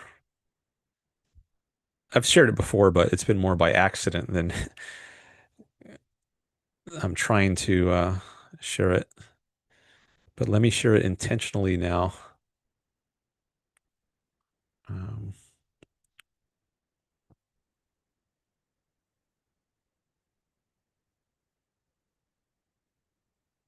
there you go. This is my behind the scenes look. So you can see it shows me how many concurrent viewers there are. And this is always fluctuating. And now it just showed up on. Now, this is how you all see it if you're not the host. You're not seeing behind the scenes. Shows me how many likes I have on the stream. when the stream started. Oh, now is it going to do that infinite looping thing that happened last time where it shows the video inside the video inside the video, etc. Ad infinitum, like every 20 seconds it refreshes. I wonder if that's going to happen. Oh yeah, it looks like it's getting smaller and smaller. I don't want to crash the screen by or mess it up somehow. So I'll just be here for a little longer. But you can see I can also have the chat window over here.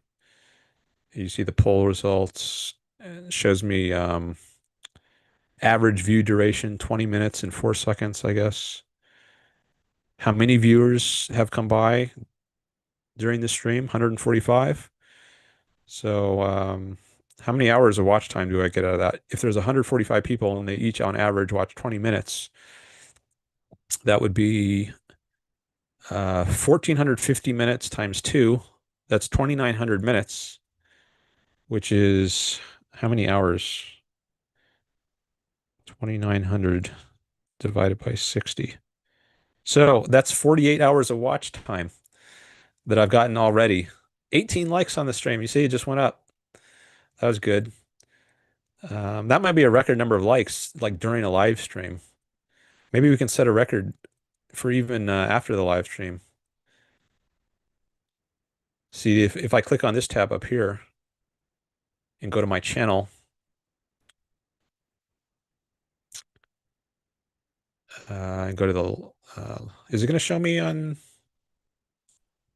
No, it doesn't show me the number of likes. It just shows me the number of views on the last live stream. If I want to see the number of likes, I have to go somewhere else. But this stream, I think it had 20 or 21 likes, which might be the most I've had on a stream. Actually, I can just go to its here, let me stop this for a second. I can go to another screen that'll show the number of likes. Um,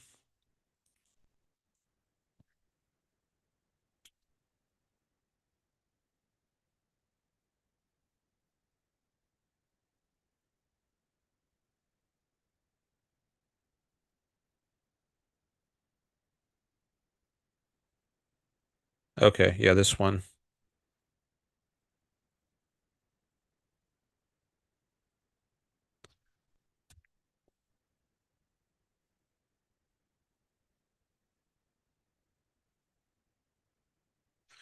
Okay, so here's a different page in my YouTube studio. Another behind the scenes. Here's my live stream that I'm doing right now. Here's the last live stream. You see, oh, this one had 12 likes. I was thinking of the one before that. This is the one that has 20 likes. So I don't know if I've gotten higher than that on a live stream before.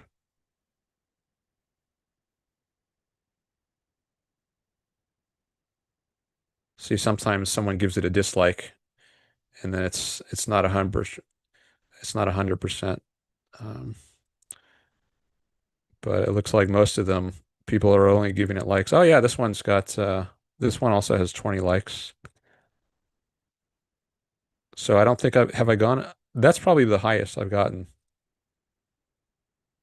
See, fewer people are watching the further I go back, so there's less people to give likes. Um, oh, there's one with 18. Yeah, okay, so it looks like 20 is the highest I've gotten, so maybe we can go higher than that today. We're already up to 18, so just need a couple more. Come back to this tab. Just a couple more will tie the record. Mm. And maybe we'll get even more afterwards because a lot of people they don't watch live. So some of my likes I usually get after the stream. So um, oh, I was going to see how many watch hours. So I was doing a calculation. So this is 43 hours of watch time, which is great. So that's like, let's say 50 hours roughly so far. And I'm not even done yet. So that number will be even higher. And if we go back to this tab, go to my earning. See, this tells me how close I am to being able to monetize my channel. I still need 3,000 hours of watch time. Right now I have 2,359 hours. So I'm going to get 50 more hours from this stream. That'll put me over 2,400. So if I get like 50 hours per live stream and I'm already at, let's say, 2,400, this number is actually a little bit out of date because it says as of September 17th, which does not include my last live stream. I did a live stream on September 18th. So that's going to give me another 40 or so hours. But let's just say right now I'm at 2,400 hours. And if I get, let's say, 50 hours of watch time per live stream, that means to get up to 3,000, I need 600. That would be 12 more live streams. So if I do one every 4 days, that's uh, 48 days, about so that's about 7 weeks. So in 7 weeks, if I keep going at the rate I've been going, maybe I will hit 3,000 and then I can apply to have my channel monetized. And then I think it takes like a month for YouTube to review my channel, make sure they're okay with monetizing me. So 7 weeks added to a month, that's 11 or so weeks, 12 weeks. So maybe in like 3 months. So maybe around the end of the year or the start of the next year, maybe I can be monetized, start taking super chats.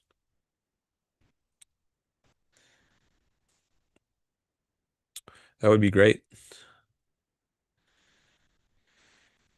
Okay, so I'm going to stop this screen share.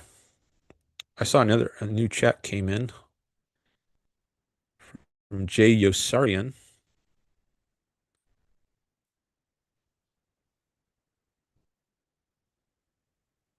Some from Jason Adams.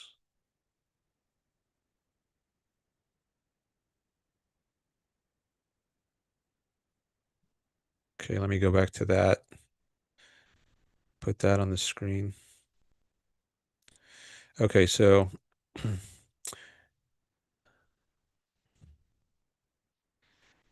Jay Yossarian asks, what reasons does Ayn Rand give for the necessity of a state to provide some services such as security and justice? Why wouldn't a free market be able to provide these services? And then it looks like Jason gives an answer. The use of force used in a retaliatory sense in defense of individual rights requires an entity, usually governments over an area, to have a monopoly on the use of force. So, let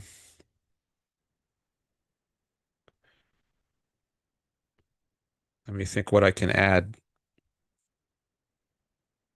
Well, I could pull up what she says in the lexicon, and maybe I'll do that, but I think maybe first, just from memory, I can think of some things to say.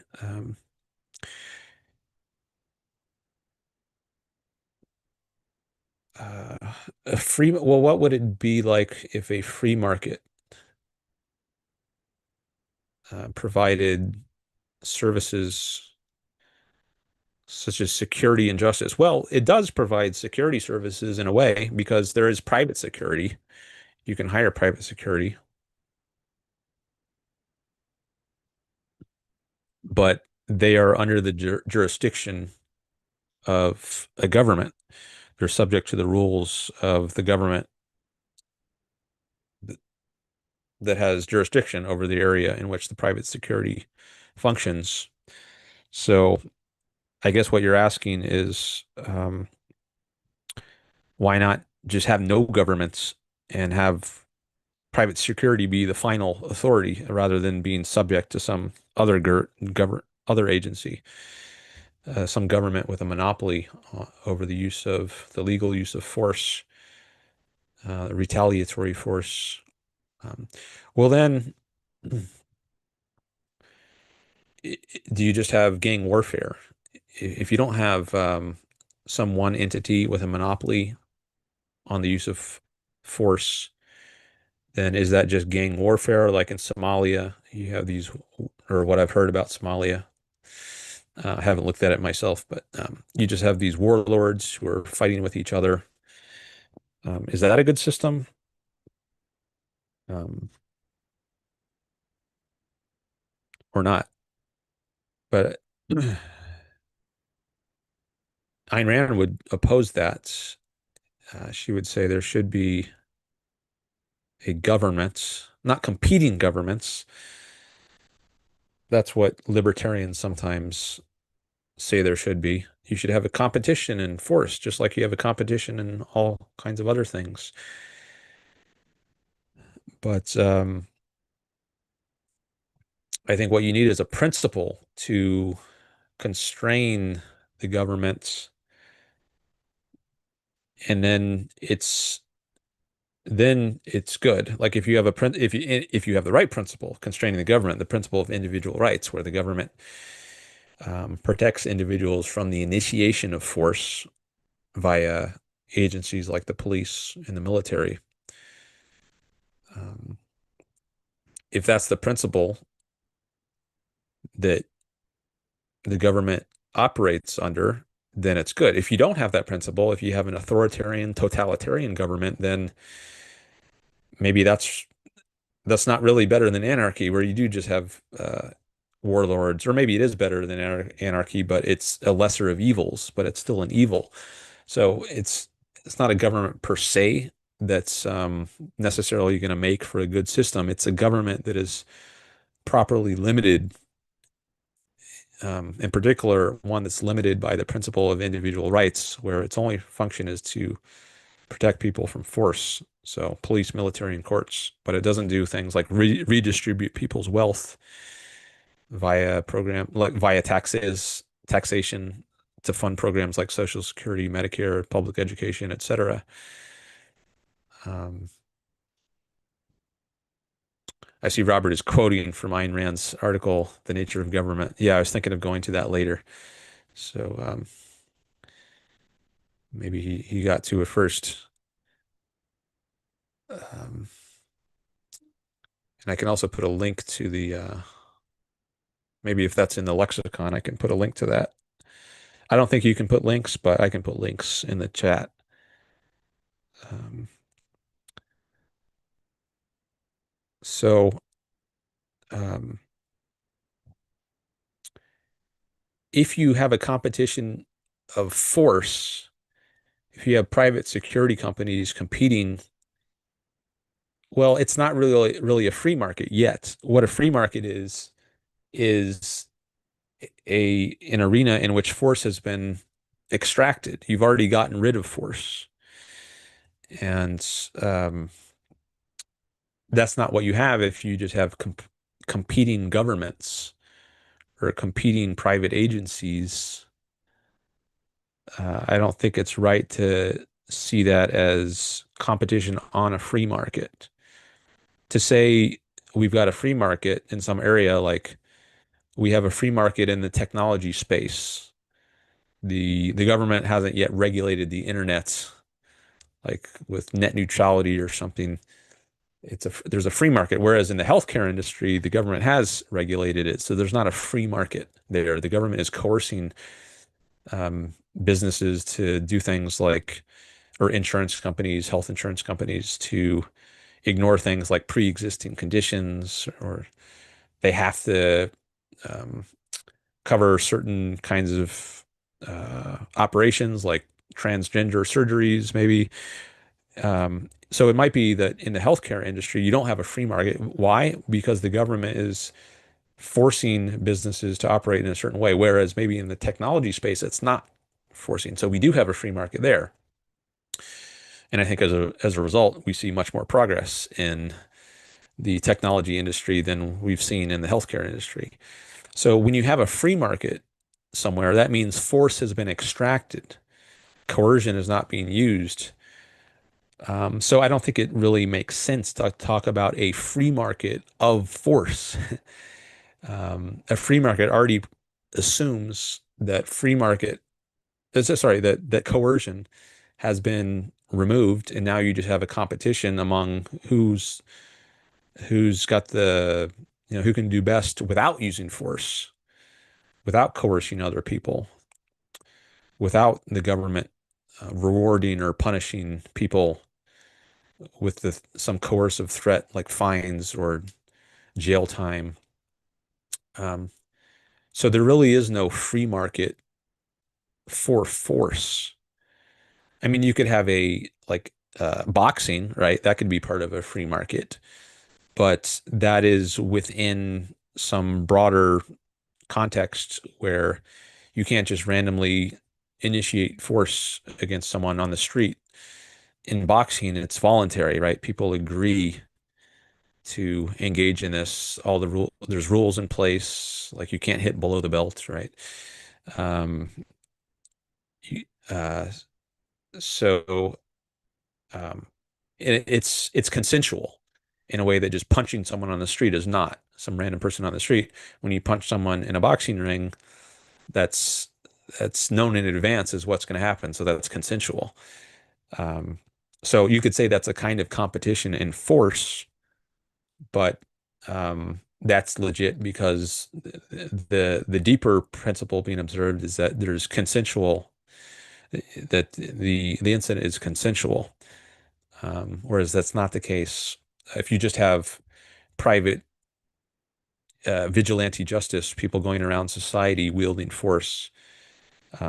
It's not like I consent to Mr. Jones's uh, gang enforcing its view of justice on me, um, and Mr. Smith consents to me enforcing my view of justice on him. No, they're fighting it out to see who's going to have the authority. They don't agree to the other person's authority, um, in the way that two boxers agree to the authority of the laws of the country and the laws of, or the rules of the boxing organization that's putting on the events. So I think there's some kind of misunderstanding if you think that there's a free market that could, a free market in force itself. Um, I don't know that that was 100% clear, but hopefully that at least sort of gives you the some of the angle that I come from when I think about this issue. Um, but let me just take another look at this. Maybe just reread this one more time and see if I want to say anything else about it. What reasons does Ayn Rand give for the necessity of a state to provide some services, such as security and justice? Why wouldn't a free market be able to provide these services? I guess maybe I focus more on the second question here than the first. He says, "Thank you for reading and responding." You're welcome. Thanks for asking the question. Yeah, I hope that helped or clarified at least a little bit, but there's probably more I could say about it. But that's at least the start of a response. And if you want to ask a follow-up or make any other further comments on it, feel free. But then let me get on to some of these other comments. Jason says, I could only see it as not government. So still got to figure out how to do this tapping on my trackpad so that it shows the blue highlight without showing this menu here. 1, 2. See if I tap it twice, if it's not tapped to begin with, and then I tap it twice, it only gets this word, not the whole thing, but I want it to do the whole thing. If I tap it 3 times, I get the whole thing, and I don't get the menu. So is that the trick? I have to tap it 3 times? Let me try it on this one. All right, well, that worked. The menu appears just for a split second, and then it goes away. So maybe tapping it twice makes the menu appear, and then the third tap makes the menu disappear, but it doesn't make the highlighting disappear. Maybe that's how it works. See, that time I tapped it 3 times and the menu appears, but maybe I didn't tap the third tap fast enough after the second. So given the timing, the menu is still there. It's like the sequence of taps has to be just right, and then I get both the blue highlight and not the menu, like that time. So I have to figure out how to do it so I get it right on the first try. But anyways, Jason says I could only see it as not government in special cases like going to the moon or something at sea. I don't know, but then it would be something like a syndicate that would have that task.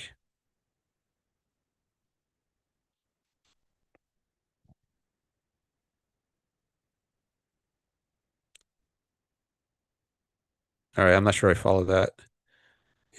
He could only see it as not government.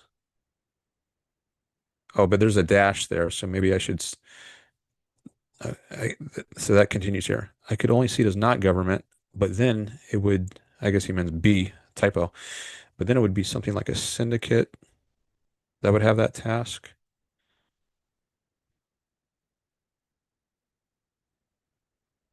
All right, I'm not sure what this part about the moon and the sea, how that fits in. Maybe Jason can explain more. He can elaborate. Um, Here's the other thing. When I after it's blue and then I tap over here, it goes to dark gray. So I gotta tap it once so that doesn't happen, and then tap again to get that menu to go away. Okay, then Robert quotes Ayn Rand. Let's see if that's on the lexicon. Let's go to her entry on governments, or maybe anarchism. Maybe it's an anarchism. I think I read this once before on stream. That passage that Robert is quoting. Yeah, here it is.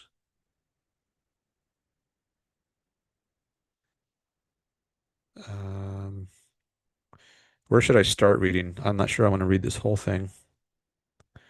One example, one illustration will be sufficient. Sufficient for what? I got to back up. One cannot call this theory a contradiction in terms. What theory? Okay, I got to back up further. She's making these references to things she has already explained. Okay, I guess maybe I can start here. Ask yourself what a competition in forcible restraint would have to mean. So that's the idea that came up here. What about a free market? Is that like a competition and forcible restraint? Ask what that would mean. One cannot call this theory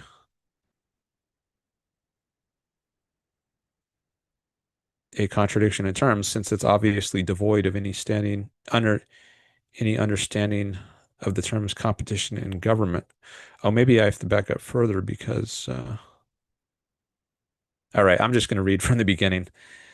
Uh, okay. A recent variant of anarchistic theory. I guess she's writing in the what, 60s? I think this came out in 63, 1963. And I don't think the libertarians had adopted that label yet for their views, but I think that's who she's responding to. The Murray Rothbard sort of what's now called anarcho-capitalist view, or also libertarian. A recent variant of anarchistic theory, which is befuddling some of the younger advocates of freedom, is a weird absurdity called competing governments. Accepting the basic premise of the modern statists, who see no difference between the functions of government and the functions of industry, between force and production, and who advocate government ownership of business, the proponents of competing governments take the other side of the same coin and declare that since competition is so beneficial to business, it should also be applied to government. Instead of a single monopolistic government, they declare there should be a number of different governments in the same geographical area competing for the allegiance of individual citizens. with every citizen free to shop, in quotes, and to patronize whatever government he chooses.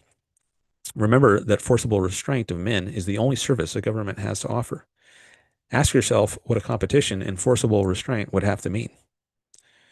One cannot call this theory a contradiction in terms, since it is obviously devoid of any understanding of the terms competition and government. Nor can one call it a floating abstraction, since it is devoid of any contact with or reference to reality and cannot be concretized at all, not even roughly or approximately. One illustration will be sufficient. Suppose Mr. Smith, a customer of Government A, suspects that his next door neighbor, Mr. Jones, a customer of Government B, has robbed him.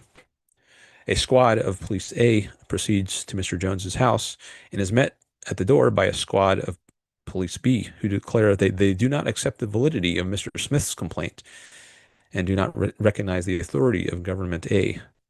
What happens there? What happens then? You take it from there. End of quote.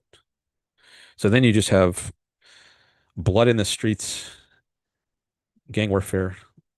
I think that's the implication of what would happen if you tried to concretize this idea of competing governments. And there could be a cycle between anarchy and dictatorship. I've also talked about this before on the stream.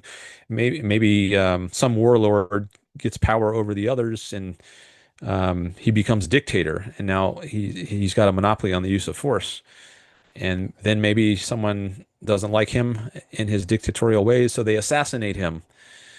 Um, and then they put their own gang in power, or now you've got a new dictator, or maybe it just breaks down completely, and you've got 4 or 5 different factions fighting with each other over who's going to be the next dictator, and then someone wins out for a while, and there's just this cycle between dictatorship and then gang violence between competing factions. And I think a lot of history is like that. Um, Maybe the Middle Ages is an example of that. You have these kings and these dukes and earls, and you've got these different levels of power. And for a while, one person can rise to the top and become the king, but then he gets murdered and someone else takes his place. Maybe you have a new house that takes over, the House of York and the House of Lancaster in the War of the Roses in England. Maybe that's an example of this sort of thing. You just have a competition of force. Haven't gotten to that stage yet in my in-depth study of history in medieval England, but maybe I'll get there within the next few months. Um, but it took a long time for there to be this idea of a government constrained by the principle of individual rights. You didn't have that until the United States in the 18th century with the Constitution. In the United States, before that, you had these governments which were just kind of whoever might makes right. Whoever can become most powerful will lord it over the others as long as he can. As long as his house can. Maybe he'll pass it on to a different house. House of Lancaster, House of York, House of Lancaster. Maybe he'll go back and forth for a while. Um, I'm not sure if that's how it worked in that particular example, but I do know in a lot of the Middle Ages, you just had these competing factions trying to gain the upper hand in terms of force, but at no point were they concerned with the rights of individuals and using that as a principle to constrain the actions of government.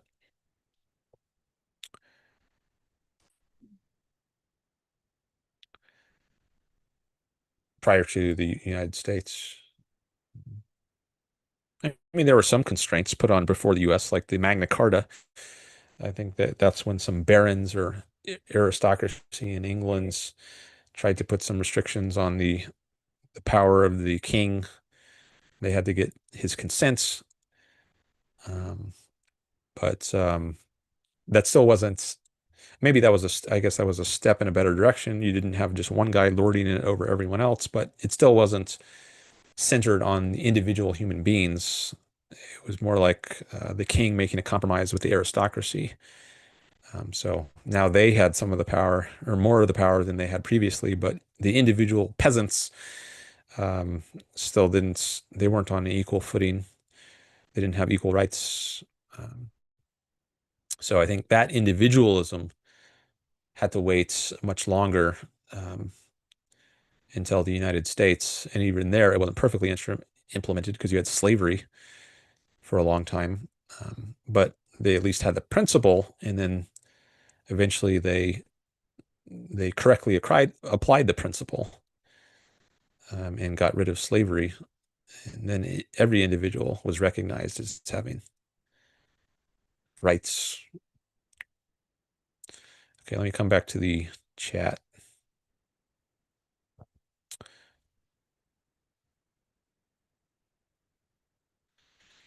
Okay, more chats from Jay Yossarian and Jason. I have this stream muted. I hear it like the king making a compromise with the aristocracy. That's me on replay. So now they had some of the power or more of the power than they had previously. But oh, I guess you can't hear that because I don't think I shared the sound. But you didn't need to hear that. I just wanted to test it on my end.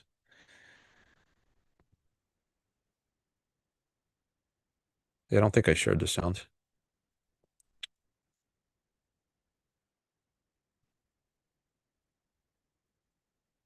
Oh, Evolutionary has just shown up. I've had many chats with Evolutionary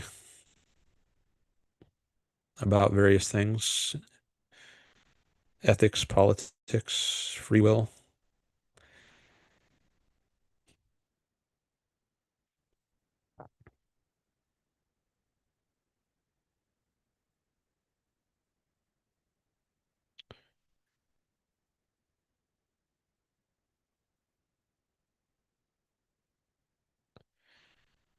So Simon is back.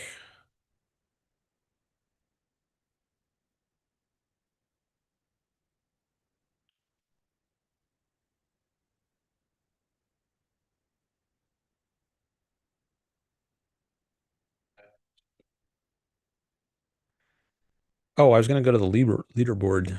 Maybe I'll take a. Oh, Greg is back too. Hi, Greg. Maybe I'll take a little time to check out the leaderboard and then engage with some of these newer chats. Yeah, that's what I'll do. Let me click on the top fans to see the leaderboard. You got Simon there at number 1 with 250 experience points. Robert with the same. I don't know how it sorts you if you're tied. Like, why does it put Simon first and Robert second?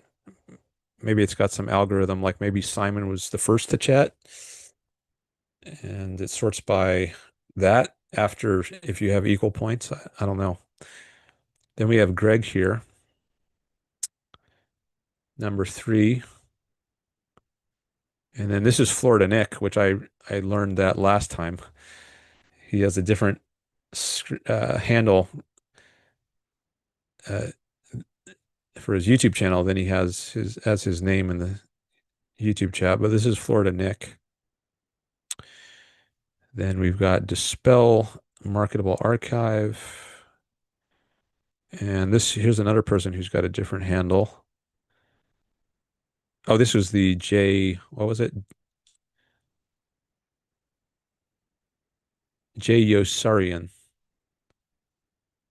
Okay. So he is J Was Yos J Yos CrossFit. Then we've got Dootsy, I Like Numbers, Evolutionary Capitalist, Jason Adams, Prince Wilcox, Alonzo, Billy Cunningham, and a ghosty. All right, so 14 people in total have participated in the chat today. See, what's nice about this is even if someone is not here, you can still see that they were here. So anyone who has participated at some point in the chat will show up here. And sometimes it's nice to be able to see that.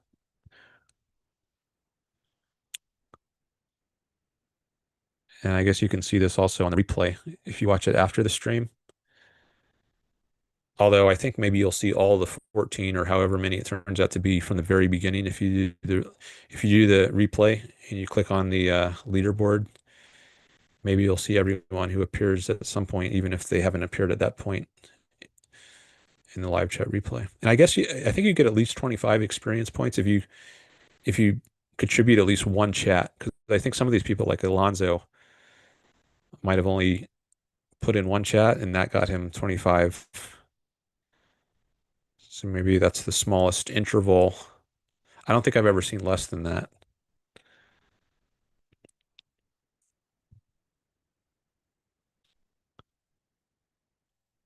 I forgot what a ghosty asked about, but I remember seeing his chat. All right, let me come back to the chat box. See if I do a search on a ghosty, maybe it'll. Oh, there's a ghosties. Yeah. Oh, yeah, he asked about Schadenfreude.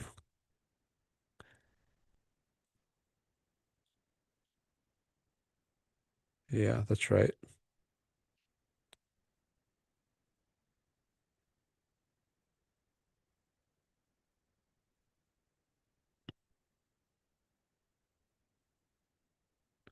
All right, I think I'm going to break the record on watch time at least on this stream because it's been over 5 hours now.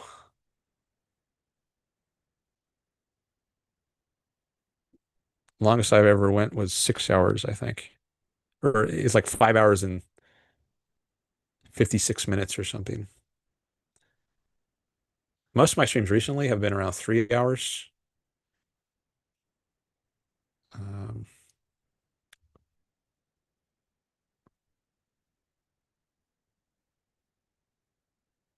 Let me try something. I'm going to see if I can merge a tab from another window with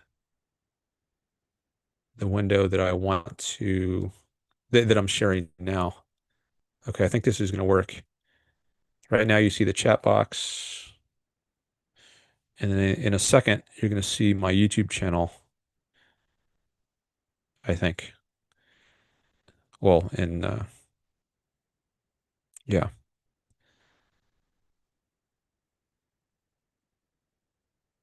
See, I'm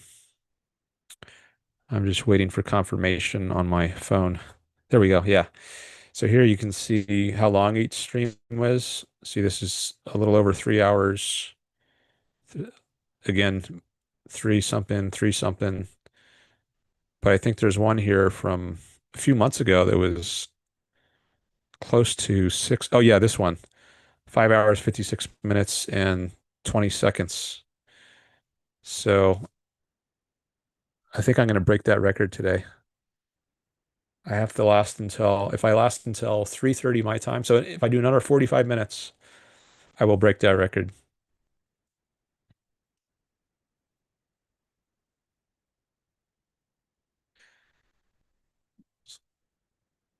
We'll see if that happens. Okay, let me go back to the, oh, Dutzy is, did I see Dutzy come back? Or was I looking earlier in the chat? Maybe I was looking earlier. Anyways, let me see if I can engage some more with these new chats.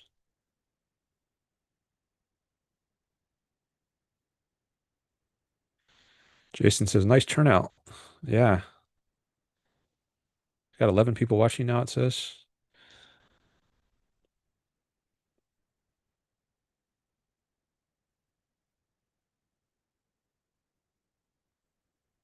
I think the highest number of people I've averaged is 10 people, 10 concurrent viewers. Like the total, like the highest, it goes up and down. So maybe the highest in a given stream might be 13 and the lowest is, well, zero because that has to start at nothing. But the average for during the stream, maybe it averages 9 people, right? If the highest is 13. But um, so far today, I think the high point has been, what was it, 17? Or was that the high, was that the number of likes? I forget now.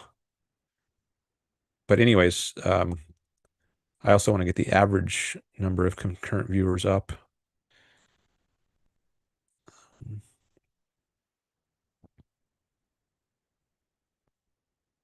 Okay, so let me see some of these chats. I think this one is new. I haven't read this one yet. From J. Yossarian. The security agencies or justice agencies would still need to please their customers.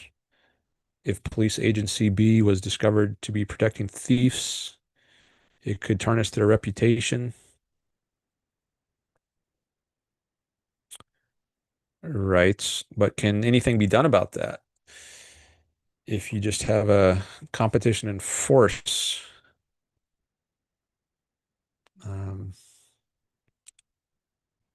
you can stage a revolution as the Americans did at some point. Like if you think a government is corrupt, so let's say police agency, or we could also say government B was discovered to be protecting thieves, it could tarnish their reputation. So I guess if you live in the jurisdiction of government B, which is protecting thieves, you could try to stage a revolution, maybe try to assassinate the leader who was harboring thieves, or somehow overthrow the leader of this corrupt government that's allowing thievery, and try to overthrow that and replace it with a new government that doesn't reflect or doesn't protect thieves. But once you've got that new government in power, one that is, let's call it a good government because it protects people from force, from the initiation of force, instead of protecting thieves, it puts thieves in jail. Once you get a government like that in power, why have competing governments? Why not just have that one government as long as that government is properly constrained because it's got the proper principle of governance in place. Once you have that, what's the value in having multiple governments, competing governments? I mean, you could replace the personnel that like if you say you could have competition, and I guess there is competition, or there could be, like among who's going to be the police officers. You can go to a police academy, and I guess there's a training period they have to go through, or like for the military, the Navy SEALs or whatever, they have to go through these programs that test them and see who's the best, and who's going to make it. So you could have better and worse personnel, but I don't think. But the principle is going to be this: is you can't get any better than that. Once you've got a, a principle in place that the government's mission is to implement, the principle of protecting people from force, there's no competition that's going to give you a government with a better principle. That is, well, on my view, on Rand's view at least, that's the proper principle a government should implement. And then you might have competition on who's going to best implement that principle, like who's going to be the best police officer or the best Navy SEAL. But I don't think you need competition in like the kind of government that is governing in place. Like open the competition to governments that protect thieves. Why would you do that?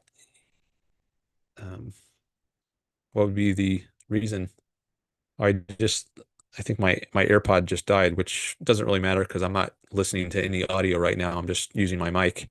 But in case I do need to use audio, let me just get my other AirPod, which is fully charged. Um,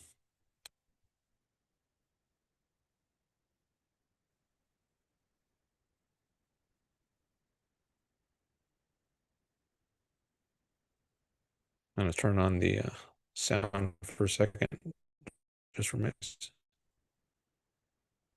Better than that. Once you've got the, a principle, be this, who's going to make it. So you could have better and worse personnel, but I don't think. But the principle is going to be this: is you can't Okay. get any better than that. Once you've got Got the sound. a Is the principle in sound place that back? the government's mission Why is don't I hear to myself? implement, the principle of protecting people from force, there's no competition that's going to give you a government with a better principle. That is, well, on my view, on Rand's view at least, that's the proper principle a government should. Where's my sound? And then you might have Hold on, I'm gonna competition. stop this screen share first.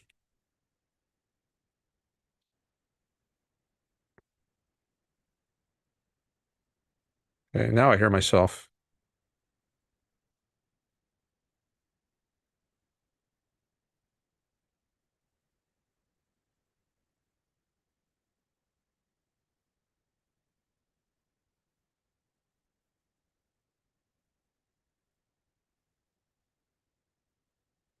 I'm just doing an audio test here on my end.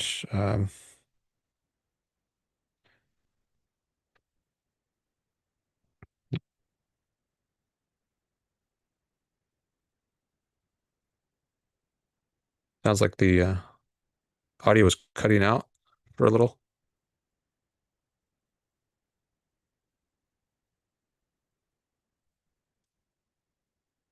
Oh, now it's starting to do this looping thing. Let me, or audio looping, maybe not on screen looping. Okay, let me just refresh this page.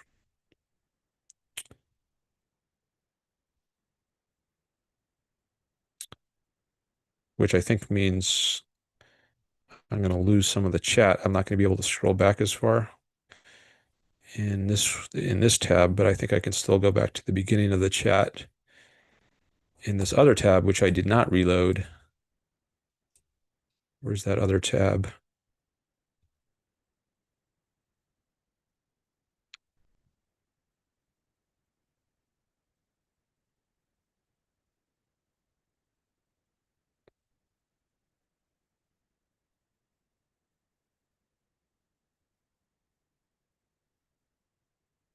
Oh, that one also is, I can't go back all the way to the beginning, but I think there's another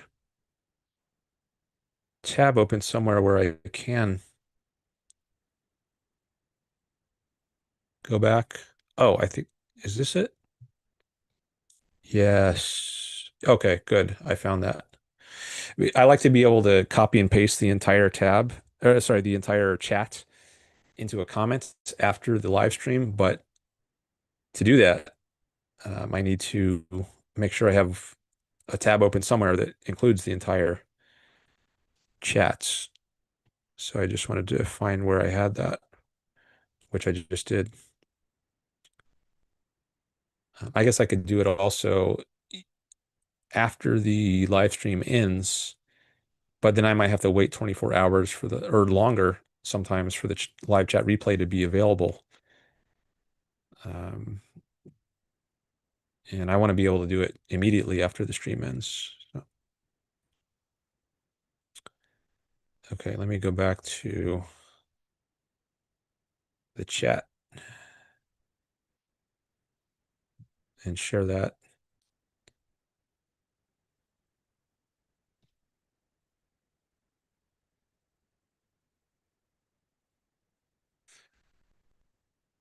Mm, yeah.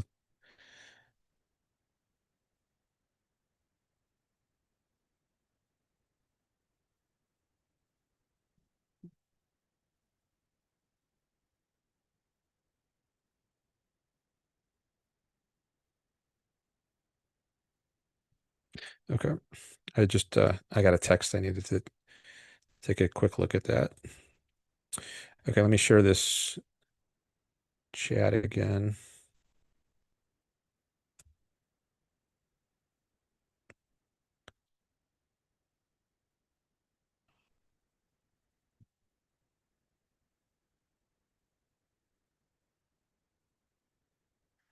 All right, so there's some discussion going on between some of these chatters. Evolutionary, Simon, Jason, Greg. Those are the recent chatters I see. Where did I leave off? I think I was around. Oh yeah, I was up to here. this one about this question from, or this chat from J. Yossarian. That's the last one I engaged with.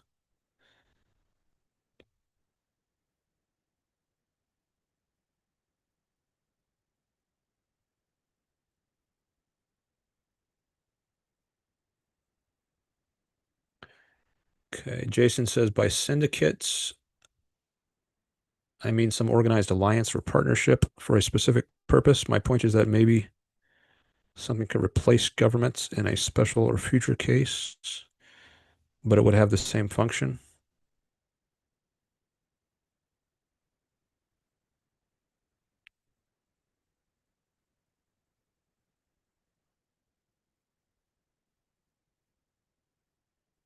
Well, why call it something different if it has the same function?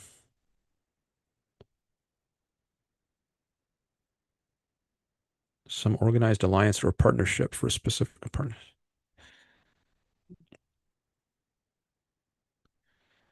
Okay, then we get the first one from Evolutionary. He says the problem with monopoly is that the citizens pay higher prices for lower quality of goods due to the artificial restrictions of competition, I guess.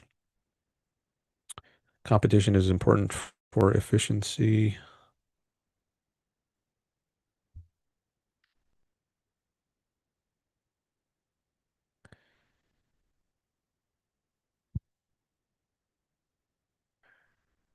So it's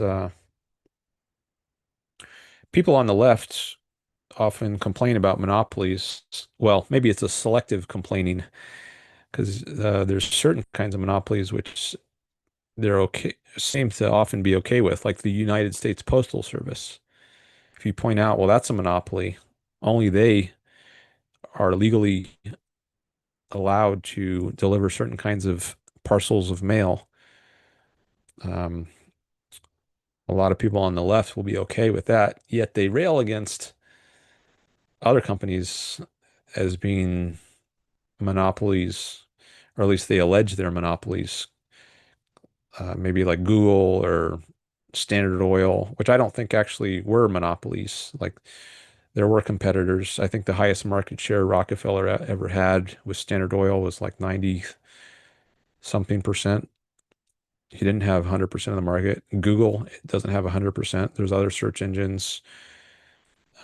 They have a dominant share, the most share, but it's not like the USPS where they have 100% of the market and it's enforced by law. You are legally prohibited from competing with them. And I think that's bad and corrupt. It's coercive. Um, Yet, some people are okay with that. Some people on the left, at least.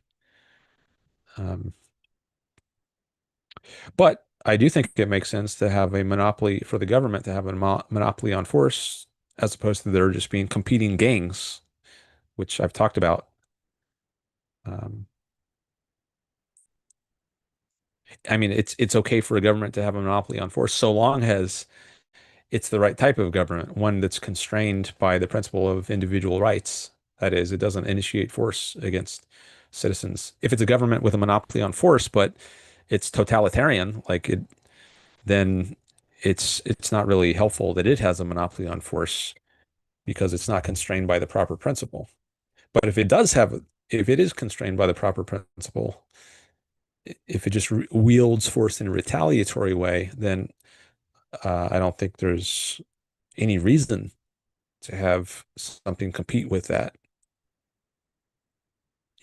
You can't get a better form of government than that. As I said, you could have competition among the personnel, like the police and the military who make it up. They can compete for spots on who's going to be the best at implementing this principle of retaliatory force, of only using retaliatory force, not initiating force. But why have a competition in this type of government?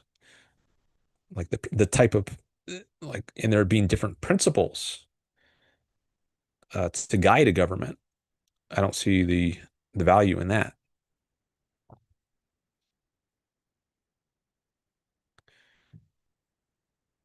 Jason says, I hear you. I think at fast speed when you replay it. Oh, okay. That was from 21 minutes ago or 23 minutes ago. I'm somewhat behind in the chat.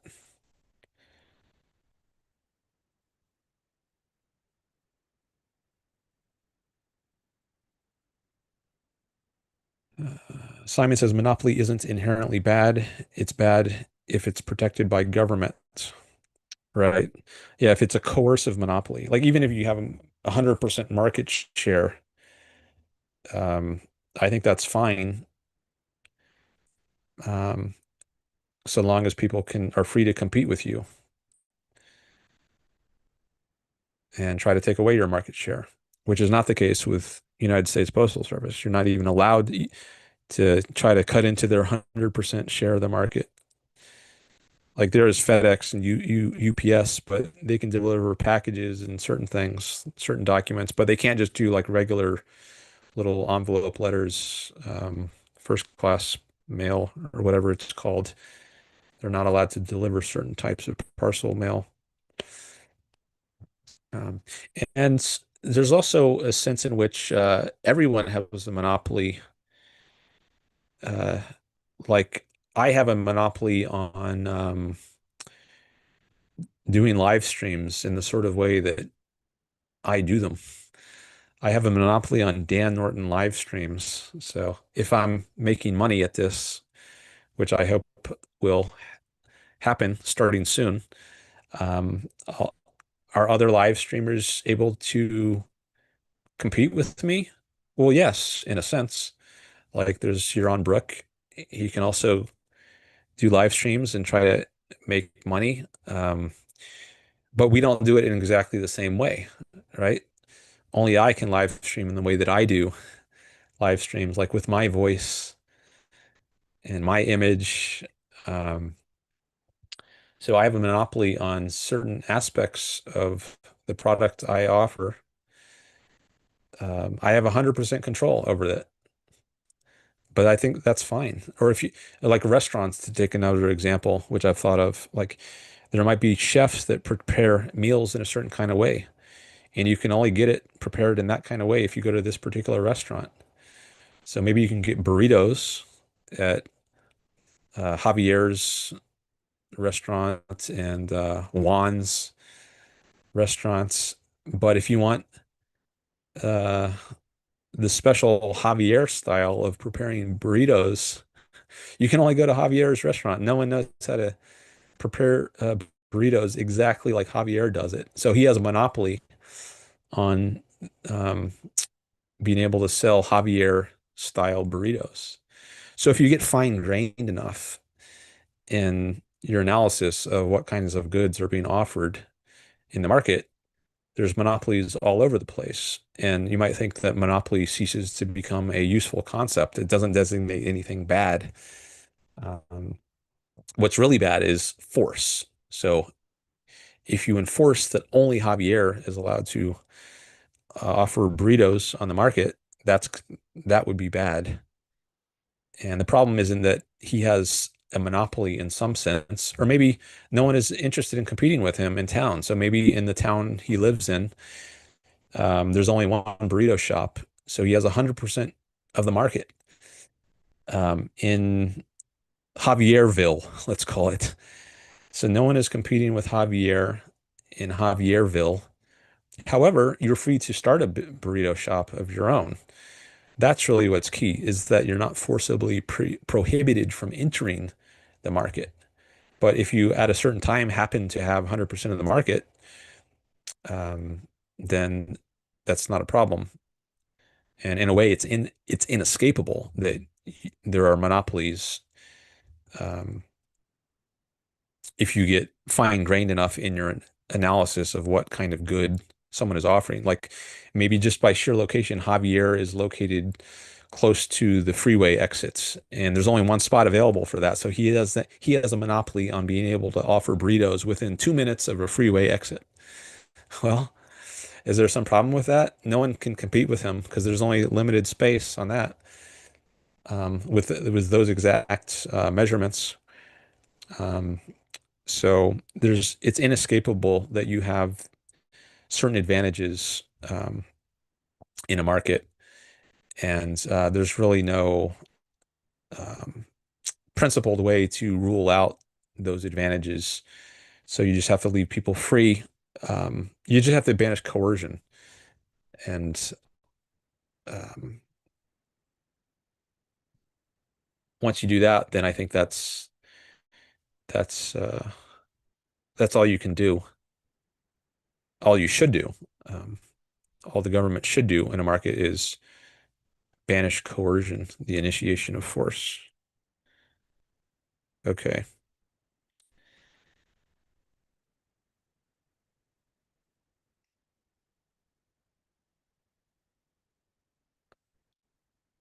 Okay.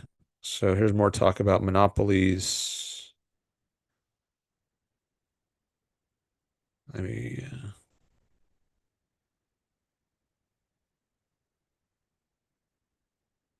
here, and maybe I should use my phone to go to the end of the chat instead of losing my place here in the chat that I'm engaging with. So, mm,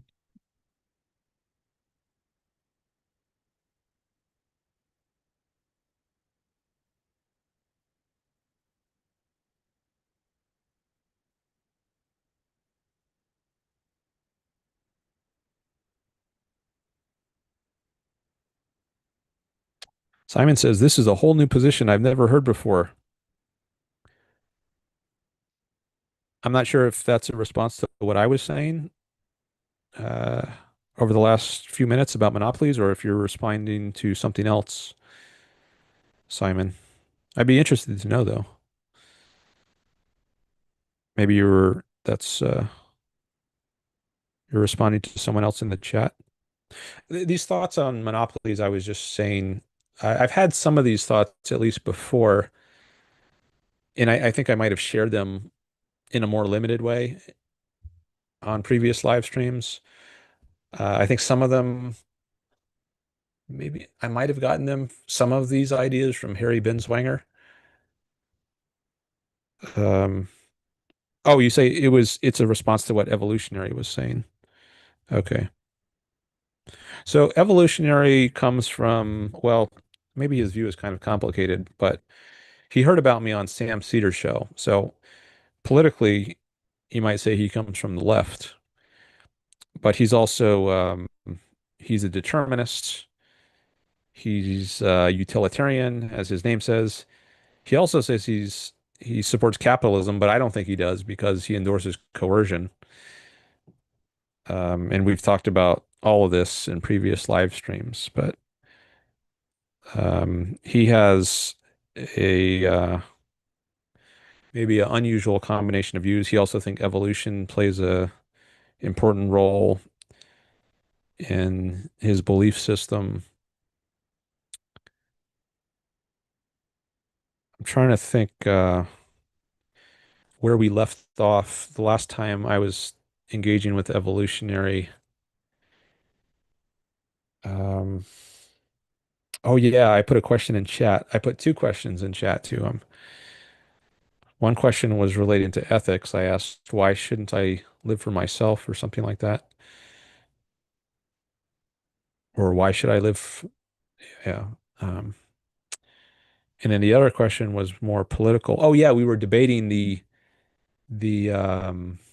definition of capitalism. I think that appeared in the title.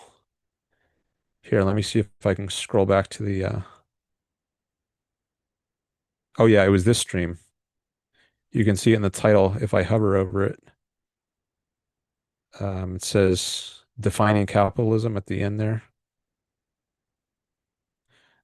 That was the last time I had a discussion with Evolutionary. And I was saying how it doesn't make sense to use the same term capitalism for the system Ayn Rand advocates and the system that he advocates because they're just so radically different. And he agreed that the same term should not be used.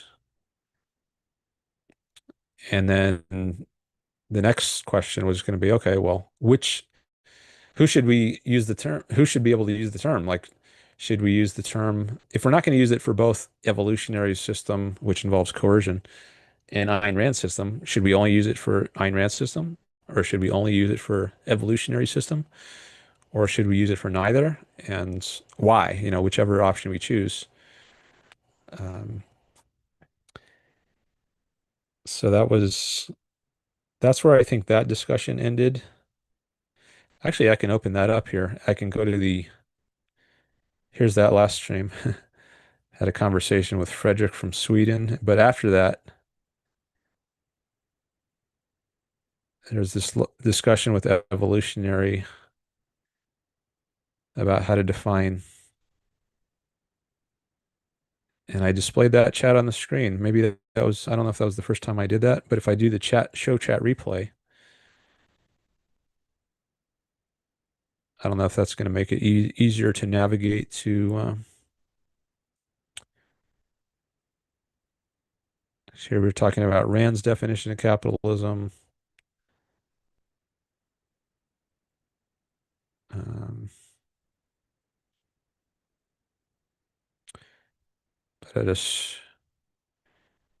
anyways, I'm not sure if we should go back to that discussion, defining what capitalism is, or if we should go in another direction.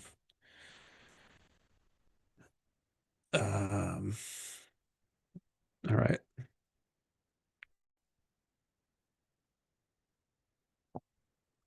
Evolutionary puts a lot of chats in the chat. And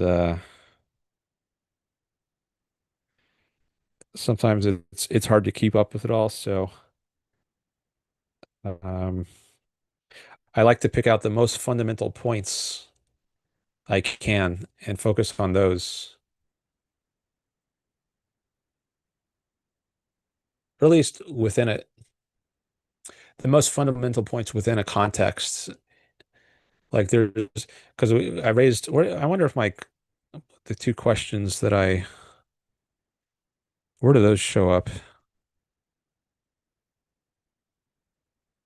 Oh, I'm looking at the wrong chat. That was from today's chat. What I was looking for is the point in this chat from a few streams ago where I asked those questions. I guess it's later. Maybe I have to go later in the stream for my chats to show up.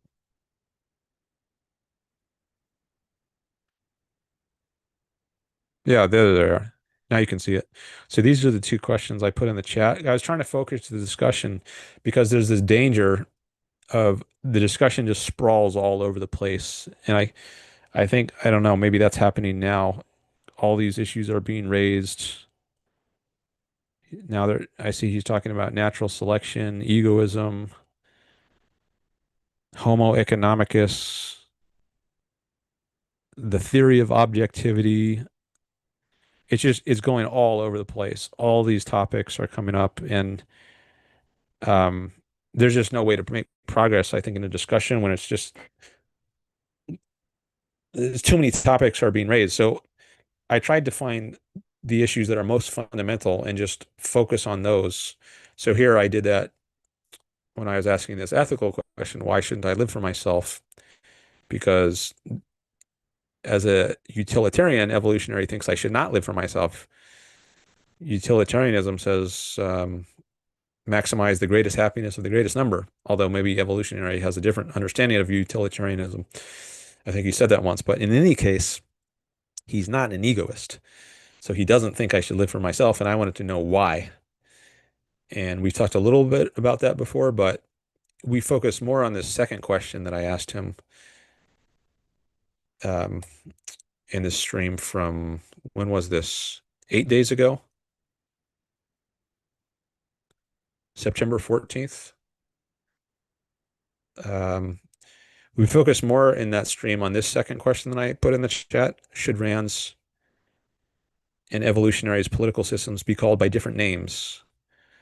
setting aside the issue of what particular name to use. And we came to an agreement on that.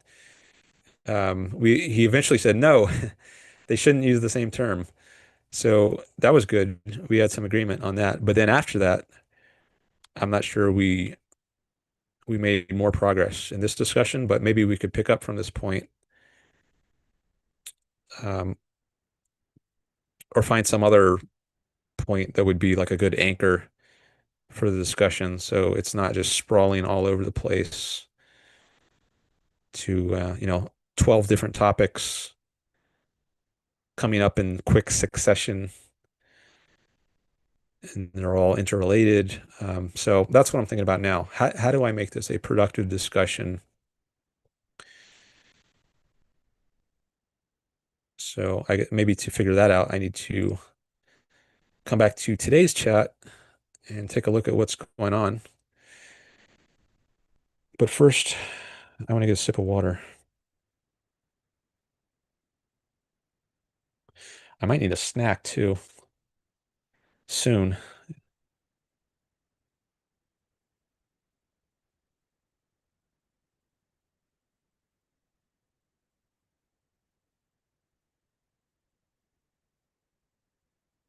I need a snack too soon. Maybe you heard my phone there. Um,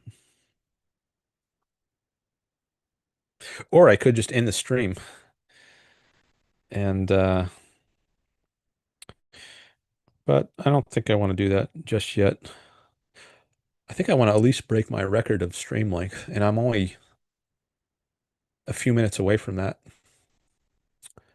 I only need 8 more minutes, and then I will break my record for the longest stream I've done. Simon says, attack his basic concepts. Well, I've said before that uh, free will is the most basic concept where we disagree, because he's a determinist, evolutionary, but he doesn't want to talk about that. He's said that he thinks that's not interesting. He's more interested in talking about ethics or politics. So I've said, okay, well, let's see if we can bracket that issue and just set it aside and have a discussion of ethical or political issues independent of the issue of free will versus determinism. Ultimately, I doubt you can do that, because the whole issue of ethics is, how should we live? But there is no should if we're determined. If we just act as we have to act, I have no choice in the matter of how we act, or how I act. Or if politics is the discussion of how should we construct society, what's a good political system to have, how should we um, how should we run things in a society? Well, we have no choice about it if we're determined. We're just going to run it as we're determined to run it. So it's incoherent to it doesn't make sense to even discuss how we should do things in ethics or politics if we have no choice in the matter. So I don't think you can really escape the fundamental issue of free will versus determinism, but maybe there's a limited context in which you could set that aside, at least temporarily. But insofar as is possible, I've tried to see if I can discuss ethical or political issues apart from the most fundamental issues, apart from his basic concepts.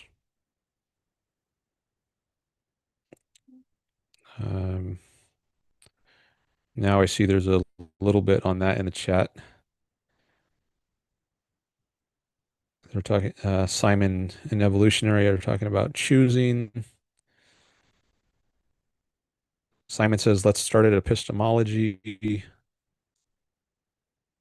Well, I guess if you're talking about objectivity, which I saw some of that in the chat, I guess you are talking about epistemology, which is more fundamental than ethics. It's how do you know things, anything, whether it's ethics or politics or aesthetics or science or principles of cooking or how to drive a car. These are all just different kinds of different areas of knowledge. But what is knowledge um, itself? If we're not clear, if we have different views on that, then that's going to infect our views on, or affect our views on more derivative issues. So yeah, epistemology, that might be a good place to start. Metaphysics, how deep do you want to go?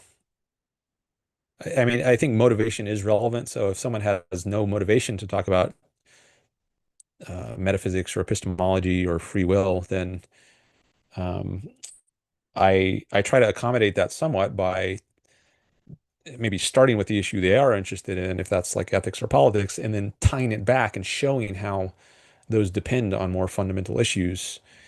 And if I can convince someone that actually your view on ethics or politics does depend on these more fundamental issues, and the person sees that, then maybe they will be more motivated to talk about the more fundamental issues.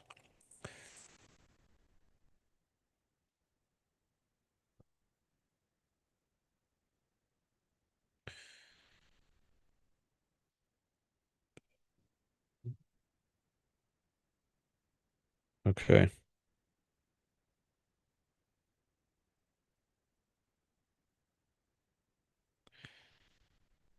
So they're talking about certainty, uncertainty,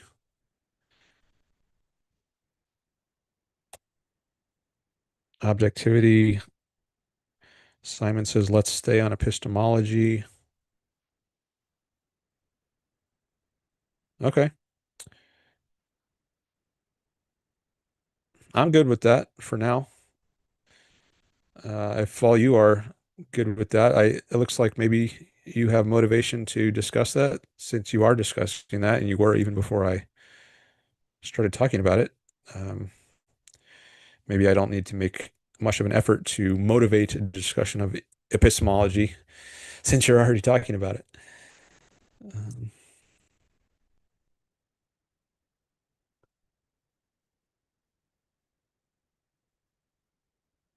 Simon says he's rationalized a fairy tale of a political system based on these premises. I'm not fully informed on his view, but I think he's got some video on his channel, or maybe many videos, which discuss his point of view. I had one discussion with him over Zoom once, about a year ago, which is on his channel.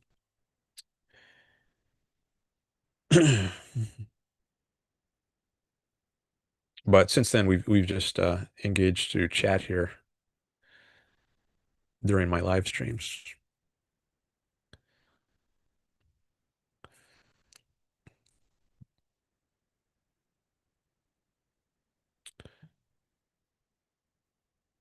Maybe he's typing something right now. Excuse, because I see there's a pause in the chat.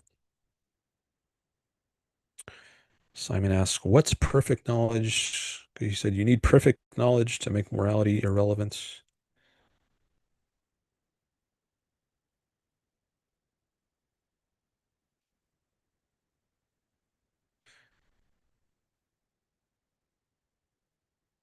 All right. Well, maybe while there's a pause in the chat, that's a good chance for me to go back and see some of the other stuff that's been written.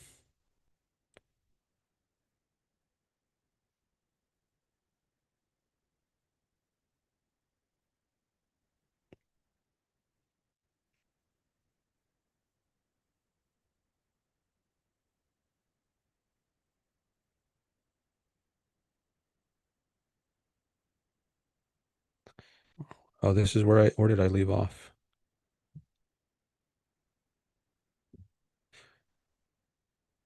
Mm,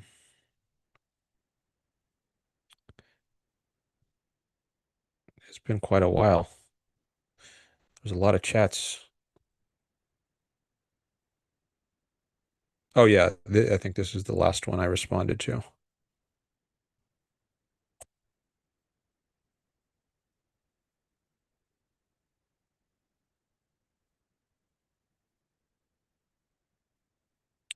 Simon says anarchy is a fairy tale. I'm looking on my phone here, not the chat I have on this shared on the screen, because I want to be able to see the bottom of the chat. not just where I left off. And I can see that on my phone. Simon says, I have debates so many, I have debated so many anarchists. My tolerance is low. Excuse the bluntness. Well, I don't know if is he an anarchist? I don't remember him saying he's an anarchist. Are you thinking that Evolutionary is an anarchist? Actually, I would be interested to know that. He heard me on Sam Cedar, so maybe you're a progressive, so-called, a leftist progressive, or maybe you're not. Uh, I'm curious how you would identify yourself politically, Evolutionary.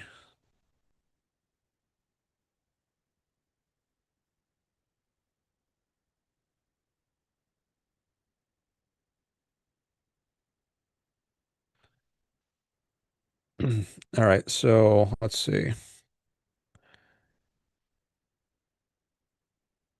Some of this I might just skip over since if a lot of this discussion in between now and where I last left on off on the chat is not about epistemology, maybe I should just skip that if we're gonna continue on epistemology, but maybe I should just read it silently, at least.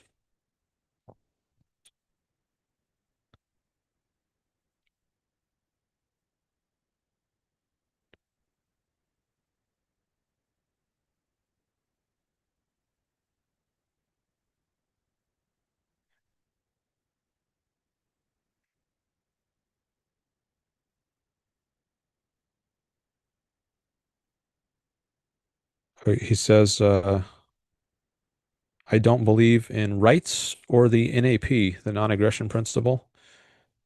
Okay, you don't believe in rights. Okay. Um,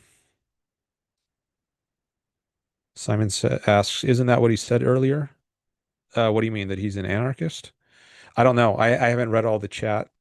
I haven't been able to keep up with the whole thing. So maybe he did say earlier that he's an anarchist, and I just haven't gotten to that chat yet. Um,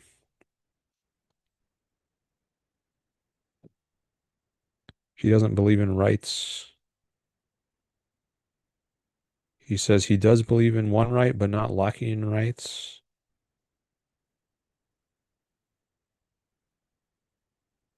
What's the one right you believe in?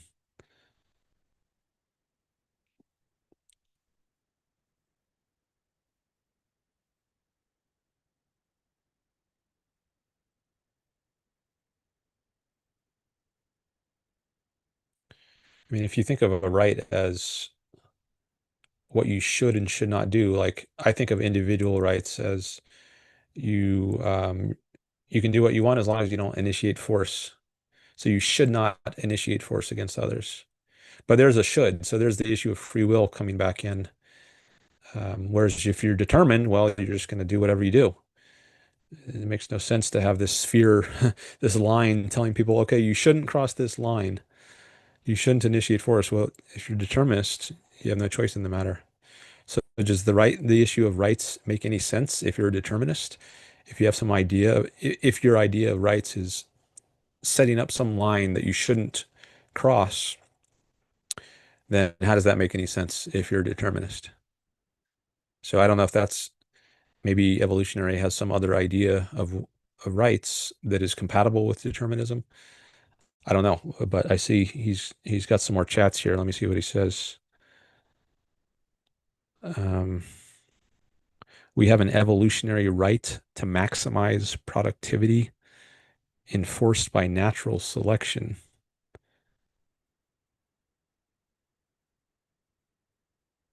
We have a right to maximize productivity. What does that mean? If someone tries to stop me from maximizing productivity, they violated my rights. Is that what that implies? So they shouldn't stop me from maximizing productivity? Well, if you say shouldn't, you're smuggling in free will, implying that people have a choice in the matter.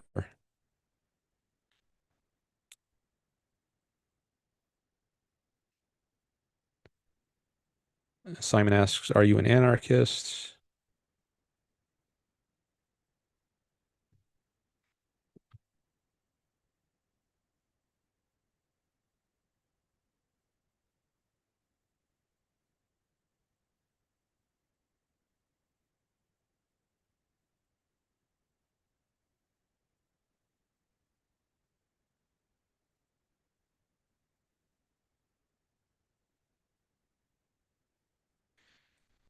So Evolutionary believes in productivity. And then Simon asks,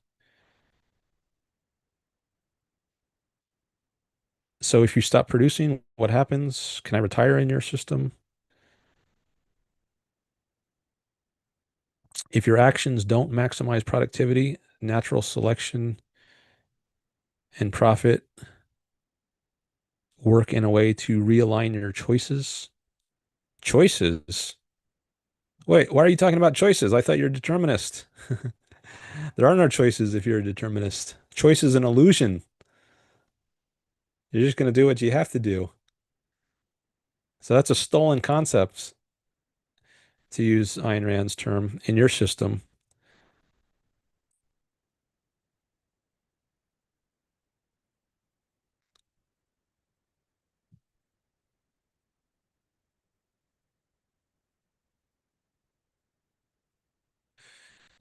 Choices under uncertainty? Yes. So you're smuggling in the issue of free will here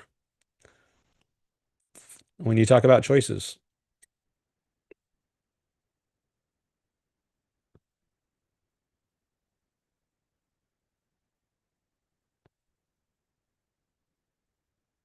That's choices are not consistent with determinism. I mean, if you're a compatibilist, you'll argue that. Many philosophers, most philosophers actually, they try to reconcile free will and determinism, or choice and determinism, but I don't think there's a coherent way to do that. He says, no, you're smuggling in indeterminism. Okay. So now we're on the free will issue. We're not on epistemology. But uh, uh, no, I'm not smuggling in indeterminism. If by indeterminism you mean like random or probabilistic, like metaphysically random or metaphysically probabilistic in something out of my control, which I think is how indeterminism is usually understood. It's not just non-determinism. It means something more than that.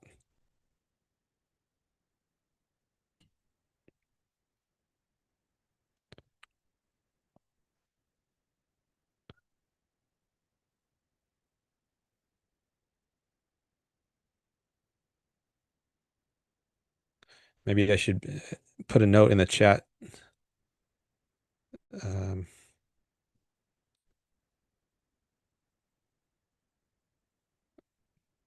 we're back to the issue of free will versus determinism. So you see how your viewpoint, you it relies on a certain view of human nature and whether there is something like free will or choice. So there's not really any point in discussing your view of the social system if it all rests on a certain view of choice, which I don't accept.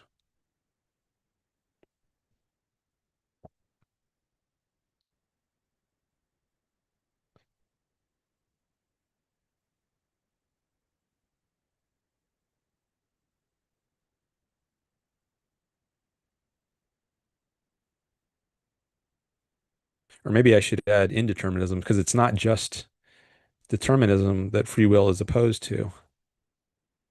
Um, so I'm going to add that in the chat, actually. I'm going to say determinism slash indeterminism because I think they're both opposed to free will, the way they're typically understood. But now, looks like, let's see, the discussion is going somewhere else. Uh, s- you must produce in some fashion, even if you're babysitting your grandchildren, because evolution demands it. Okay. Um,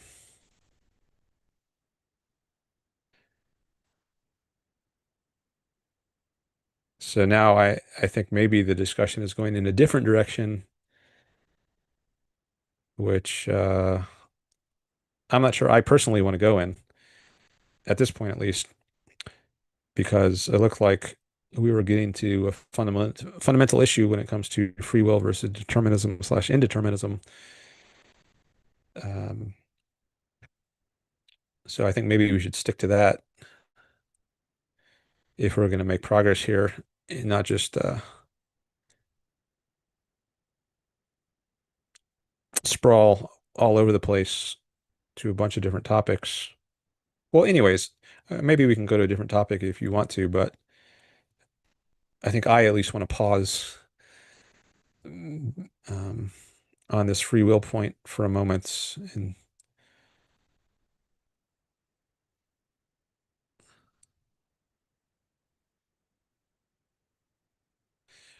And I mean, it seems like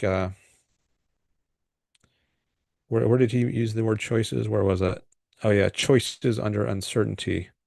There's one. I think there was multiple uses. He says, "I didn't say our choices are indeterminates." Okay, so you're using this word choices. I want to know what you mean by that. If you're a determinist, what the heck is a choice? If we're all determined, how can there be choices? So I don't understand your view. And not sure I can engage on other issues until we resolve this. And I'm not the one who brought up choices. You brought up choices there. So it just naturally came up, oh, here's another one.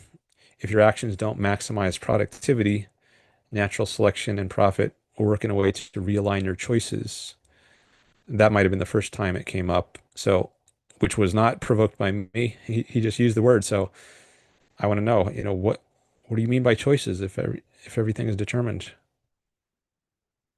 How can I make sense of this? All right, we have a new person in chat who asks if Jesus can beat Goku. I have no idea what that's a reference to, but Evolutionary replies to it. He says, yes, but not in one punch. Is that a video game reference?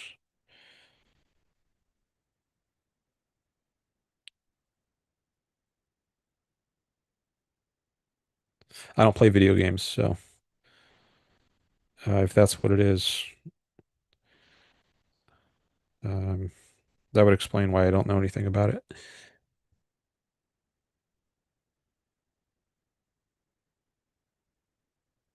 Greg says, I think the inmates are trying to take over the asylum. What do you mean? In this chat? Simon says, let me out. We can do free will. Uh, Goonin Ed. All right. This name is a little vulgar, so I'm not sure I want to say the name or even have you in the chats if you're going to have a name like that. Um, I don't want vulgarity here. And the way you talk also is you're using kind of slangy words, bruh, spelled BRUH.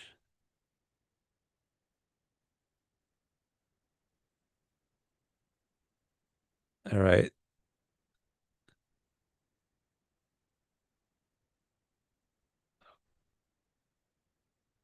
Why is the streamer not answering though? Well, what, your question? Can Jesus beat Goku? Maybe because I have no idea what it's talking about, and it seems pretty irrelevant.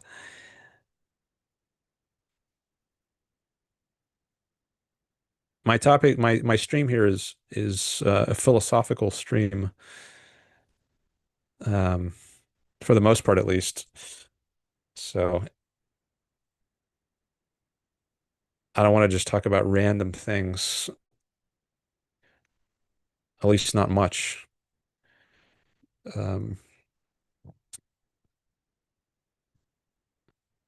Greg says Goku is a fandom reference according to Google. Greg says yes in the chat. That's what he's referring to. Yeah, I don't want this to turn into an insane asylum. So I do want to keep it from sprawling onto irrelevant topics. So I'm here to promote Ayn Rand's philosophy of objectivism. So I like to have discussions and debates that are philosophical, and that's mostly what the chat should be about. And then he says, maybe I'll call you G for short for now, because I don't want to read your name, because I think it's a bit vulgar. Um, you can change your name, I think, right? I think if you're in the like if I go up here to the top fans and the leaderboard, maybe you're stuck with this, like your at handle on YouTube, but the screen name that appears in the chat. Oh, I don't see you here. Why don't you appear here? Do I have to refresh the page to see the G person on the leaderboard? Maybe I need to do that. Let me try that.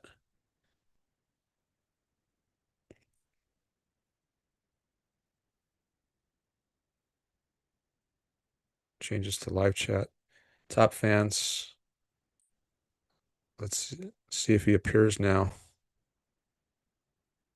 Oh no, I still don't see him. That's weird. Why doesn't he appear on the leaderboard?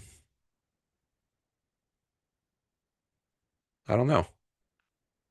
Anyways, I was going to say you can change, even if you can't change this name, like if you go to youtube.com/at rational 863, you'll see this person's channel, Florida Nick. But even if you can't change this, maybe you can change the name that appears here. So until and unless this person changes his name, I think I might just call him G, assuming I allow him to be here at all. At least so long as I allow him. I think I'll just call him G for short. He says, my bad, OG, old guard. Um, Not sure what that's about. Silly things can be better answered by Chat GPT, says Jason. Florida Nick says Goku is a character from the anime Dragon Ball Z. Jesua versus an animated seems pretty philosophical versus an animated character. Um, I stopped playing video games many, many, many years ago.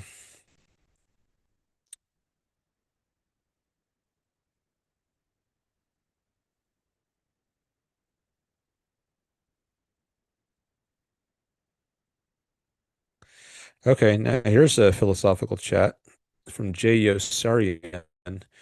If we're made up of particles and atoms that follow deterministic laws of physics, how does free will emerge?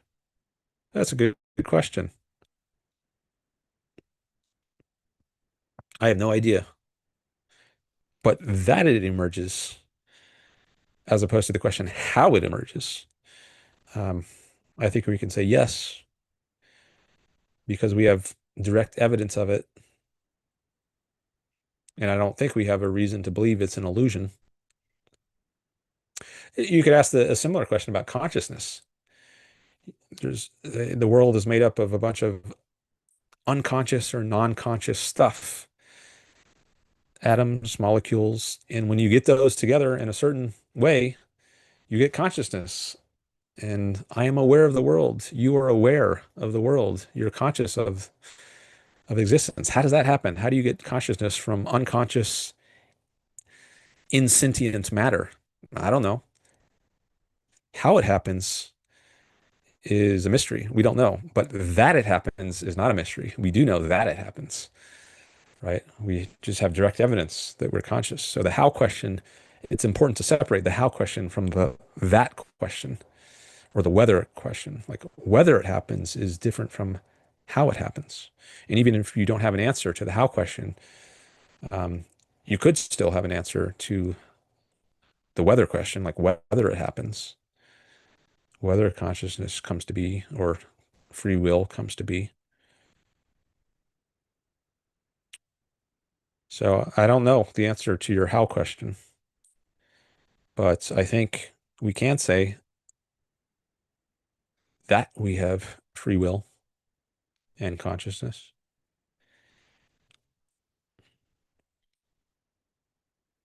because we can directly observe it. And some people will say, yes, it seems like we, even determinists will say, yes, it seems like we have free will or choice, but that's just an illusion. Um, because science tells us if we look at things carefully, we actually don't. And then they'll cite things like the Lebed experiments, but I don't think those provide good support if you've heard of those. I've talked about this in past streams. I don't think there's good evidence from science that free will is an illusion. Okay, Jay Yossarian says, thanks. So what is the evidence? It does happen. Free will, that is. Oh, you mean what is the evidence that we have free will? If that's what you're asking, we observe it introspectively. So you can just, so we have got, there's extrospection where you're looking out with your senses. Um, and then there's introspection where you observe what's going on in your own mind. So like, do you have a headache right now? How do you know? Well, it's not by extrospection. You didn't look out in the world and see your headache out there in the world. You introspected on your own mind, and only you can know that you have a headache because only you have the ability to introspect on your own consciousness and observe whether you have a headache right now. So there are some things you can know by introspection, and one of the things you can know, in addition to knowing whether you have a headache right now by introspection, is knowing whether you're controlling your own mind. And I think that's something you can directly observe, that it's up to you um, whether you bring your mind into focus or not. That is the root choice that we have, according to Ayn Rand. You can allow your mind to drift, buffeted by emotions. That's another way you can put it. Are you choosing to put reason, your rational mind, in control, or are you just letting your mind be run by your emotions, being buffeted around by uh, your desires that you have in a given moment? Um, so are you going by reason or are you going by emotion? Um, Now that's a different question from whether you're having an emotion. You can have an emotion, but that doesn't mean you're driven by emotion. Like I think we're all always having some kind of emotional experience, positive or negative, even if it's only a very mild one. Um, Maybe you're not experiencing an intense emotion at a given time. But I think we all always have some kind of emotional state that we're in. Even if someone says like, "How are you doing?" You might say, "Well, I'm okay." You're not feeling especially happy, elated, or you're not depressed, but you're feeling okay. Well, that's still a kind of feeling. Um, it's just a mild one, you might say. But are you driven by your emotions? That's the issue that's relevant to free will here. Like if you're fearful of something, does that fear drive you? If you're fearful of social disapproval, for example, of being seen as non-religious, if you're raised in a religious household, you might feel fear at questioning your parents' belief in God and saying that you don't believe in God. You might have fear. Well, do you allow that fear to control your own mind and dictate what you think? or do you assert your own rational mind um, and say, I'm going to follow what my reason thinks. I'm not just going to conform to what other people around me think because I'm afraid of their social disapproval. I'm going to think for myself. And whether you do that, whether you do keep your own mind in focus and trained on the facts, um, or give up that focus and just allow yourself to be governed by emotions, that's an issue which is directly up to your choice. And you can observe that. It's not an accident that you choose one way or the other on whether you go by reason or um, allow emotions to govern you. That choice is up to you, and you can observe just introspectively that you directly control that. In any case, I think that's the sort of reasoning Ayn Rand gives for thinking that we have free will, that is control over ourselves. We can just introspectively observe this fact about ourselves. And it's also by contrast to that control that we think we don't have control over other things. For example, the patellar reflex. The doctor taps on your knee or just under it with a hammer, and then your leg kicks up. And that has a certain distinctive feel to it, which is different than um, when you are controlling yourself. It's an involuntary reflex. And it's by contrast to something like that that you grasp something like free will. You can see there's a difference, and it has a different feel to it. Some things don't feel within your control, other things do feel within your control.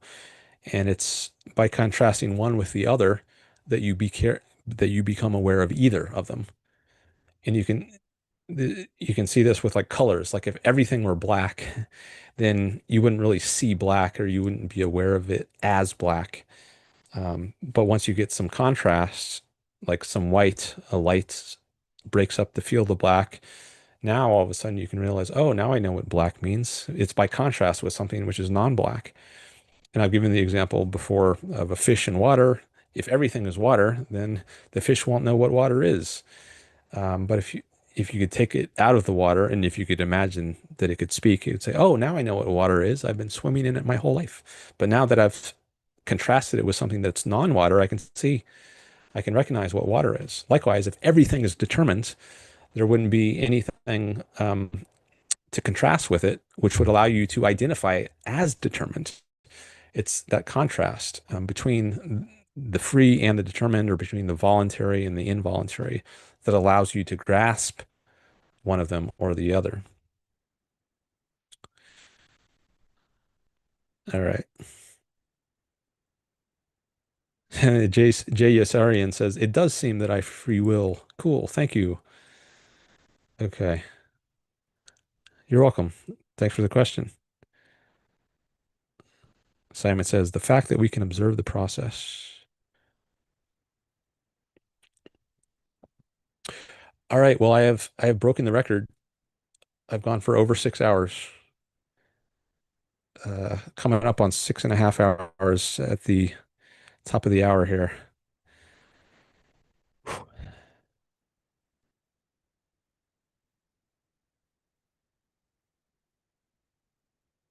All right. Let me look at a few of these other questions towards the bottom. Jason says Peikoff has answered relating to where exactly the line is drawn for the brain as an organ versus where the mind is, consciousness. It does not matter any more than knowing when hairs become a beard.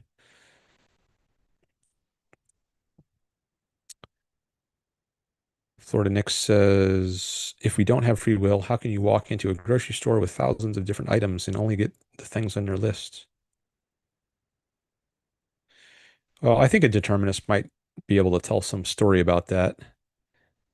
I'm not sure it's ultimately coherent, but there's some things they might say. Um, I'm not sure I want to try to reproduce what a determinist might say to that right now. Here's another one on the beard from Jason. When exactly and precisely do hairs/whiskers become beards? It can become a mystery. Is it enough to know the mind is conscious or the man has a beard?